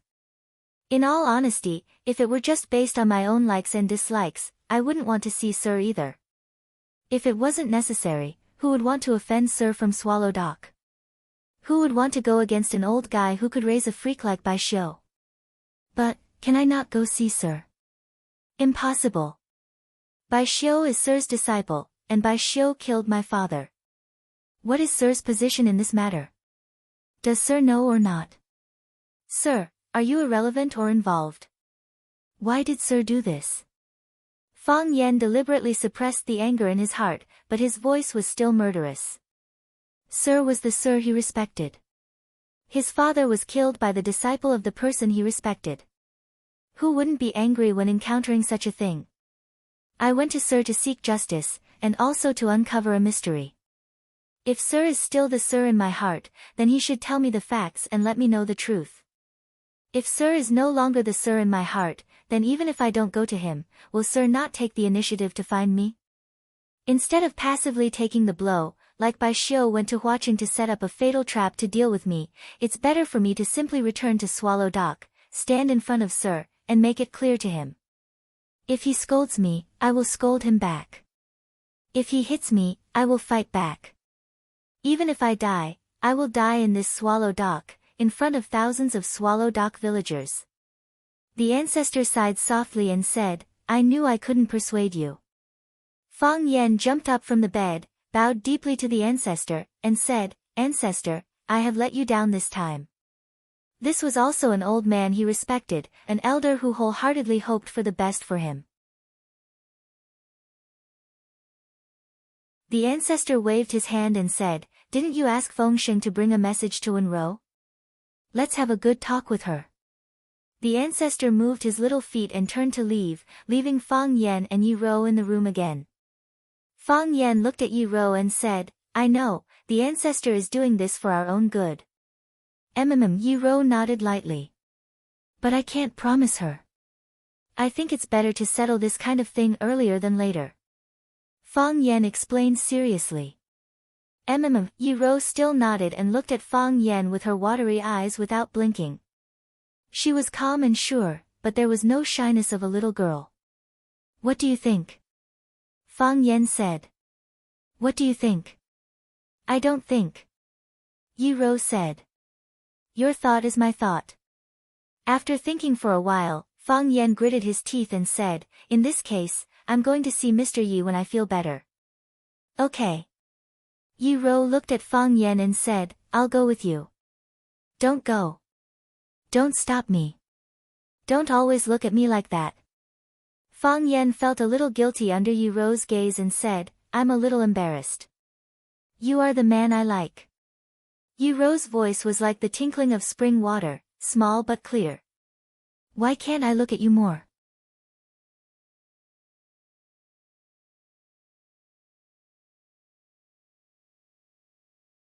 Chapter 675. You are the man I like. Why can't I look at you more? If this sentence came out of Fang Yan's mouth, it wouldn't be surprising at all. However, when this sentence came out of Yi Ro's mouth, Fang Yan felt ecstatic and flattered. Nowadays, everyone was used to men confessing to women. It would be rare and sincere for a woman to confess to a man occasionally, especially for a woman like Yi Ro. What did you say? Fang Yan resisted the palpitation in his heart and asked aloud. Yi Ro just looked at him and giggled, without answering. Fang Yan walked forward and held Yi Ro in his arms, saying with a smile, I was laughed at by Yi Fengxing just now. He said that he may not be as good as me in other things, but in terms of love, I, a virgin, am not qualified to criticize him. I don't even know how to fight back. Then don't fight back. Yi Ro said. You are so cute. I really want to do something inappropriate to you. Fang Yan said. After a pause, he added, but I don't dare to. Yi Ro raised her head from Fang Yan's arms and stared at him with her sparkling eyes. She said, do you want to coax me with sweet words? What's done cannot be undone. Fang Yan was speechless and hurriedly explained, I just said it casually. This kind of thing is consensual. How can I cheat? I'm not the kind of man you think. Besides, I can't beat you. If you fight back, I can't do anything. It's also possible that I'll be molested by you. Actually. Yi Ro looked at Fang Yan's delicate cheeks and said, no one likes to eat raw rice. Everyone is willing to eat cooked rice. Fang Yan was stunned for a long time. He looked at Yi Ro and said, what do you mean? Guess. If I guess wrong, you won't beat me. Some things were inevitable, but there was no need to rush. Fang Yan made up his mind to see Mr. Yi, but he didn't immediately run to see Mr. Yi. At the very least, he wouldn't go until his body recovered. He didn't even return to the Fang clan. On one hand, he wanted to stay in the Yi family to accompany Yi Ro for a while. He didn't know what would happen to him, but he wouldn't leave Yi Ro before she recovered from her serious injury. Perhaps it was because he had risked his life to save her, or perhaps it was because of Yi Ro's good fortune that her failure to climb the heavens way didn't bring her any severe sequelae. It was a great thing that he was alive and well, and that his head was clear and all his limbs whole. It was just that his body was a little weaker. It would probably take a long time for him to achieve such a breakthrough again. Yi Ro was still young, and she would have plenty of opportunities in the future. Moreover, those who had experienced life and death situations would understand the meaning of living better. Living was the greatest meaning. As for what they could obtain while they were alive, it would depend on their own efforts and the blessings of the heavens. He couldn't force it. Fang Yan's situation was worse than Yi Ro's. He didn't notice it at the beginning, thinking that his body was empty because of the volcanic eruption, and he would be fine after a few days of rest. However, when Fang Yan consciously tried to use his heart of Tai Chi, he found that it didn't move anymore. Just like a few years ago, it became a lifeless, stillborn fetus. This made Fang Yan panic. He was even more panicked than he had been 3 years ago. At that time, Fang Yan felt that everything in the world was just a game. Some games were wonderful and exciting, and some were more boring. If you failed or died, you would have a chance to be resurrected. Now, Fang Yan was besieged on all sides, surrounded by powerful enemies. He didn't want to lose even once, and he couldn't afford to lose even once. Without the heart of Tai Chi, it was equivalent to losing an important safety barrier for Fang Yan. He was prepared to reason with the teacher, but if he couldn't reason with him, wouldn't the heart of Tai Chi revolve and the Tai Chi domain fully unfolded? Fang Yan was very happy these days. Every day, he stayed with Yi Ro, said some very, very stupid things, and did some very, very stupid things. Of course, this was when Yi Daowen didn't notice. If Yi Daowen was at home, their meeting would most likely be a little unpleasant. Yi Daoling had already returned to Yanjing to work. With the importance of his current work, it was impossible for him to skip work for a few days. Li Xiaotian has already been warned by his family. His family's old man asked him to leave Swallow Dock immediately, but Li Xiaotian refused. He didn't want to listen to his family's grumbling, so he simply stayed at Wang Qian's house. Wang Kaishuan's life isn't good either. I heard that he has already been scolded by his father, who is a commander, several times. They're worried that you won't feel good, so they didn't come over to talk to you about these things. Yi Fengxing sat by the window and spoke seriously while peeling oranges to eat. Fang Yan lay on the bed and trimmed his nails. His fingers were long and slender, and the joints were fine. Many people said that they should be the hands to play the piano. However, he used them to practice martial arts and kill people. Of course, using these hands to kill people was also very good looking. They're afraid that I'll feel bad, but aren't you afraid that I'll feel bad? Fang Yan used a nail clipper to cut off a nail and said unhappily. Even if you don't feel bad, my heart will feel bad. Yi Fengxing said with a chuckle. Look at what kind of life you're living in our Yi family. You forcibly occupied my room, soaked up my cousin, and even if I gave you food and clothes, you wouldn't change. Fang Yan sighed lightly and said, I've already said that this is my own matter. Today's situation, wasn't it already predicted long ago? We've also said long ago that your matter is our matter. Yi Fengxing said with a chuckle, there's no need to refuse. Some things are more precious because they're difficult. If we were to steal a chicken to beat a dog, would we need to come all the way back from Yanjing? What about in the future? Who cares about the future? Yi Fengxing sneered. Only those who can settle the matter in front of them properly have the right to talk about the future. Fang Yan looked at Yi Fengxing in shock and said, I realize that you're not just fat. It's very philosophical, isn't it? Yi Fengxing said proudly. Suddenly, those words came out of his mouth. After saying them, even he himself was shocked. Did such logical words really come out of Yi Fengxing's mouth? And stupid. Fang Yan said. Your family has lived here for generations. You don't need to think about the future, and your family doesn't need to think about it either. Let's go.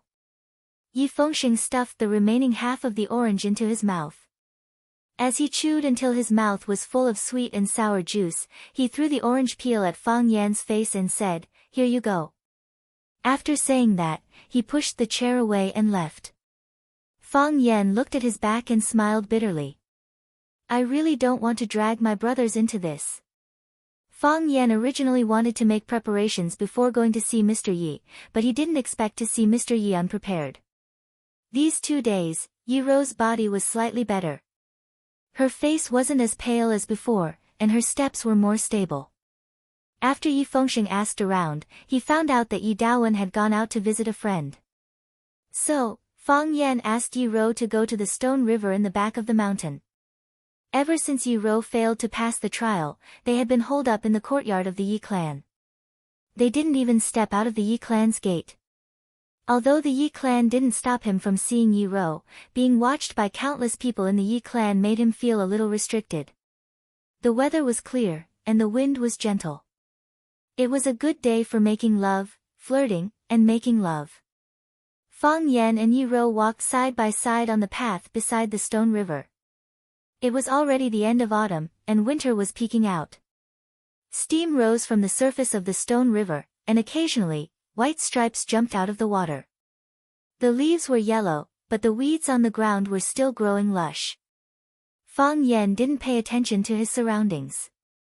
He focused all his attention on Yi Ro. He gathered his courage and held Yi Ro's little hand.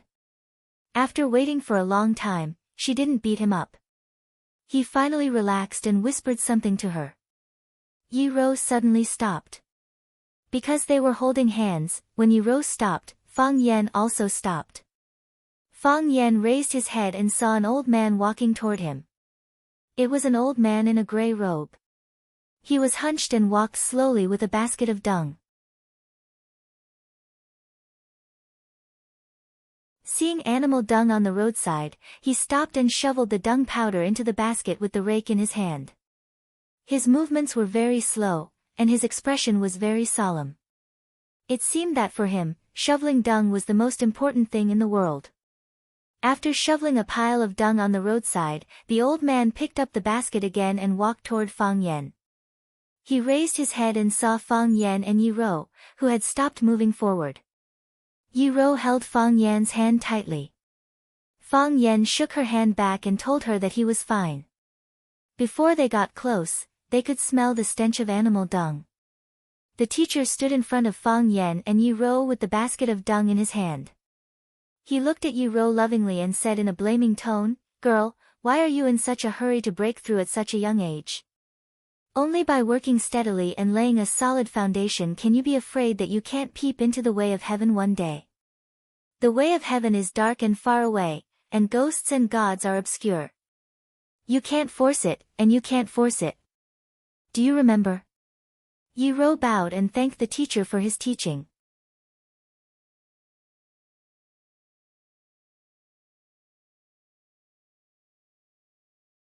Chapter 676.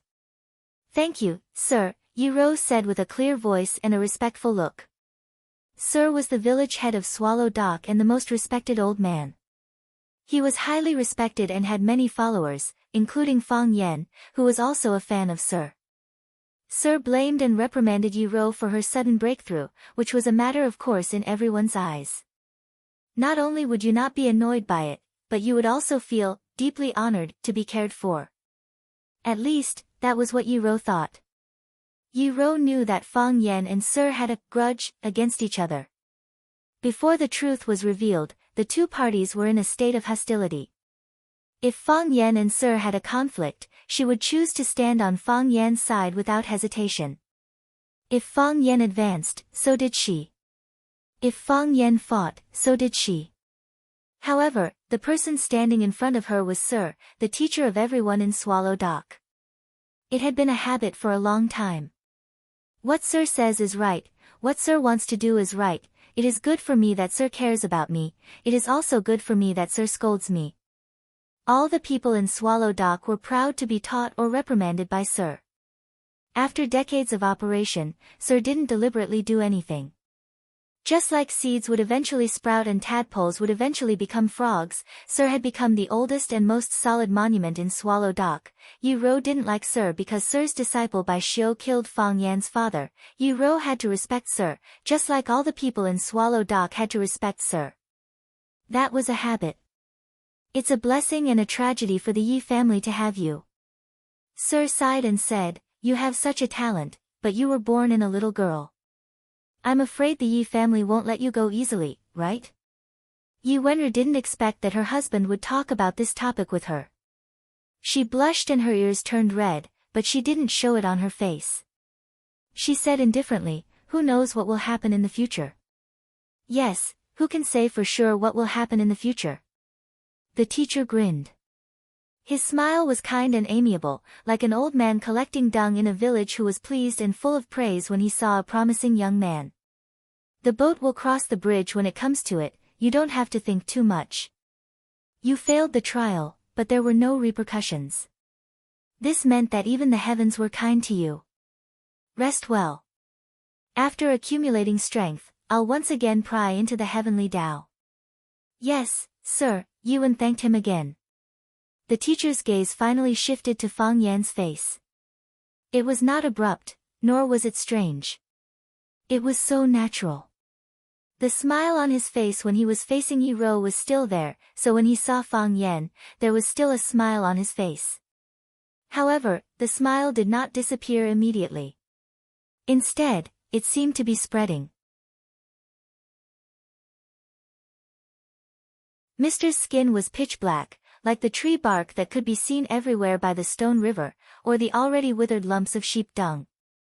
Because his skin was too dark, the wrinkles on his face didn't seem deep. His eyes were cloudy, and crisscrossing red blood vessels could be seen in the whites of his eyes. It gave people a sense of familiarity, but also made it difficult for people to get close to it. "You're back." Mr. looked at Fang Yan and said. It was a normal greeting, just like how Fang Yan used to greet him countless times when he came back from outside. At that time, he might wear a gray robe and wander around the village. Most of the time, he would carry a dung basket and collect dung like today. The people of Swallow Dock raised countless pigs, cows, and sheep, and most of them were in a free-range state. However, It was rare to see animals' feces, urine, and other excreta inside or outside the village. It was because Swallow Dock had a sunset glow, poop shoveling brigade, headed by Mr., who had been doing the cleaning work in silence. When Fang Yen heard this question, he was extremely unwilling to accept it. He came back this time to see Mr. When he was in Huacheng, he had already started to conceive and plan all kinds of bloody battles when he returned and confronted Mr. What kind of face would Mr. put on, and how he should respond politely? What would Mr.'s first sentence say? He had to give a perfect answer and at the same time make the outside world think that he was a little persecuted man. For this reason, Li Xiaotian, Yi Fengsheng, and the others returned from Yanjing one by one to gather at Swallow Dock in order to show off their power. They did not give in even when they were threatened or even beaten by the elders of their families, just so that they could stand up at the critical moment and stand together with Fang Yen with passion and passion. They had already planned for so long and put in so much effort, but Mr. Was this his attitude? You should be angry, you should be furious, you should be shouting, you could hit people with a dung shovel. Or you could display the dignity and domineering aura of a superior, and then use the schemes and tricks you have cultivated for decades to ask me some sharp but deep questions. How could you do nothing? Did he break the stalemate between the two of them with just a simple "I'm back"? "I'm back," Fang Yen replied in a muffled voice. Because Mr. didn't play his cards according to common sense, he couldn't play the cards he had prepared. Mr. nodded and said, "I heard from them that you were back a few days ago, and I thought you would go to find me right after. I haven't been to school these days, and I've been making big leaf tea several times a day, but I haven't seen you at all. What does that mean? Don't take it for granted." Fang Yen thought angrily. Fang Yen looked at Fang Yen and said, "Do you want me to go, Mr.?" "Of course I want you to go," Mr. said. "The later you go, the worse my character is in your eyes." The teacher looked around and said, "Winter is coming. Before the heavy snow seals the mountain, the animals on the mountain will be more active. After picking up the dung in the afternoon, my throat is so thirsty that it's smoking." Mr. looked at Yi Ro and said, "Ro, go back first. If you go back late, your family will be worried that they have been tricked by this guy to do bad things." As if he knew that Yi Ro would agree, he turned his eyes to Fang Yen again after saying that, and said, "Come with me. Let's have a private talk." Yi Ro looked at Fang Yen, and Fang Yen nodded to her. Yi Ro still looked at Fang Yen, and Fang Yen said with a bitter smile, "Go back." Yi Ro nodded and said, "I'll go back first." Yi Ro turned around and left, walking towards the village of Swallow Dock. Mr. also carried the dung basket and walked towards Swallow Dock, and Fang Yen followed him step by step. When they arrived at Mr.'s hut, Mr. poured the dung in the basket into the cesspool. The village was so backward that they didn't even use biogas. So after the dung fermented on its own, it was picked up by manpower, carried to the wheat field or the rape field, and sprinkled. Mr. threw the dung basket in the corner outside the courtyard, went to the yard to get a bucket of water to wash his hands and face, and then pushed open the wooden door, took the big enamel jar on the table, and gulped down a big mouthful of water. Then he seemed to think of Fang Yen again, and said, "Do you want to drink tea?" Fang Yen refused and said, "I've been taking tonic recently, and I'm afraid that the medicine has been neutralized. It's not convenient for me to drink tea." Mr. didn't insist, and said, "It's said that you make good tea. Even Dao Ling, who has enjoyed a good life in the city, praises your tea skills. I've never had a chance to taste it." Fang Yen didn't respond. If he didn't solve the knot in his heart, he might not be able to make a pot of good tea for Mr. in his life. Mr. stood at the door with a tea jar in his hand, and Fang Yen stood outside in a white robe. There was only a doorsill between them. The light in the thatched cottage was dim, and Mr.'s face was hidden in this gloomy atmosphere. The sun was shining brightly outside, and Fang Yen, who was dressed in a white robe, looked handsome, like the golden sunlight in the sky, dazzling people's eyes. "You came too late." Mr. looked at Fang Yen and said. Fang Yen nodded and said, "Maybe it's too early." I always feel that I'm not ready, and I want to spend more time with the people close to me. After all, I don't have any relatives by my side. You've always been a good child who values friendship and righteousness. Mr. praised. What you said is something that everyone should care about. In this world, there's nothing more important than this. Fang Yan's lips curled into a mocking smile, and he said, if you said that in the past, I would be proud for a long time. Even Mr. praised me, which proves that I must be such an outstanding person. And now I feel that it's a great irony to me.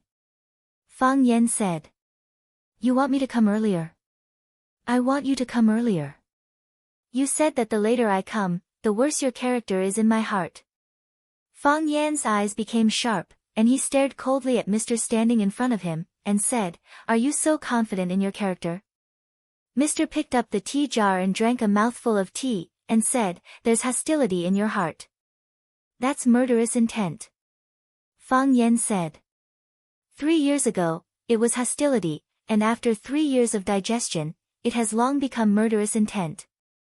You don't want to kill me. Mr. said. If you wanted to kill someone, you would have thought of a way to kill him. Mr. looked at Fang Yan, and said, conspiring, ambushing, poisoning, or any other method. These are all things that you, Fang Yan, can do.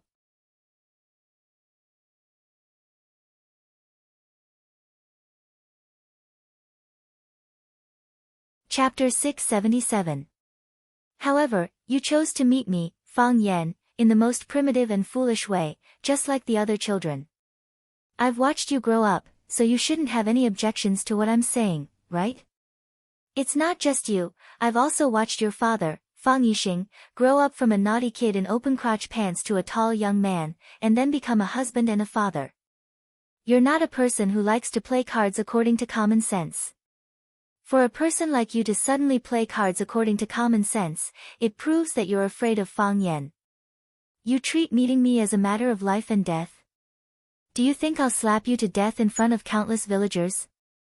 Fang Yan, what do you take me for? And what do you take Swallow Dock for? Sir's tone was very casual, and his expression was very calm. Sir did not show any anger or resentment, and he did not exude his domineering aura.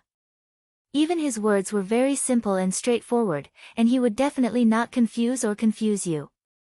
Sir's words made you feel like an old farmer was talking to you, but every sentence and every word made Fang Yan feel very pressured. The reason why we fear a person is not because of what he says, but because of what kind of person he is. What kind of person was Sir? What kind of person is Sir? Fang Yan asked the biggest question in his heart. Sir held a large enamel jar and narrowed his eyes as he sized up Fang Yan, who was standing in the divine light. The young boy in the past had become handsome and elegant. In terms of temperament and demeanor, Fang Yan could be said to be the most handsome young man in Swallow Dock. Of course, the original most handsome young man, Bai Xiu, had been killed by Fang Yan. The greatest evil in life was to be an obstacle. If Bai Xiu had looked like Yi Fengsheng, he would still be living comfortably, right? If he didn't act so pretentiously. Sir looked at Fang Yan and asked softly, in your heart, what kind of person is Sir? Sir, you know, I just want an answer, Fang Yan said. Like you, I also want an answer. Mr. stubbornly looked at Fang Yan and said, what kind of person are you, mister? I don't know. Fang Yan gritted his teeth. This answer doesn't match your style at all.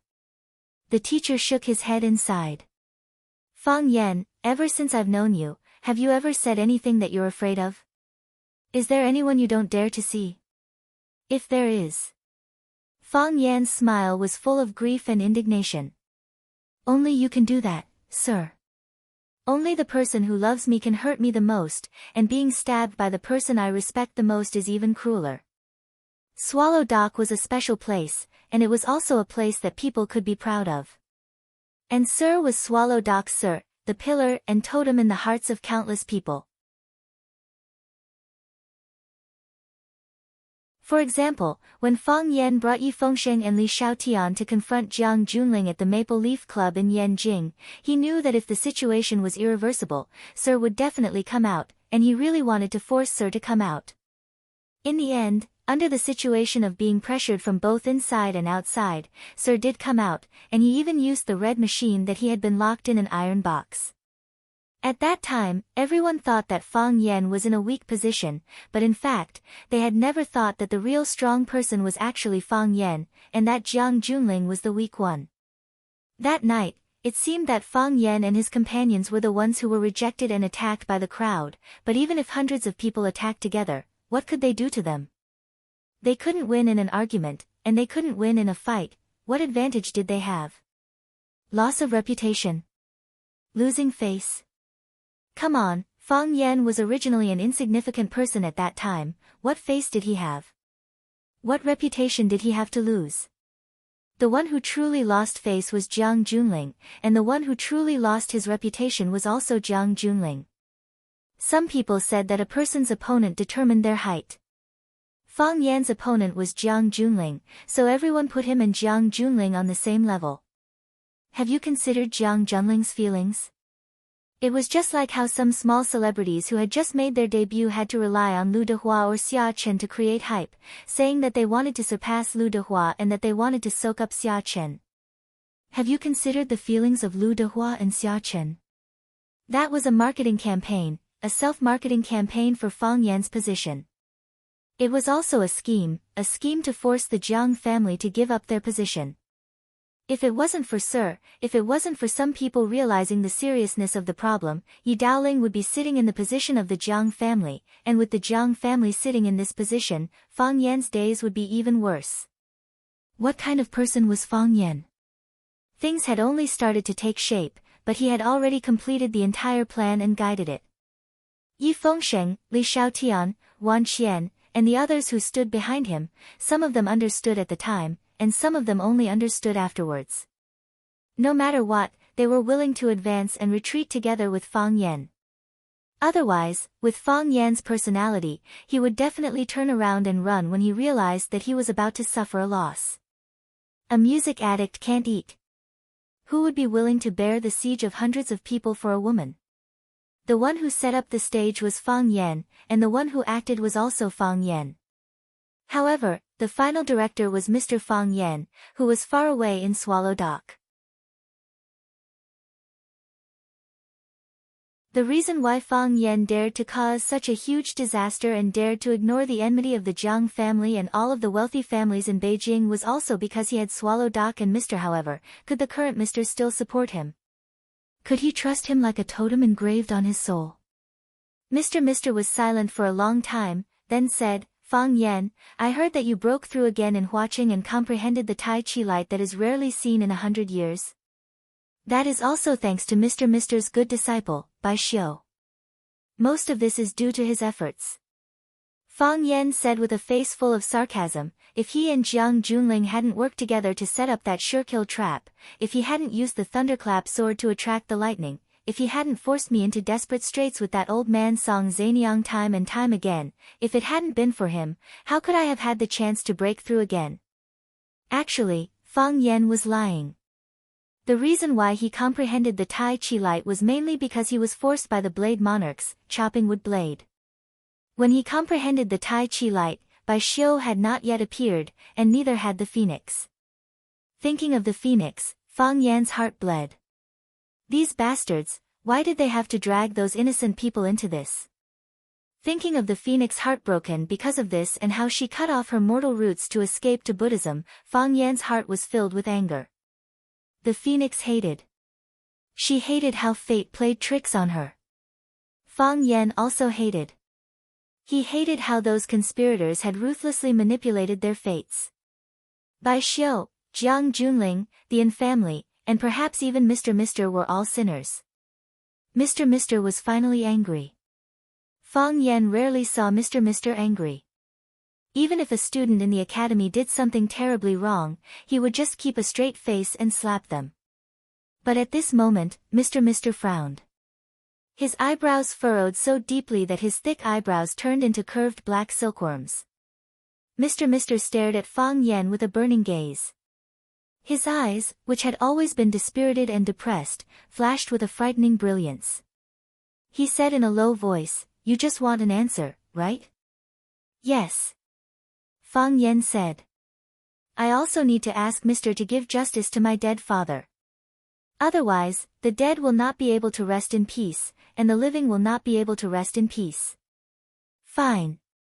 I will give you justice," Mr. said. He held the jar in one hand and raised the other, fiercely chopping toward Fang Yan's face. Palm as a sword. Thunderclap sword. After leaving Mr.'s sight, Yi Rou's footsteps became hurried. She didn't return to her Yi family because she knew Yi Fengsheng wasn't home. She walked along the stone river all the way to the Ruan family at the entrance of the village. Sure enough, before she got close, she heard the laughter of young people inside.